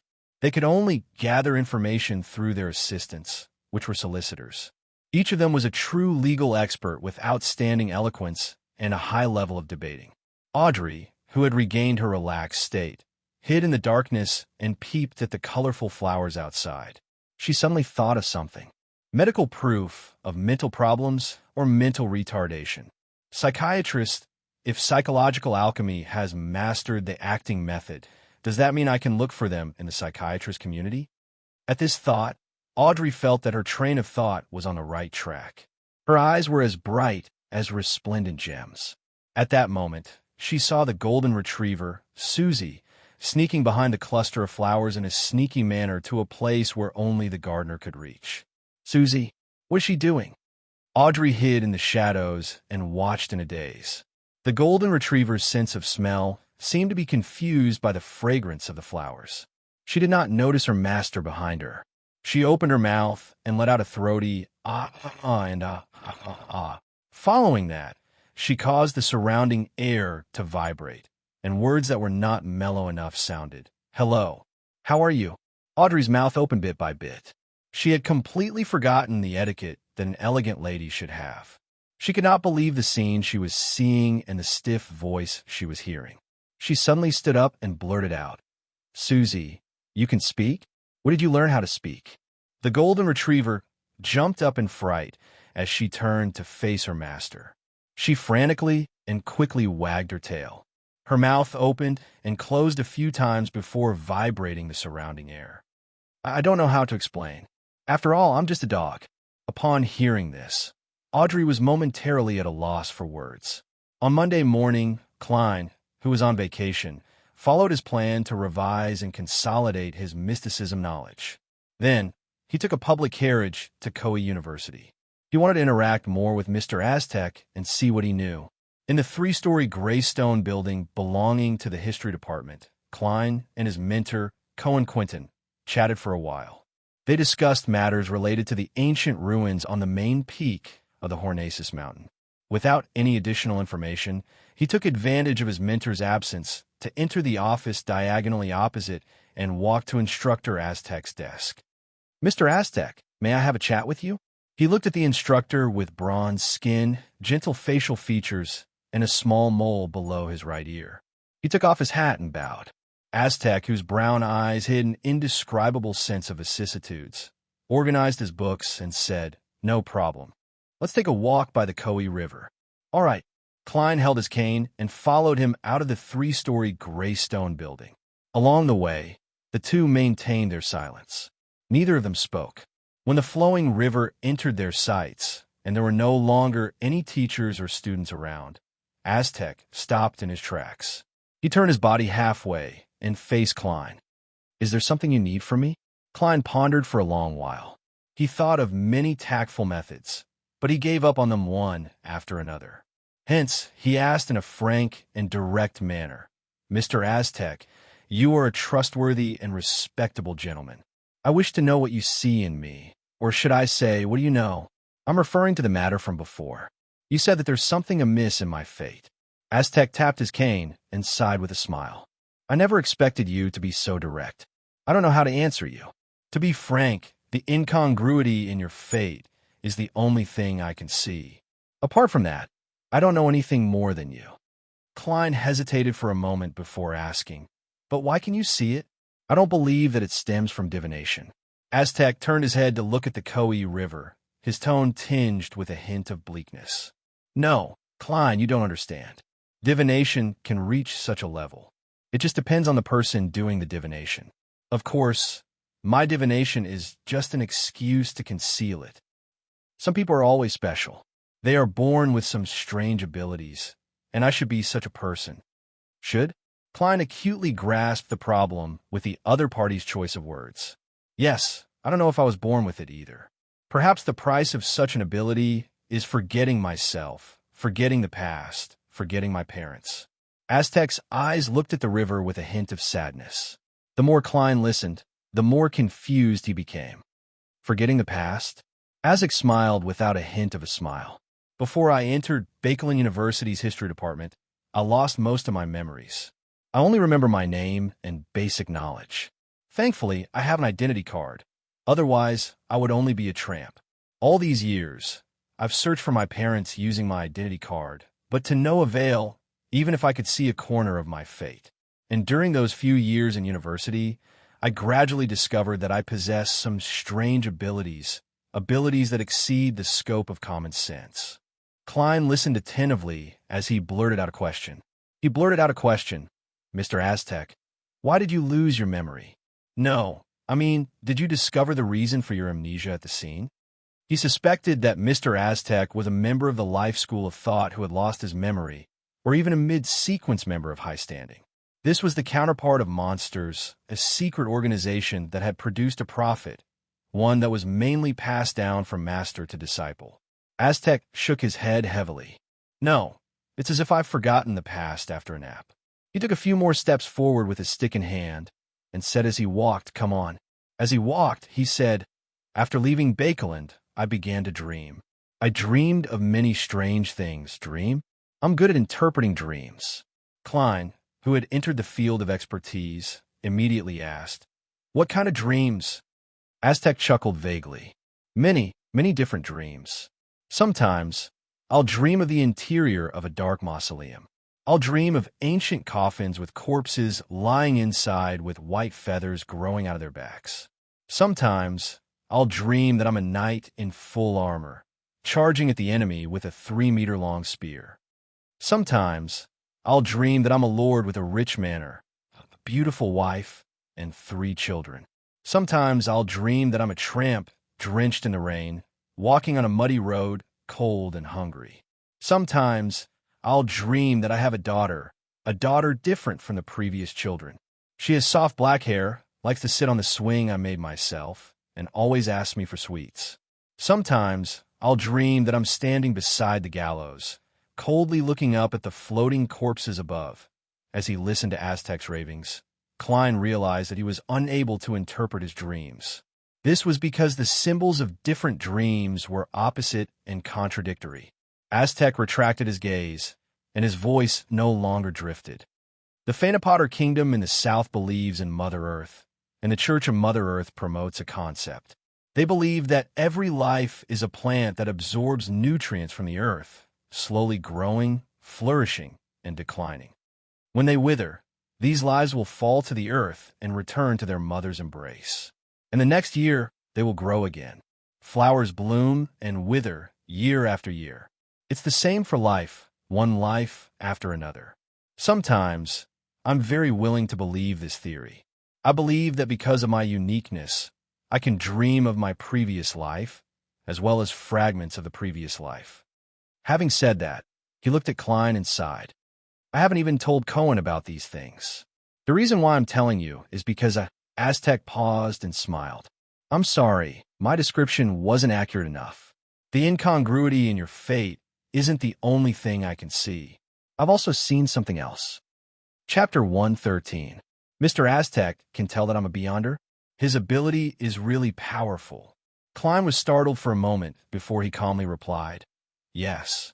He thought for a moment, then added, don't worry, because of Welch and Naya. Just as I guessed. Aztec sighed. Among the policemen who came to the school to question me and Cohen, there were two people with supernatural powers. That should be Captain and Leonard. They took over Welch's case. Klein nodded slightly and didn't interrupt. Aztec raised his cane slightly. You should have already entered that circle. I hope you can help me find clues about my origins. You don't have to do it on purpose. Just remember when you meet them. At this point, a bitter smile appeared on his face. Apart from you, I don't know anyone else with supernatural powers. You can never imagine what kind of emotions a person without a past would have. It's like a ship drifting in the sea. The scariest thing isn't encountering a storm, but not being able to find a port or a route to land. You can only welcome disaster after disaster, never to end, never to feel calm and safe. No, Mr. Aztec, I can understand your feelings very well, because I'm the same person.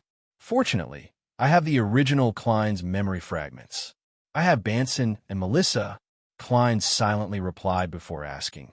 Mr. Aztec, with such an amazing ability, why don't you enter a similar circle and look for useful clues yourself? Aztec looked into Klein's eyes and laughed self-deprecatingly. Because I am afraid of danger, afraid of death. He sighed.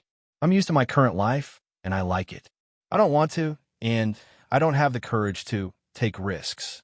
I can only rely on you. Klein didn't say anything else. If I can find any relevant clues, I will pay special attention. All right, it's time for us to return to the office. When Cohen is done with his work, we'll have lunch together. Do you still remember? The school's East Balham restaurant is pretty good. Hey, it's my treat. Aztec raised his cane and pointed in the direction he had come from. Sorry, I really don't remember. How could the original Klein have the money to go to an East Balham restaurant when I was in college? Even if Welch and company were to treat him, he would reject such a relatively extravagant place. Klein pressed down on his hat and followed Aztec back to the three-story gray stone building of the history department. After taking a few steps, Aztec suddenly spoke again. Now that I'm done with school, I'm going to welcome my summer vacation. You can visit me at home or write to me. Klein nodded and casually made a casual remark. Mr. Aztec, I thought you would go to Desi Bay for a vacation. No, it's too hot in the south now. I don't like sunbathing. Look at my skin, I get tanned easily. In comparison, I'd rather go to Winter County, to the north of the Fasak Empire, to ski, enjoy the scenery, and fish for seals, the bronze-skinned Aztec replied with a smile. I want that too.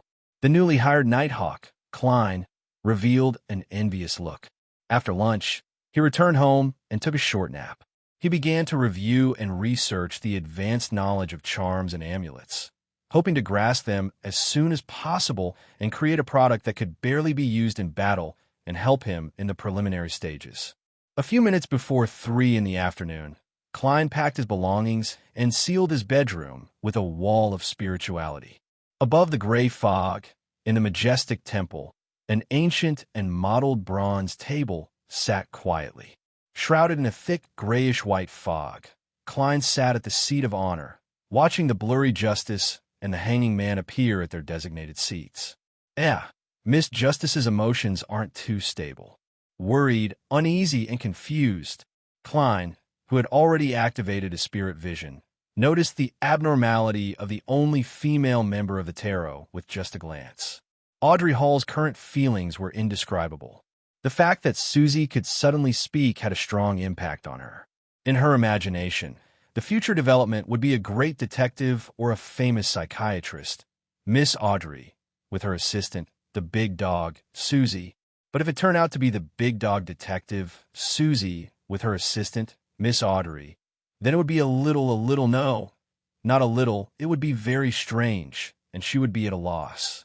Audrey suddenly sat up straight, wanting to ask Mr. Fool and the hanging man for advice. She swallowed the words that were on the tip of her tongue. How should I ask? What should I do if my pet is abnormal? How do I get along with a pet that has good intelligence and can speak? No. This is the Tarot Club, not a pet-rearing experience sharing session. I'm willing to bet that if I were to really ask that question, my good image in the eyes of Mr. Fool and the hangman would be shattered. Audrey's thoughts raced, and she finally organized her words. Honorable Mr. Fool, Mr. the Hanging Man, who always helps me, I have a question to ask. What can a pet with extraordinary powers help its owner with? Simply put, what can it do? As soon as she finished speaking, she realized that Mr. Fool and the hanging man had fallen silent at the same time. The atmosphere suddenly became a little strange. Hey, say something. Don't look at me like that. I didn't do anything. Really, I'm asking on behalf of my friend. Audrey was so ashamed that she wanted to find a hole to hide in. She deeply regretted asking such a question. Combined with Miss Justice's previous question about what would happen if an ordinary animal consumed a sequence potion, did she share the potion she concocted with her pet? This is indeed something Miss Justice would do. With such a member, as the boss of a cult, I always feel a chill. Klein raised his right hand, pressed it against his forehead, and pinched it twice without answering. The hanging man, Alger Wilson, was silent for more than 10 seconds before replying with a slightly strange tone. It depends on what kind of extraordinary powers the pet has. It depends on what kind of supernatural abilities the pet has. For example, if it's a spectator, it can observe and listen in on certain occasions on your behalf. People are wary of their own kind, but they are unlikely to suspect that a pet is eavesdropping, even if the pet is squatting at their feet. Makes sense. Most of the time, when Dad is discussing important matters with other nobles, members of parliament, and ministers, he will avoid me and lock the door to the study. However, as long as Susie can avoid the initial purge, she won't be chased away. And those madams and ladies also like to communicate in small circles in private. Audrey's eyes lit up when she heard that, and her imagination immediately ran wild. And now that Susie can speak, she can directly tell me what she hears. Susie is awesome. I want to treat you well. I want to teach you how to recognize words and pronounce them properly. Should I teach Susie the aristocratic pronunciation or the normal Bakelin accent? Will she be able to recognize her origins when she greets other dogs in the future? Wait, why am I thinking about this? It's not like she can communicate with other dogs using human language. Wait, Mr. the Hanging Man, why did you directly use the spectator as an example? Could it be that all of you have guessed something? Audrey's expression changed. She sat up straight again and smiled faintly. Mr. Fool, I found another page of Roselle the Great's diary. This was obtained from Fur's wall. Very good. All your debts have been paid off, Klein replied in a good mood. I'm sorry. There's not much content on this page of the diary. Audrey expressed the content she remembered on the parchment. Klein raised his right hand and let the parchment appear directly in his palm. He then said casually, "This does not affect my promise. Besides, the diary you brought last time has two sides. The diary collected by Justice and the Hangman were not the original version of Emperor Roselle's diary. It was a copy that was copied and copied by later researchers. Some people would record it on one side to preserve it, while others kept it the same for convenience." As he spoke, Klein lowered his gaze and looked at the first few lines of the diary. December 20th. It's the beginning of a new year, but the feedback I've received has left me very confused and troubled. Chapter 114. No oil. Is it because it can't be found for some reason? Or is there really no oil? It has been more than 150 years since Roselle the Great was assassinated, and there is still no trace of oil. Klein's pupil shrank, and the hand holding the diary almost trembled. Without oil, not only does it mean that the emergence of the internal combustion engine will become unknown, but it will also lead to the stagnation of the chemical industry, making it impossible to establish a true modern industry on Earth. In other words, the subsequent development of this world was somewhat unpredictable to Klein. His original plan was that although he only knew a little about everything and was unable to invent things, he was better at knowing a little bit about everything and being able to foresee the direction of change and the trend of the times. When he accumulated enough salary and had his first pot of gold, he would make venture investments in promising industries and not put all his eggs in one basket. Klein felt that in this way, he would sooner or later have a lot of wealth. At that time, he would find white gloves to act as an agent on the surface and then establish an international charity fund. On the surface, it would help the poor and secretly fund labor revolts in various countries, so as to compete with the upper class of society and improve the lives of the people at the bottom. If he found a way to return to Earth, he would divide his assets. 1/3 would be given to Banson, 1/3 to Melissa, and 1/3 to his own foundation. However, it was a pity that this beautiful vision of the future was shattered in an instant. Fortunately, this world has electricity and magnetism, and there are successful cases of telegraphy. I will mainly invest in this direction in the future. Klein calmed himself down, and his gaze moved down line by line. December 21st, don't think about oil anymore. Raising my sequence rank is the way to go. December 22nd, the environment of the old town of Lisha is so dirty that it is unacceptable. If I hadn't visited incognito, perhaps I would never have known that it still maintained the appearance I saw when I was young. I want to gather my ministers and formulate a capital sewer and public toilet improvement plan. Yes, I also want to correct the wrong habits of the residents. Let them boil hot water to drink, wash their hands and faces frequently, don't litter, urinate, or defecate anywhere, and use condoms as much as possible. Haha, I have thought of how to name this matter. The Patriotic Health Campaign. Therefore, the invention of condoms has to be brought forward, as well as masks, paper cups, and other items. The most primitive version will do. I'll give it a try. Thanks to this world, it has rubber trees. 23rd of December. Perhaps I should consider the suggestion to leave a way out for myself outside the Church of the God of Craftsmanship. For example, joining that ancient, secretive organization that secretly influences the situation of the world. When Klein saw this, he suddenly realized that there was nothing below. His mood was indescribable. Great Emperor, what is the name of the ancient, secretive organization that you mentioned that secretly influences the situation of the world? Is there something I don't know? How can you stop here? Why didn't you write more? It's like reading a novel in the past, only to find out that the author had stopped at the end. Also, the Patriotic Health Campaign, the Emperor really knows how to play. The content of this diary should be set after he became the consul of the Republic of Intis. Perhaps he even called himself Julius Caesar. I have to go back and flip through some books and foreign history textbooks. I have to see which year the capital sewer and public toilet improvement plan of the Republic of Intis appeared. After more than 10 seconds of silence, Klein reined in his thoughts and made the diary in his hand vanish. You can communicate now. Audrey heaved a sigh of relief, adjusted her state, and became a spectator. She smiled faintly and said, I want to know if the name of the sequence potion is Arbiter. In addition, what kind of beyonder could directly pass through a wooden door or make locks ineffective? I know that. Shrouded in the grayish-white fog, Klein was about to speak, but the hanging man beat him to it. I need you to help me investigate something in exchange for an answer. What is it? Audrey asked with interest and puzzlement. Alger glanced at the fool and said in a low voice, I want to know if the king intends to take revenge on the Fasak Empire this year or next June by starting a new war on the east coast of Balam. The current lingua franca of Taro was Rouen, and it was determined based on the accents of the three parties at the first gathering. Therefore, Alger knew that Miss Justice was a noble of the kingdom of Rouen, and he also believed that Miss Justice knew that he was a Rouen. As for the fool, Alger believed that his Rouen characteristics were just a disguise that made it easier to communicate. Ever since that ritualistic magic, Alger had unknowingly begun to use him to address the fool.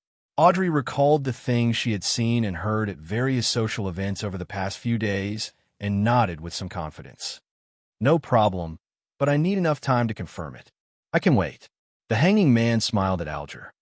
With Mr. Fool as a witness, I believe you won't go back on your word. Audrey looked at the silent and mysterious fool in the gray fog and curled her lips. But I believe that the value of this matter is higher than the sum of the 2 questions I've asked. When you confirm the answer, I will compensate you according to the situation, Alger answered as if he had already prepared for it. Miss Justice, Mr. The hanging man, do you need virtual currency to measure value? Klein leaned back with a smile and watched the 2 of them. Audrey heaved a sigh of relief and cheered for herself in her heart. That's great. Audrey, you've learned how to bargain. She was so excited that she almost left her spectator state. She quickly found a random question to ask. Ah yes, Mr. the Hanging Man. Did you receive the 1,000 pounds in cash?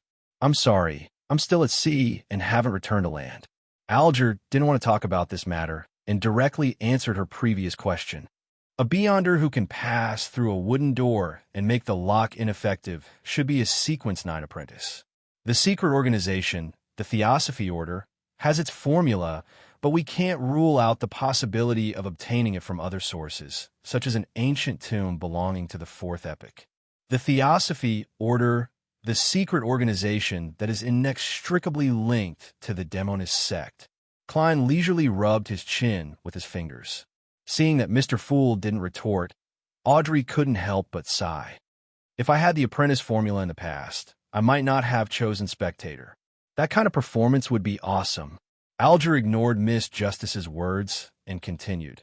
There is indeed a sequence potion with a name similar to Arbiter. There is indeed a sequence potion with a name similar to Arbiter. I believe you should be familiar with it, because the Augustus family and the Phaenopotter Kingdom's Castilla family both control the beginning of the sequence pathway. Of course, the low sequence formulas were rewarded in ancient times, and some nobles might have obtained them before. The Augustus family was the royal family of the Rouen Kingdom, while the Castilla family was the royal family of the Phaenopotter Kingdom. So the Augustus family's beginning is Arbiter. Audrey was enlightened, feeling that she had solved the question that had puzzled her for a long time. She sighed silently. It's no wonder I always want to follow their arrangements in front of them. I'm always uncomfortable and always willing to admit defeat. I'm always unlike myself. I thought it was because I was timid. The Arbiter has a convincing charm and sufficient authority, as well as outstanding combat ability to deal with unexpected situations. Alger described the corresponding situation succinctly. Audrey nodded slowly, leaned back slightly, and said elegantly, I have no more questions. Alger thought for a moment and turned his head to look at the seat of honor at the long bronze table. Honorable Mr. Fool, I would like to ask you something. Is the true Creator's holy residence promoted by the Aurora Order the legendary Forsaken Land of the Gods? Forsaken Land of the Gods? I've only seen this term once in Roselle's diary. It might be in the confidential information of the Nighthawks, but it's not something I can access now. How do you expect me to answer? The corners of Klein's mouth nearly twitched. He considered for a few seconds and replied in a calm tone. This isn't something you should know now. Alger's heart tightened as he immediately lowered his head. Please forgive me for overstepping my boundaries. Audrey originally wanted to ask what the Forsaken Land of the Gods was, but she gave up on the idea after hearing that. In the magnificent temple above the gray fog, silence and silence suddenly took over. At this moment, Audrey felt that she should say something. Mr. Fool, if, and I'm saying if, I have the chance to join another organization, such as the Psychological Alchemy, is that possible? Klein maintained his posture of leaning back and chuckled. No problem. My only request is not to reveal the existence of the tarot. If you become a member of another organization, The materials and information you can exchange will definitely increase. After saying that, he suddenly recalled that he was also a member of another organization, a true Nighthawk, and that the Hanging Man was likely related to the Bishop of Storms. Could it be that Mytero was the so-called Traitors Alliance? A gathering of snitches? Klein fell in a deep thought. I understand. Audrey was excited once again as she thought of a question. Mr. Fool, if I find a man or woman suitable for tarot, can I guide them to join us? How should I guide it? Alger thought for a moment and asked, Mr. Fool, what are the criteria for future members of our gathering? How should we judge? Idealistic, moral, cultured, disciplined. These 4 phrases instantly popped up in Klein's mind. He remained silent for a few seconds, and when Justice and the Hanging Man began to feel a little uneasy, he said, If you think it's suitable, you can tell me here. If you think it's suitable, you can tell me here. I'll decide whether or not to let them join. Before that, you can't give any hints. That will cause the secret of the Tarot Club's existence to be leaked. You have to remember, for non-members, Klein paused and said in a deep voice, Chapter 115. Without my permission, you are not to recite my name. A few minutes after the gathering ended, Audrey and Alger, who had returned to their own bedroom in the captain's cabin, could still hear the fool's words echoing in their ears. Their impression of the mysterious and powerful Mr. Fool was either relaxed, calm, or unpredictable. He rarely displayed such a dignified and condescending attitude, and it was precisely because of this that the two of them were terrified and willing to obey. They were no strangers to such words, but they were all recorded in the revelation of Evernight and the Book of Storms. Westboro of Tingeon City, Daffodil Street. Klein pulled open the curtains, allowing the golden sunlight to shine into his bedroom. After Justice and the Hanging Man left, he examined the star from which the prayers came, but this time he didn't receive any information. According to the Crimson Star's ability to save prayers, which was similar to offline information, Klein believed that the youth who spoke Jotun hadn't prayed again in the 2 times he had entered the world above the gray fog. This made him suspect that the youth's parents were hopeless, so they chose to give up. With his back facing the sunlight, Klein walked to the side of the bed and slumped down. He didn't want to move at all. He knew that he had to hurry to the divination club and continue the digestion process, but he was unwilling to move. All he wanted was to lie there quietly and enjoy his rare rest day. From Tuesday to Friday, his daily schedule was very packed. In the morning, he had mysticism lessons and corresponding practice. In the afternoon, he had shooting practice and combat practice. He was so tired that he didn't have much energy at night. On Saturday, the morning didn't change. In the afternoon, he would be on duty at Cheney's Gate. He would eat, drink, and defecate underground until Sunday morning. Sunday morning was Klein's time to catch up on his sleep. In the afternoon, he would decide if he wanted to go to the divination club. On Monday morning, he had just made a trip to Koei University. In the afternoon, he had to gather the tarot members and consider acting as a seer.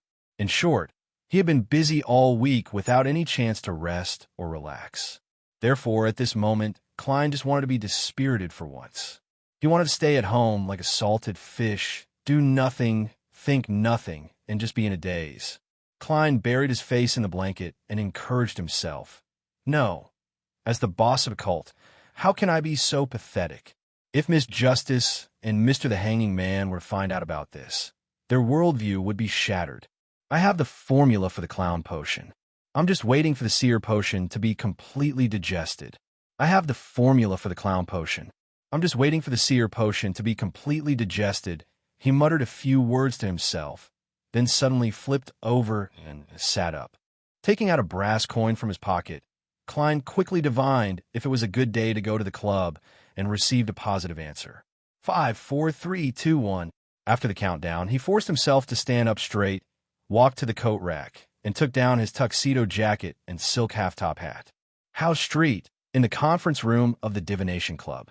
Klein sat in a shady corner, drinking black tea and reading the Tingeon City on his paper. There were very few members around him, only about 6 or 7 of them. Just as he was amused by the incorrect grammar of a recruitment notice, Glassy, who was wearing a monocle and holding a silk top hat, walked in. Beside him was a lady in her 30s who was wearing a blue-collar dress.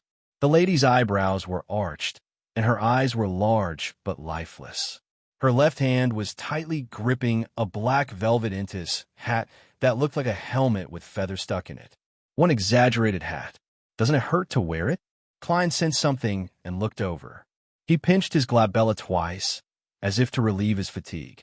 In his spirit vision, Glassy and the lady with emerald green eyes were healthy, but they were anxious, angry, and flustered. "Good afternoon, Glassy. That Mr. Lenevis really isn't trustworthy, right?" Klein asked with a smile, without standing up. Previously, Glassy, who had just recovered from his lung disease, had asked him for a divination regarding the investment in Lenevis Steel Company, but he had received a bad suggestion. However, when Klein saw how hesitant Glassy was, he felt that he would most likely choose to take the risk. At most, he wouldn't bet all his wealth. Therefore, after seeing the color of his emotions, Klein immediately made the connection and made a judgment. Glassy was first taken aback before he smiled bitterly. "I really regret not taking your divination advice." This is the second time I've said that. No, I believe that there won't be a third time." He turned his head and said to the lady with crow's feet, "Madam Christina, look, we haven't even said a word, and Mr. Moretti already knows our intentions. He's the most amazing fortune-teller I've ever seen. I prefer to describe him as a seer. Good afternoon, Mr. Moretti. We're here because of Lenevis." The lady named Christina gave a simple bow, looking a little flustered and anxious. "Shall we go to the Topaz room?" Glassy was relatively calm as he gestured to the door of the meeting room with his chin. Klein smiled and stood up. "This is the work of a fortune-teller." He walked along the aisle to the door and entered the empty Topaz room. Glassy locked the wooden door and walked to his seat as he sighed. Lenevis has gone missing. He used the excuse of going to Civilaux County to supervise the mining of minerals and left Tingen. He never returned. We sent people to search for him on a steam locomotive, but we discovered that the so-called high-grade, large iron mine only existed on the blueprints. What made me feel fortunate was that I thought of your divination advice and only invested a third of the original amount. Otherwise, I would have lost my family and my life. Klein looked at the two of them with a deeper gaze than usual and asked curiously, "What's the matter?" He asked curiously, "Shouldn't you choose a representative to go to the Hornacis mountain range in Civilaux County to verify it once before making such an important investment decision?" Christina replied quickly, "Our representative was bewitched.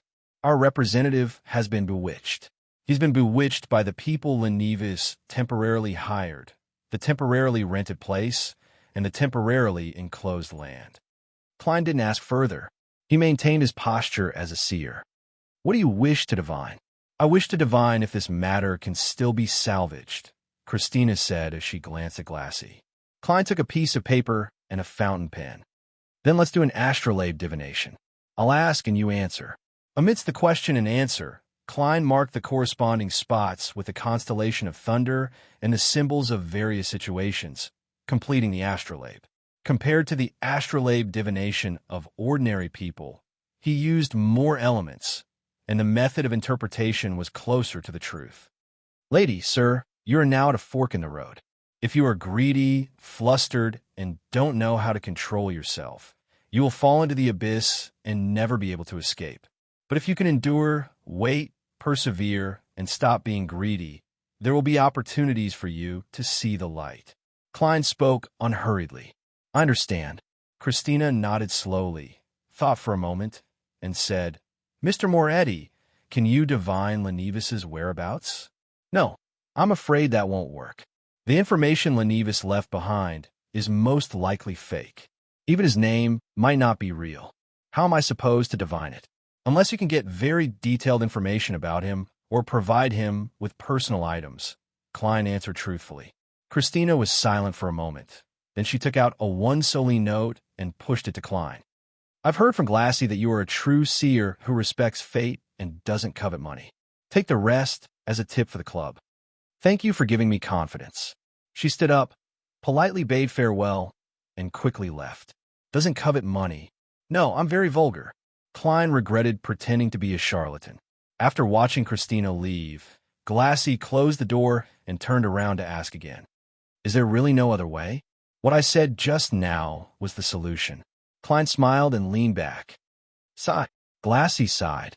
Lenivas took away more than 10,000 pounds, and there were more than 100 victims. Fortunately, I only lost 50 pounds. I only lost my savings, so I don't have any debts. As for Madame Christina, she invested 150 pounds. That's not an easy amount for her to bear. Have you called the police? When Klein heard the figure of 10,000 pounds, he was suddenly filled with indignation towards the swindler. Such amount of money would make him a tycoon, even in Bakeland. I wonder if the police will seek help from the Nighthawks, mandated punishers, or machinery hive mind if it's just a simple search. Klein's thoughts wandered. Glassy nodded heavily. We've already called the police, and the police are taking this seriously. After some discussion, we're willing to offer a portion of the money recovered as a reward. No matter who it is, as long as they can provide any clues to Lenivas' whereabouts, they will receive a reward of 10 pounds once it's verified. If they can provide accurate information about his whereabouts and help the police capture Lenivas, they will receive 100 pounds in cash. 10 pounds for clues? 100 pounds for the capture of Lenivas? Klein's eyes lit up when he heard that, and his breathing became heavy. At that moment, he was worried about the source of the subsequent investigation fees. His extra salary of 3 pounds for this week, along with his remaining stash, was just enough for the second payment. However, if Detective Henry was able to complete 2 commissions next week, his extra weekly salary wouldn't be enough for the remaining payment. He was short by a few solely. Of course, that was on the premise that he didn't need to use his stash for anything else during this period of time. Perhaps I can get Lenivas' belongings from the police, but if he really left Tingen, it would be useless. Klein sighed in anticipation. In the next hour and a half, due to Angelica's recommendation, 2 more people came to Klein for consultation. One of them was divining for a 1-year-old child. Klein directly drew a birth astrolabe, and the other party was convinced and satisfied. The other person was searching for items. Klein used tarot divination and dream divination to lock onto the general area. This surprised him, as he had never seen a fortune teller who could provide such precise information. Perhaps I'll be able to save up the remaining amount just by divining for others. After tipping Klein, he put on his hat, took his cane, and walked towards the entrance of the club while thinking. Just then, he saw Lady Christina come back in with a young lady in a flouncy hat beside her. When Christina saw Klein, she immediately came over and asked in a low voice, "What's wrong with you? Mr. Moretti, you previously mentioned that if we have items related to Lenivas, we can attempt to divine his whereabouts." "That's right." Klein nodded. Christina took a deep breath and asked in a deep voice, "Does his child count as a related item?" Chapter 116. Christina didn't notice the seer's confusion. She looked at Angelica, who was at the reception desk, and said with a suppressed voice, "I'm talking about Lenivas' children." She pointed at the young lady in the lotus leaf hat beside her and said, "This is my niece, Megos. This is my niece, Megos. Her mother is my elder sister. I'm very sorry and regretful for thinking that Lenivas was an outstanding young man. Hence, I introduced Megos to the unmarried Lenivas and watched them become lovers." Megos' parents were very pleased with Lenivas. They planned to invest all their savings in the steel company after their engagement. Fortunately, Lenivas escaped before this happened, so their family didn't suffer a fatal loss. Unfortunately, my sister and brother-in-law had to explain to their relatives and friends why the engagement ceremony was canceled. They also had to worry about the child in Megos' womb. We all believe in the god of steam and machinery, not the lord of storms. We don't believe that lovers must remain chaste before marriage. We don't blame Megos, and we even sympathize with her. However, the child's survival is indeed difficult, especially when he has a father like that. This is a scam of money and sex. Klein looked at Megos, who was standing quietly at the side, and realized that she was an outstanding beauty. She had a smooth forehead, long blonde hair, and a pair of large eyes that were very similar to Christina's. At this moment, she was melancholic and quiet, and her lips were tightly pursed.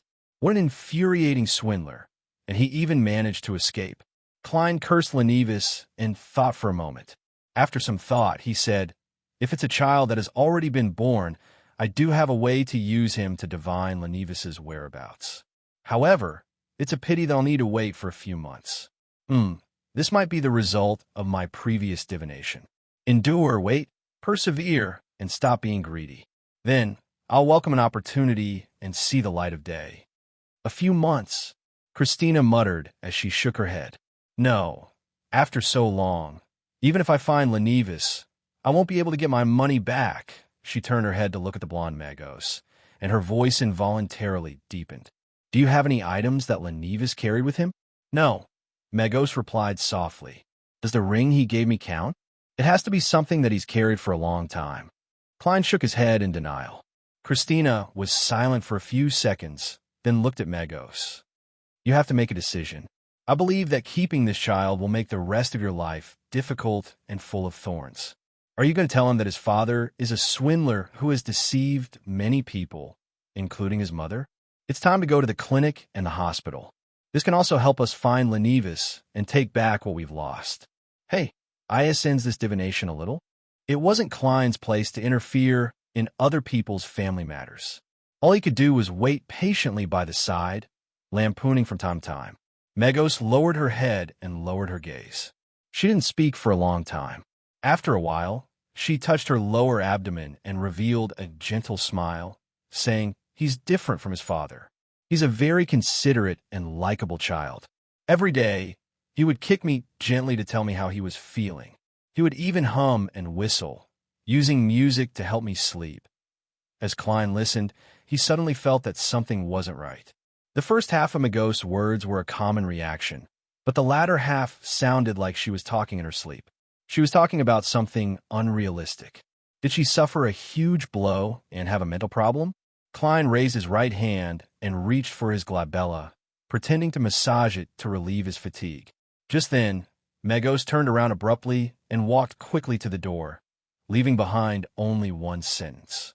She said, "Maybe his father will secretly return because of his birth and keep a portion of his wealth." Klein was stunned.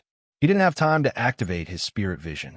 He watched as Magos left the club and walked down the stairs. Christina took a deep breath and said after a few seconds, "I'm sorry, Mr. Moretti. Sorry to disturb you, Mr. Moretti. We will try our best to find Lenevis' belongings." Klein nodded indiscernibly and watched her walk down the stairs. He sighed and shook his head. The next morning, the moment Klein entered the Blackthorn Security Company, he greeted Roseanne and asked, "What's going on? Where's today's newspaper?" The sweet brown-haired lady, Roshan, sized him up. She asked curiously, "Klein, you're very strange." "Why is that?" Klein asked with a smile, as if he had expected it. Roshan rolled her eyes. "In the past, you only read the newspaper during your lunch break because you have mysticism classes in the morning. Oh, old Neil is already waiting for you at the armory. I knew in advance that there would be a reward for a case, so I wanted to flip through the newspaper and memorize the criminal's appearance. Who knows, I might meet him one day."